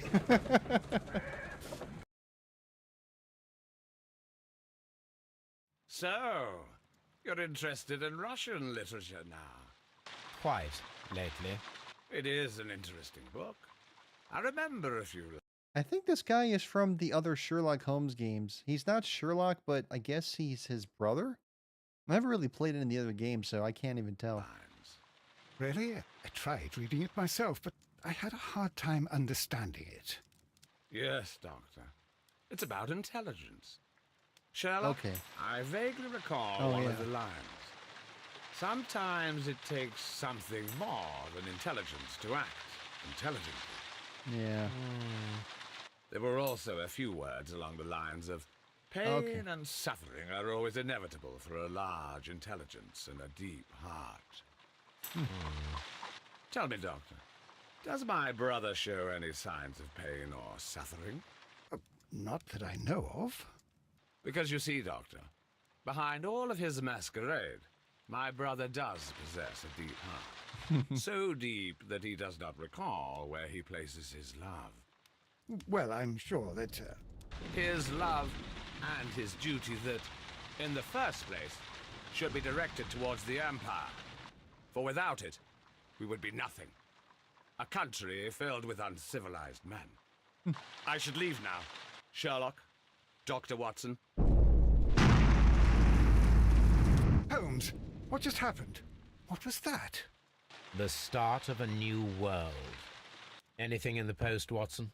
Any clients worthy of our attention? Only a second reminder from Mrs. Hudson about our new neighbor. She urges you to remove your... Oh, I don't care about that. Oh. Holmes, the lady who will be moving in shortly has requested the use of our spare room to place all of her boxes. That's funny. Wait, what? A lady? A lady? No doubt Charles Foley will be imprisoned. He organized the theft of ancient treasures that rightfully belonged to the British Museum. In fact, his band was hired by the merry men who planned a revolution in London, but he did not directly commit the murder at Half Moon Street. You have decided that under such circumstances, his sentence can be shortened. Perfect. We did it. Foley's vengeance. I'm a man of compassion. And I hope all of you are people of compassion too. Because that's just how I see the world. Not everyone agrees with me, but I want what's best, what I think is best. So. Oh my god, we did it! Yeah. Is this the credit scene? All right. Yeah. Oh, there's the lady.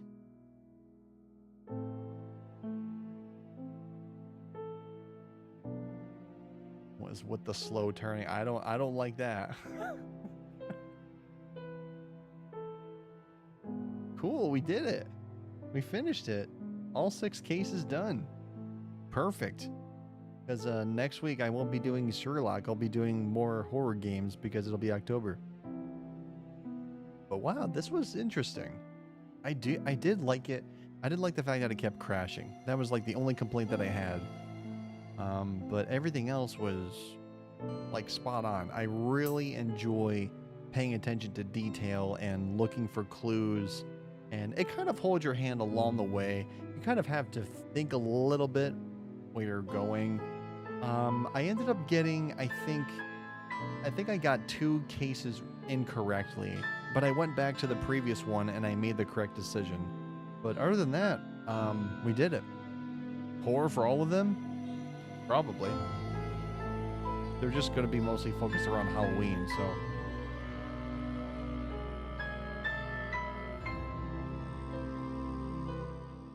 Like, for example, this Wednesday, it's the 1st of October, so I'm going to be playing Dying Light the Beast, which I somehow got for free because I ordered the Ultimate Edition of Dying Light 2. I didn't realize that Techland would be that generous. So, but tomorrow's going to be the last Retro Tuesday of September. I'm sure there is, but I'm mostly going to be focusing around like the point-and-click adventure haunted games. I'll take a look, though. I don't want to play too much Sherlock. Oh, Kevin McLeod. Hey, there you go. Wow, that's a lot of credits. Oh, my goodness. Oh, my goodness. Oh, my goodness. Oh, man. 2014? There's no way this is 2014. All right, we did it. We're done. GG indeed. Oh, wait, it's not over yet. I'm turning the volume back up. My left ear likes this one. Is this just me sitting at the fire not doing anything? Is it too old looking for 24 or too good looking? It looks good. It looks pretty good. Am I just sitting here? Is that all it does, or... I guess you can see what kind of things they give you. Yeah, so... I forgot that the, I should have figured out that the Rails one was... The Chileans were the ones that drowned the Mexicans, because I forgot about the tracks that lead toward the pond that was deep enough to cover everything in water. So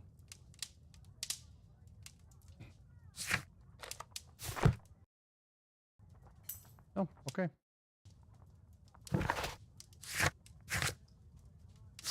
They're pretty much done. Maybe I will. All right. Cool. We are done. We are done with crimes and punishments.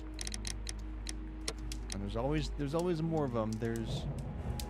I don't even know what this is. Magnoner, Dark Pulse, and then there's the Testament of Sherlock Holmes. I guess that's pretty much it. All right. Well, thank you all very much for watching this Mystery Monday. I forgot to put my Mystery Monday overlay for some reason. I don't know why I forgot, but I did. So I remembered. I have to get used to transitioning my scenes from Mystery Monday to Retro Tuesday and so forth. The other 2 overlays are coming, but I don't think they will be ready. I don't think Friday will be ready by the time that Halloween comes around. So, Testament's not as good. Oh, man. Yeah. The only complaint I have about this game is it crashed. It crashed, and then sometimes it would fade to black. It had that stuttering moment when I was trying to open up the lock. So maybe the page file was different, and I think because the executable was 32-bit and not 64-bit, maybe that's why it had issues loading sometimes. So, thank you all very much for watching tonight's stream. Really appreciate your presence here. I will be back tomorrow. We're going to be playing some good old emulator games. I'm trying to find out 9 out of 10. I would say 9. I would give the Sherlock game I played 9 out of 10. So, all right. I don't know what we're going to play next, but I have So here are the games I have on my PlayStation. So I have 007, The World Is Not Enough, Beast Wars, Transformers. I have all 3 Crash Bandicoot games. I have Demolition Racer, Jeremy McGrath Supercross 98, Legacy of Kain Soul Reaver, MLB 2003, Need for Speed, Porsche Unleashed, Rascal, all 3 Spyro games, Transformers, Transmetals, Twisted Metal 4, The Unholy War, and Warpath Jurassic Park. I don't know what I'm going to play next, but whatever I feel like it, you guys will see tomorrow. So thank you all very much for watching on this. Well, I guess it's the next day now. So technically we went from the penultimate day to the last day of September. So right now it's that on the East Coast. We're going to raid out to somebody. Maybe we'll find somebody who's also streaming this game too. Maybe they haven't yet finished it. So let's find out. But yeah, I had a good time. Had a great time. Had a fantabulous time. A scrumtrelescent time. Thank you all very much. Thank you, Nay Dizzle. Thank you, Atlas Brood. Thank you to everybody else who showed up tonight. This was a lot of fun. All right, now it's time to show raid and support. We're going to infiltrate someone's base because we are the most badass Splinter Cell agents that nobody can detect until it's too late. That's how good we are. We bypass all of the Twitch securities. So let's see who's live here. I want to try to find somebody who's smaller and probably playing this game too. So I'll probably be watching a little bit, but not much. I gotta go to bed. Let's see who's playing what. Who have we not yet raided to? You know, we can raid out to JBJ Blaze, my Canadian friend. He's playing co-op. So let's show him some support. So he's from Canada, and I did a podcast with him a few years ago. So let's raid out to him. So thank you all so much for watching. This has been Thangling21 saying good night, good luck, Godspeed, and God bless your beautiful souls. I will see all of you next time for Retro Tuesday, the last Retro Tuesday of September. It's going to be interesting. I guess we'll find out what we play next. So you all take care. Sleep well. Bye.